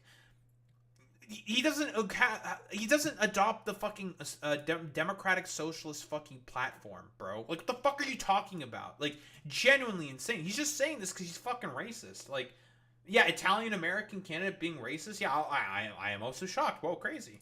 Uplifting. Third-degree assault. Trespassing. Prostitution. And drunk driving. With plans to Where the fuck did fucking Zoran Mamdani advocate for decriminalizing drunk driving? What? Like, where? What do you mean? Again, like, in terms of the decriminalization of prostitution point, I know that Andrew Cuomo is just a dumb fucking conservative, and he's not very intelligent at all whatsoever, and he's really, really fucking stupid. But the thing is like, if you go after poverty, you force people to not have to rely on prostitution to pay the bills, Andrew. That's how that fucking works. Because why do people go out to become prostitutes, to become OnlyFans models and shit like that? Because they're fucking poor, man. Like, you address their material conditions, then they're not going to do that. Whoa, shocker, I know. Decriminalize all drugs. Mamdani will be a job creator for drug dealers. Instead of helping us homeless get off the streets and into the mental health facilities we need, he wants to give us safe injection sites to do crack and let us live. Yeah, man, because safe injection sites and mentally ill homeless people not being allowed to participate in society. These are all, by the way, programs that he actively fucking defunded during his time as governor of New York. So, great, fantastic. Or would do anything possible to not allow that legislation to be passed as well, with the IDC, which is what it's called, the Independent Democratic Commission, where he basically told a bunch of fucking Democrats to vote alongside the Republican fucking party to not allow more progressive fucking legislation to go through, similar to a lot of the shit that Gavin Newsom does when he vetoes progressive legislation, because he had greater ambitions to run for president of the fucking United States of America, and he doesn't want to look like he's too much of a lefty lip-cuck sort of communist or whatever the fuck. Like, okay, nice meme, bro. Sleep in subway carts. These are actual policies Mamdani and the DSA want to implement on day one. When a woman's being domestically abused, she finally won't have to deal with some pesky cop to arrest the abuser, but now a social worker to help, kumbaya the situation. That's not even what the policy is. Zoran Mamdani is saying that instead of going in guns blazing, just shooting a bunch of people in domestic abuse situations, if the fucking social worker needs a cop, then they can take a cop with them to help de-escalate the situation. It's a de-escalatory policy. That's what it is. But again, 3 IQ racist. Breathe in, breathe out. Mamdani is finally lowering jail sentences. guilty! But Mamdani says you're free to go. Woo-hoo! Who cares if legalizing prostitution statistically leads to an increase for sex trafficking of women and young girls by 70%? You can't have safety without equality. Keep in mind all the references that he's using from this are either from like schizophrenic, like far-right weirdos. Yeah, it's all cop brain shit. Or like Fox News. He references New York Post, Fox News, and a bunch of other like ostensively anti sort of like Mamdani fucking rags that are not fucking trustworthy whatsoever. So that's pretty cool. For unlawful abiding citizens like us, globalize the Intifada. I'm a criminal. I'm a criminal. I'm a criminal. Why is it saying Antifada? Like, I don't know how many times this has to be said to these fucking complete utter freaks. That's not... He didn't say globalize the Antifada. I don't know how many times this has to be said. He was talking about on the Bulwark podcast how the term Antifada that is used in the Smithsonian exhibit on the fucking Warsaw Ghetto, how it is described in Arabic as an Antifada. because it was an uprising against the Nazis. I guess fucking Andrew Cuomo is pro-Nazi in this particular respect, because he is against the uprising of Jews during the fucking Warsaw Ghetto that they had against the fucking Nazis. So that's a pretty interesting take to have there, Andrew. I'm a criminal. Yep, I'm a criminal. For so wrong. For so I'm Daddy. Even the pimp changed multiple times. It's so fucking goofy, man. I didn't have a real job until I was 30, but sure, give me the keys to the city. What's the worst that can happen? Paid for by Cuomo for NYC. Genuinely fucking psychotic that he put this out. I wonder why he shortly deleted this right after. I wonder. Actually fucking insane. But there's some more Mamdani, I suppose, quote-unquote controversy where he was talking about, well, him being emotional about 9/11. We're gonna go over the sort of like clip here. He's talking about the Islamophobia that people experienced after 9/11 as a result of the Patriot Act and the sort of rah sort of American patriotism that was being instigated against the fucking Iraqis. Of course, Scott Jennings, this miserable fucking weirdo over here, is generally speaking, he's like the weirdo conservative on all these like CNN sort of panels who nobody fucking likes and everyone fucking hates. So he's gonna also, I guess, like come out against this. Like, why the fuck does he have to mention the fucking victims of the worst terror attack on U.S. soil? That doesn't make any fucking sense to me. He was talking about the topic of Islamophobia. And keep in mind, he was visiting, like, this is all also in reference to the fact that he took a picture with a relatively controversial imam. Like, while he's, like, speaking with, like, differing sort of, like, communities and stuff like that, which is what he's supposed to do as, like, mayor. I don't know if Andrew Cuomo knows this. I mean, he doesn't like visiting any mosques because he's an Islamophobic little fucking freak. Racist-ass dumb fuck Italian. Very, very standard from our Cuomo fucking sexual over here. But there's a reason why, like, you should even talk with those that may be controversial or whatever, because they still live in New York, and you should talk with people in order to understand their fucking perspectives. BJP posted this a month ago. Probably got the idea from this. Maybe. Let's take a look.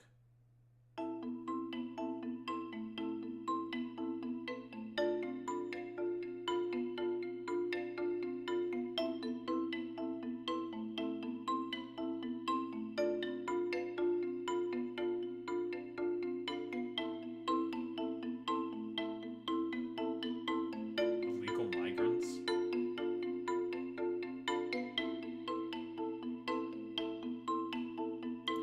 So I'm assuming he's the BJP are complaining specifically about a Muslim majority like province or state, right?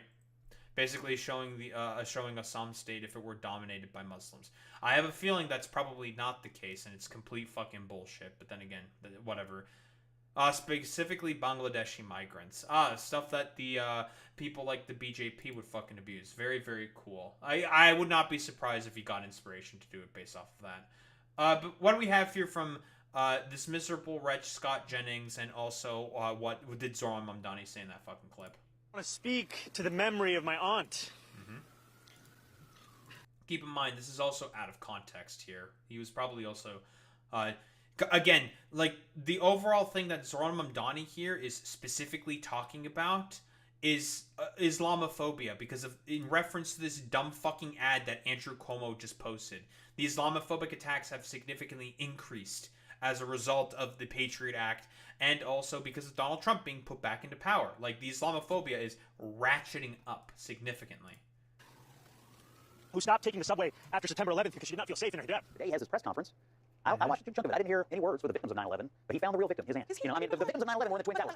That is incredibly fucking dishonest from a miserable wretch like Scott Jennings, but then again, he's the fucking punching bag that exists on CNN panels because he's a miserable wretch who's no one is supposed to fucking like. I mean, he plays the part particularly well. Is the implication here that he has to answer for the terrorists who attacked 9/11? No, I think if you're going to have, Yes. if you're going to run for mayor of New York City, or have any position in New York City, and you're going to talk about 9/11 or invoke 9/11, He's talking about the Islamophobia that people within the Muslim community, which is who he's speaking to right there, you fucking moron, in response to all the Islamophobic attacks that have been coming out from fucking Andrew Cuomo. Again, we just took a look at this stupid criminal AI fucking ad and shit like that. That's what he's talking about. And these are explicitly Islamophobic attacks. You are participating in that as well. Complete fucking nonsense. You darn sure better start with the people who died in the Twin Towers. That's what I think. And he didn't do that. And he kind of, you know, he made it about his No, you have to accommodate the white people. You only have to focus on the whites. Yeah. experience and his aunt and all this. My advice would be, if you're going to want to be the mayor of this town, and by the way, he's probably going to win. That moment in our history, you cannot lose sight of what happened. People died in those Twin Towers. They did not deserve to die. We did suffer a terrorist attack, and we can't really forget. Did he say that they deserve to die in the attacks on 9/11, you fucking moron? Like, did he say that they died? Like, what the fuck do you mean? Yeah, also, Muslims died in those fucking towers as well, Scott Jennings. But, you know, unfortunately, their skin is a little too brown for his fucking taste. So, he has to have a fucking schizophrenic conniption about this. This guy is, like, an ostensible, like, miserable fucking weirdo and should be fucking kicked out. At the moment, making it about him and his family, okay, there were almost 3,000 people that died there. It's a big deal. It is true. Mamdani, he's allied himself with certain people. A lot of the people that surround him, the people involved in his Democratic Socialist organization, I mean, they have said more than a handful of eyebrow-raising things when it comes to their views of America, their views of Jewish people, and so on and so forth. He knows that. Okay, we don't have to go through, like, the sort of, like, fucking schizophrenia from this moron. Like, this, fucking punching bag. Yeah, it's just... Hey, Scott, I wonder why Zoran Mamdani was able to win in the primary a majority of fucking Jewish voters, or won more Jewish voters in comparison to Andrew Cuomo and the other participants within the Democratic primary. Again, spare me it. But we have a response here by our boy, Zoran Mamdani. The dream of every Muslim is simply to be treated the same as any other New Yorker. What do we have here from our boy? 6 years ago, shortly after I announced I was running for assembly, a well-meaning Muslim uncle pulled me aside. He smiled softly and looked at me with care. In a quiet voice, he told me I did not have to tell people I was Muslim. His eyes kind, his beard proud, and his face heavy with the implication of the unsaid. I had not learned the lesson that he had been taught, time and again. It is the lesson that safety could only be found in the shadows of our city. That it is in those shadows alone where Muslims could embrace the fullness of our own identities. And if we are to emerge from them, then it is in those shadows where we must leave our faith. These are lessons that so many Muslim New Yorkers have been taught again and again. And over these last few days, these are the Unironically, this is also a similar lesson that's taught to fucking black people, right? You can make the analogy, right? There's, like, talks that, like, black parents have to give to their kids talking about the fucking police specifically and how to conduct themselves around the police to make sure that they don't get fucking killed. The lessons that have become the closing message of Andrew Cuomo, Curtis Lewa, and Eric Adams. Yesterday, Andrew Cuomo laughed and agreed when a radio show host said that I would cheer another 9/11. Yesterday, Eric Adams said that we... Oh, yeah. That's also a thing that this is all being made in light of. Let me get that fucking clip.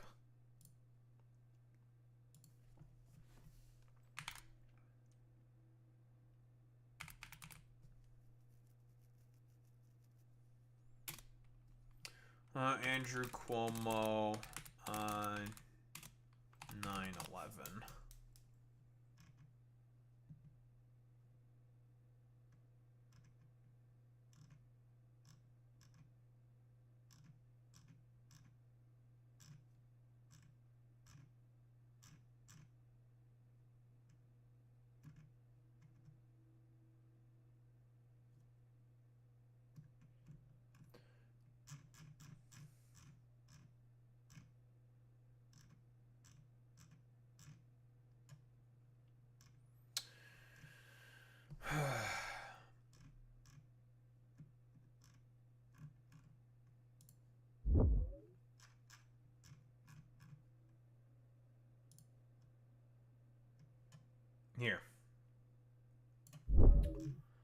Here, I don't have the fucking clip, but here's an article about it. Yeah, in the final stretch of New York's mayoral race, Andrew Cuomo appeared to embrace the Islamophobic accusation that Mamdani, the socialist candidate, who would be the city's first Muslim mayor, would celebrate a hypothetical September 11th style terrorist attack. God forbid another 9/11. Can you imagine Mamdani in that seat?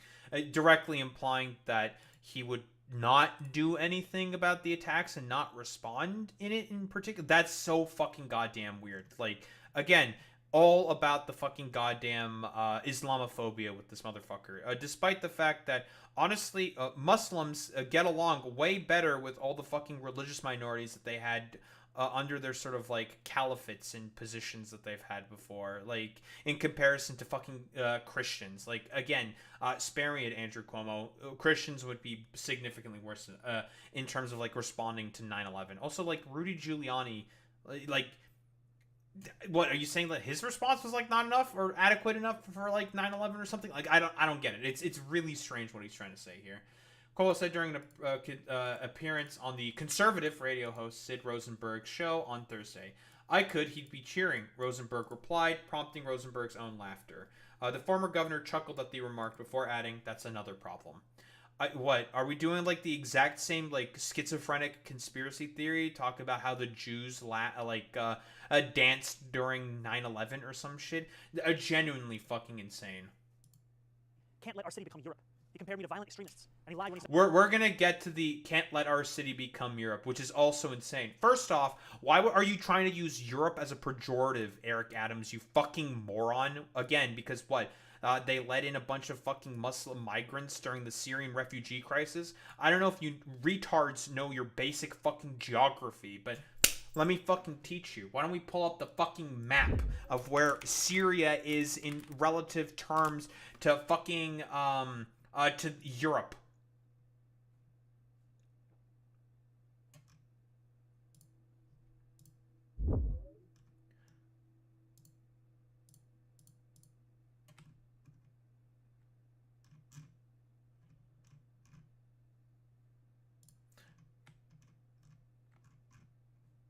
No, I want to just Syria map. Okay, so here, Andrew Cuomo.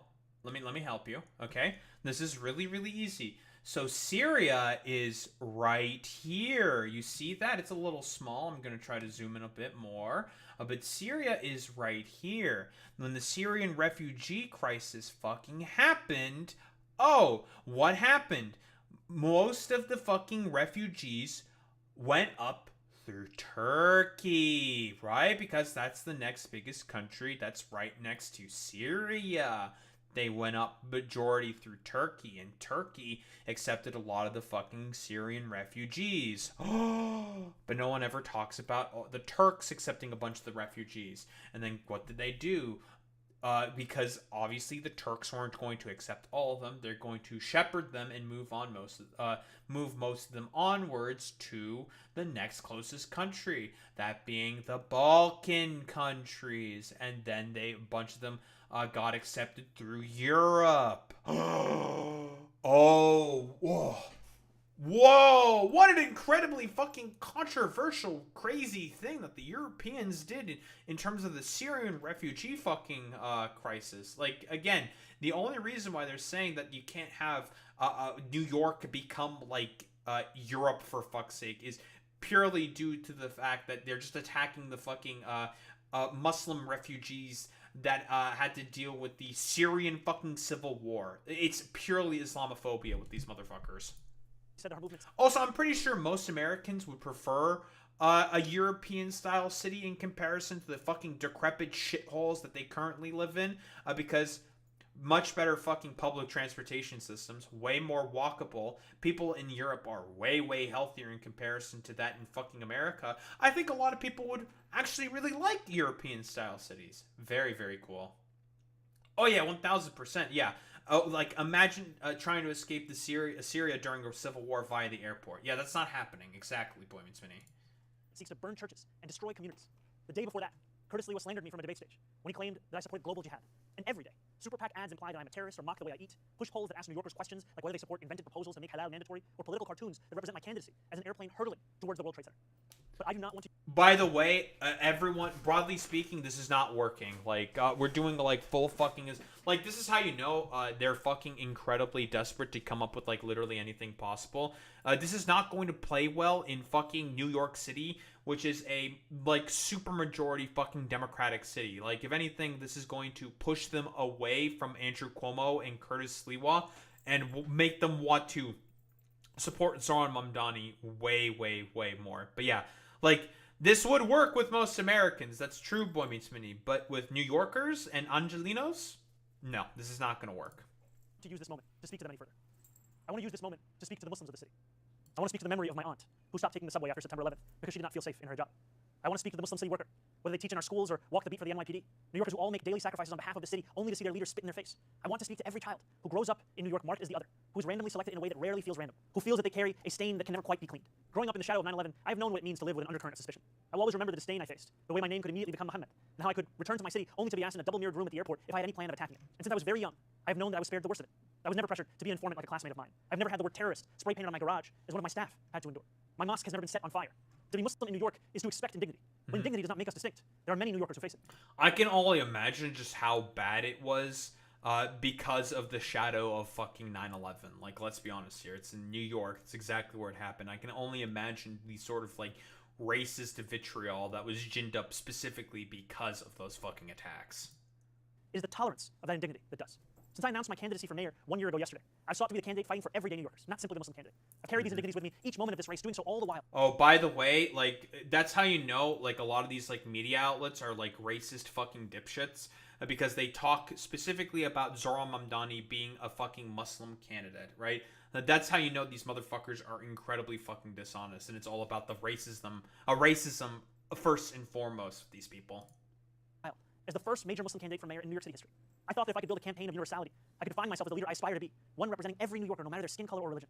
I thought if I worked hard enough, it would allow me to be that leader. And I thought that if I behaved well enough or bit my tongue enough. Sorry, Zohran. Unfortunately, you represent a fucking challenge to the status quo and to fucking capital within New York. So, time to come up with, like, literally any fucking schizophrenic conspiracy theory and to be as racist and Islamophobic as fucking possible in order to prevent you from fucking winning. Because, again, the reason why they're doing this now, it's out of fucking desperation. They know that they are in a really, really, really fucking bad position.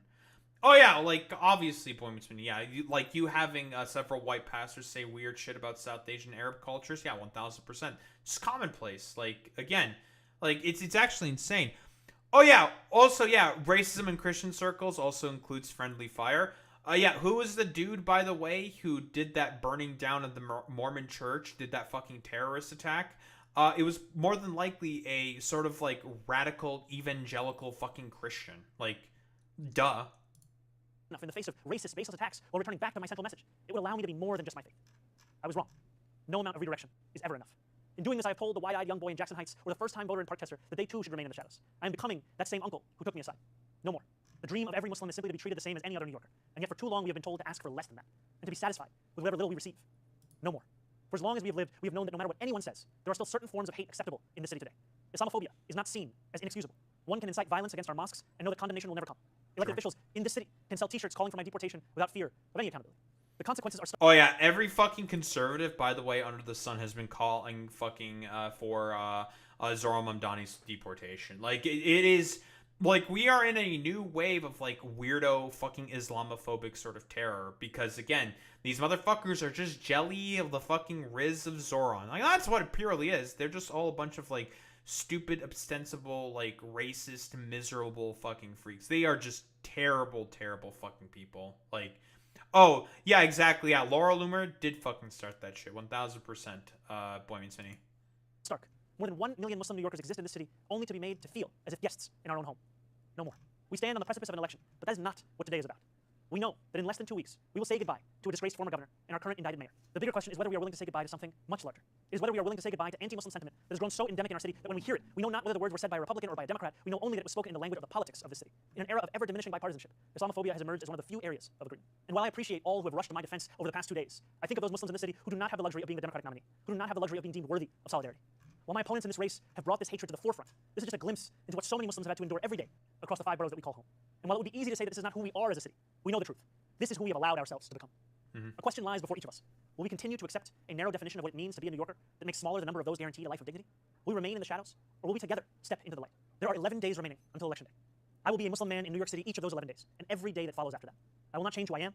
I will not change how I eat. I will not change the faith that I'm proud to belong to. But there's one thing I will change. I will no longer look for myself in the shadows. I will find myself in the light. Thank you. Objectively, just a very positive, like, way to try to talk about this. Because, again, like, the people who are being ostensible, like, miserable freaks are, like, people who are pretending to be fucking Democrats. Again, this is exactly who New Yorkers wanted to fucking have them represent. You can fucking cope and fucking seethe about it. Eric Adams and fucking Andrew Cuomo, like, pure fucking desperation out of these motherfuckers because they know that they're fucking losing. But here's specifically the endorsement that Zohran Mamdani was referring to. Why don't we take a listen from Eric Adams, this racist fucking freak. Am I angry that I'm not the one taking down Zohran, the socialist and the communist? You're darn right I am. But you know what? The city means more to me than anything. And it is time for us as a family to come together. New York can't be Europe, folks. I don't know what is wrong. Yeah, dude. Again, we've talked about the New York can't be Europe shit. Genuinely fucking insane. He's referring to the Syrian refugee crisis right there. Like, yeah, dude, a flood of Muslim migrants is all of a sudden going to happen because Zoran Mamdani instantaneously becomes New York, and that's what happens day one. Like, all your fucking stupid ass did was design a fucking trash can and had McKinsey fucking do that. Also, yeah, like, bro, you fucking pretend to be, like, Turkey's fucking strongest soldier. They're all fucking Muslim there, you stupid motherfucker. Like, get the fuck out of here, you stupid dumbass bitch. Like, what the fuck are you saying, man? Like, genuinely fucking insane ass bullshit. And of course, he's all saying this in order to endorse fucking Andrew Cuomo. Again, this is a desperate fucking goddamn attack that's being laid out here by the dying fucking New York sort of corrupt establishment. Again, this is the motherfucker who is indicted and has fucking charges against him due to his fucking corrupt dealings that he has with the Turkish government. Wrong with people. You see what's playing out in other countries because of Islamic extremism. Not Muslims. Let's not mix this up. But those Islamic Yeah, dude, Islamic extremism that is happening in New York for some reason. I thought the hate crimes were mostly coming from rhetoric and shit like this, from like far right fucking weirdos that are attacking synagogues and fucking mosques more and more, that you are providing a permission structure for. So fuck out of here, you fucking dino. extremism that are burning churches in Nigeria, that are destroying communities in Germany, that have taken over. Oh, you don't care about those communities. Fuck out of here. That's what I'm fighting for. I'm fighting for the family of New York. That's why I'm here today, to endorse Andrew Cuomo, to be part of this fight. And I'm going to give it my all these next few days to make sure that black and brown communities specifically who have believed there's nothing at stake in this election for them. Massive fucking copium, as always, from this stupid fucking miserable corrupt fucking freak. But Zoran here had quite the fucking goddamn clackback. Yeah, he's talking about Boko Haram. That's true, Boy Meets Mini, right? Not by Muslims in general. Again, Boko Haram is a fucking Muslim extremist group, right? Like, most Muslims are just they're not going to be fucking fans of Boko Haram. Like, does he think that Boko Haram is going to set up a cell as soon as, like, Zoran Mamdani gets into fucking power or something? Like, get the fuck out of here. But what do we have here from Zoran? You criticized Andrew and you called him names, but you know what? Andrew Cuomo is a snake and a liar. Andrew is a double-digit loser. I said, Andrew, are you that level of arrogance? People who run on independent. Perfect response here by fucking Zoran. Just making a fucking clip compilation of shit this motherfucker has said about fucking Andrew Cuomo. Again, copium.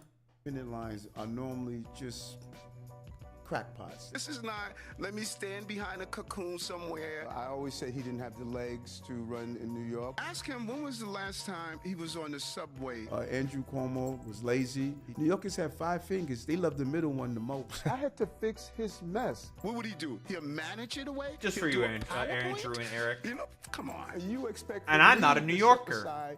When you just lost to Zohan $25 million. He didn't want to be mayor. He didn't campaign. Newsflash, he lost by 13 points. And that's the highest level of arrogance. Is he still a snake and a liar? All I know is all my haters become my waiters when I sit down at the table of success. Yeah, so who's the hater and who's the waiter? Ooh, this is a banger here in particular. But here's the fucking Andrew Cuomo in the response of what of talking about Islamophobia that's going on right now. Again, this motherfucker has not visited any fucking mosques, not during any of his time during his fucking tenure at all whatsoever. So again, let's see what this miserable fucking weirdo has. Also talking about, like, accusing Mamdani of stoking tensions by espousing anti-Semitic rhetoric. By the way, the anti-Semitic rhetoric in being referenced to here is talking about how Palestinians should have fucking rights. Fuck out of here, dude. Their campaign started with division. The main issue he campaigned on. This is incredibly fucking hilarious coming from Andrew fucking Cuomo talking about fucking division. Fuck out of here, you stupid bitch. You are the one who's stoking division right now by being an Islamophobic fucking freak. Again, stones from a glass house. Was Gaza and Israel and being pro-Palestinian. No, you did that. That was you who brought it up about being Gaza and Israel and pro-Palestinian. You are the motherfucker who constantly brought that up because you don't have any other fucking attacks to lay at someone like Zoran Mamdani. That's why. You fucking have to bring up the schizophrenic attacks and nonsense in order to try to have something to try to campaign off of. You are the one who did those fucking attacks. Fuck out of here with this bullshit. Let me ask you a question. You know how tense that issue was. You know how raw the feelings were about the Middle East situation on both sides. What does Gaza and Israel have to do with running for mayor of the city of New York? This is genuinely fucking incredible. You're the one who brought it up and had the fucking moderators bring it up during multiple fucking debates. You did that. That's you. That's the main avenue of attack that you did. You're the one who kept bringing up Israel, bringing up Gaza, and bringing up fucking Palestine every single fucking instance that you could because you have no other fucking arguments against Zoran Mamdani. Because you're a loser and nobody fucking likes you. Am I missing something? Yes. Is the mayor a member of the That's cringe, Jack, and your setup is weak. That is true. He part of a negotiating team? Why? Why? Because he wanted to use it for political purposes to divide New Yorkers. This is incredibly rich coming from you, motherfucker. You are the one who started the initial fucking attacks on Zoran Mamdani for being pro-Palestinian, talking about how you would want to represent Benjamin Netanyahu in his ICC fucking case. Stones from a glass house. Stones from a glass house. You are the one who brought up these attacks to begin with. Again, spare me it. You're the one who always espoused fucking Islamophobic fucking rhetoric and always made it about fucking anti-Semitism because you have no other fucking argument fundamentally. That's you, motherfucker. You did that, you stupid, miserable, Islamophobic, racist fucking piece of shit. Fuck out of here, Andrew Cuomo, you stupid fucking bitch. I'm going to be so happy when New Yorkers fucking reject your stupid, rapey, fucking elder-killing, stupid-looking head ass. Oh, yeah, he did campaign at a fucking synagogue in the Hamptons. 1,000 fucking %. Because, again, he's not attached to the community of New York because he fucking hates it in reality. But here's Bill Maher also talking about this, also being a stupid, dumb fucking racist. Why don't we take a look to what this dipshit has to say? I think that if Mamdani wins with a coalition of voters who have been not all that excited about the Democratic Party over the last few years, I think that's a good thing for the Democrats. And I think if you're in a purple district, say you disagree with some of the things that he does and use that. I don't know who this individual is, but she's correct. This is correct. This is a correct political analysis. I wonder how Bill Maher is going to try to spin this to be, I don't know, a stupid piece of shit. To establish your independent cred. Well, you make it sound like he's a little more mainstream than I think he is. I mean, the issue now that Andrew Cuomo is bringing up in...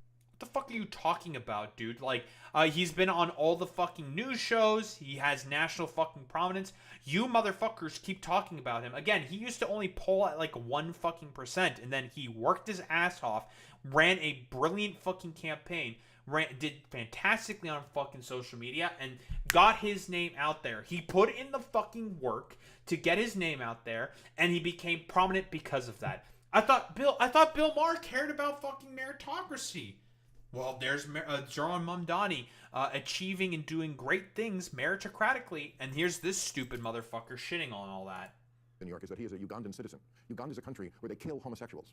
So this is coming from the fucking dude who talks about how trans people need to stay in the fucking goddamn closet. Get the fuck out of here, Bill Maher. You don't care about fucking homosexuals within the fucking United States of America.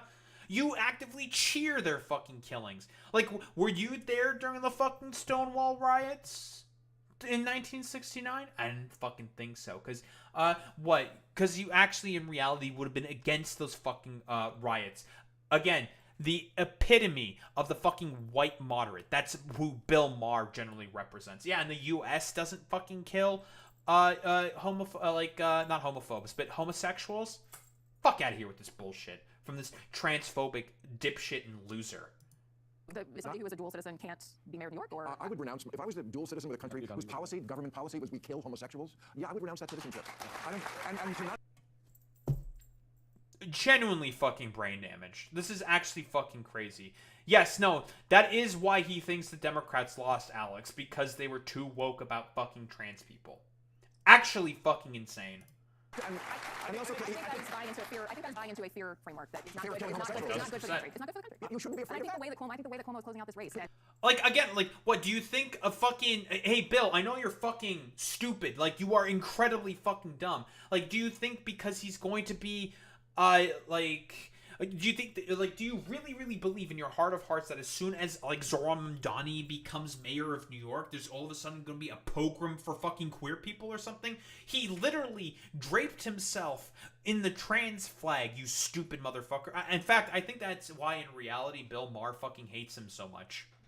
Because he draped himself in the fucking trans flag and goes against, Bill Maher's, fart-sniffing, sort of, snootiness. And wanting to be, above it all and pretending to be the most reasonable, based guy in the room, when in reality, he's an out-of-touch fucking elitist.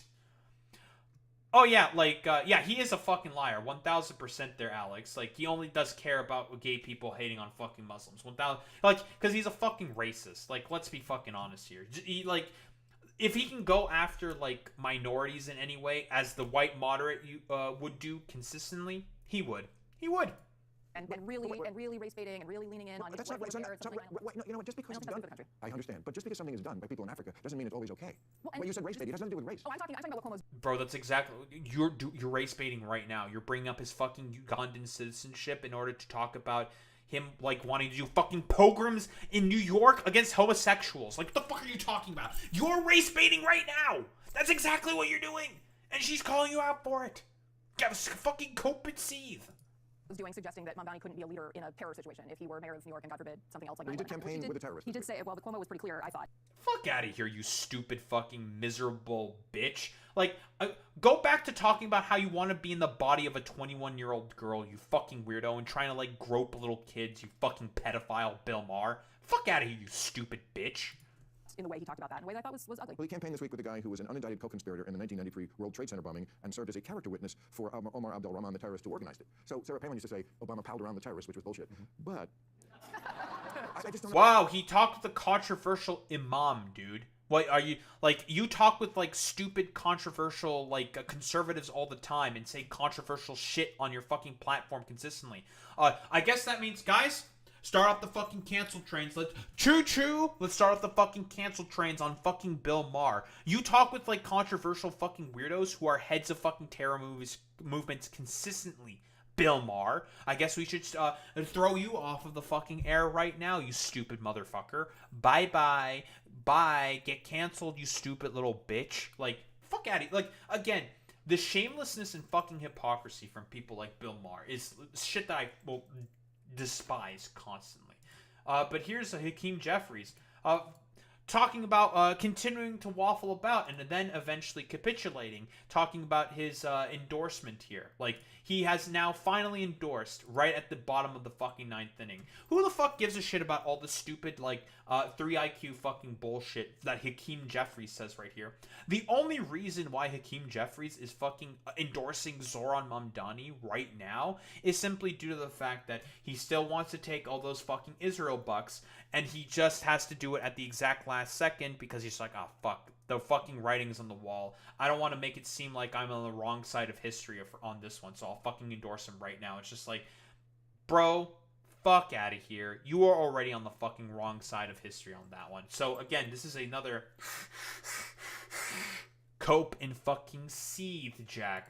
What do we have here? Where he was trying to waffle about in terms of endorsing him. Yeah, he's doing it to save his own ass from the person who's now laying a primary challenge against him, and that's Chi Ose, I believe his name is. You should support Chi Ose in New York's, I think, 10th district, I believe, is the one that Hakeem Jeffries is in. You should support him against this stupid deer in the headlights, fishborg-looking head-ass motherfucker. Peter Jeffries, you just said that you would stay tuned on a Mamdani announcement. What more do you need to hear at this point? How many more conversations do you need to have? Why are you refusing to endorse? Same answer. Why are you refusing to endorse? I have not New York Gate. Thank you, refused to endorse. I have refused to articulate my position, and I will momentarily. Cope answer. Stupid. But yeah, like, I don't need, like, what else are we really supposed to say here? Besides, in the final desperate flailing attempts from Andrew Cuomo and Eric Adams and the broader Democratic fucking establishment, they are now deciding to opt for Islamophobia to try to fucking go after Zoran Mamdani. A pathetic fucking attempt for a complete pathetic fucking campaign run by these miserable fucking freaks like Eric Adams, Curtis Sliwa, and also Andrew fucking Cuomo. A pathetic flailing attempt. Like, that's really all that it is. Like, yeah, like, because we all know Chuck Schumer secretly supports fucking Andrew Cuomo. Same with fucking Kirsten Gillibrand. All the Democratic fucking establishment supports Andrew Cuomo. So they are totally okay with all these fucking Islamophobic attacks. You can make that fucking general assumption.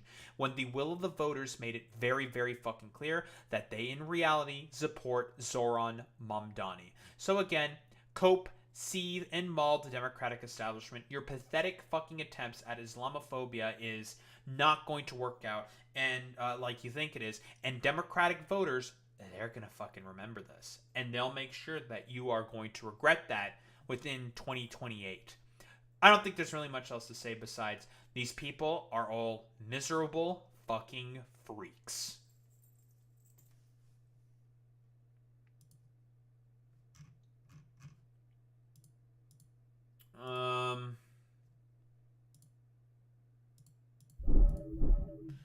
Do we want to do this Canada? I mean, it's fucking late right now. I think I'm gonna do this fucking Canada because it's really funny.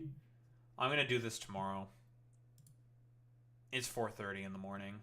Yeah, I'd have to go on for like another 20 minutes. Fuck that. I'm going to.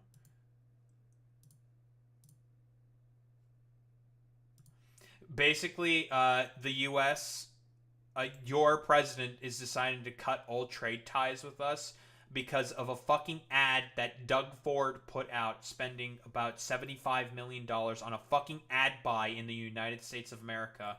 Fiscal conservative Doug Ford doing ads in Republican fucking states. And it was a Ronald Reagan quote where he's talking about how tariffs are bad in reality. And he's just getting fucking mad about it. And apparently the Ronald Reagan Foundation also said that it's not exactly sort of accurate what is being said there. But if you play the full fucking clip, it's just like this. It was all in reference to wanting to seek to have better trade relations with the Japanese because of all the fucking fear-mongering that was happening around the time around how the Japanese economy, how it's soaring, is going to basically put the American economy completely out of commission. That's what it was about. And Ronald Reagan was trying to fine about it. Oh, 1,000. Yeah, it's run by fucking Trumpers. Yeah, 1,000% they're out. But we're going to talk about that tomorrow. It's genuinely like, he is so fucking petty, so ridiculously fucking petty, that he's changing foreign policy because of it. It's one of the most fucking pathetic fucking things I've ever seen from a fucking president, dude. Like, unironically, actually fucking insane, dude. And we're gonna fucking talk about it tomorrow. Because it's late. I played too much ZA, but we finished the game, so it's okay. It worked out. We finished the main story. It's just mostly, post-game now. And then we'll pretty much be done with the game.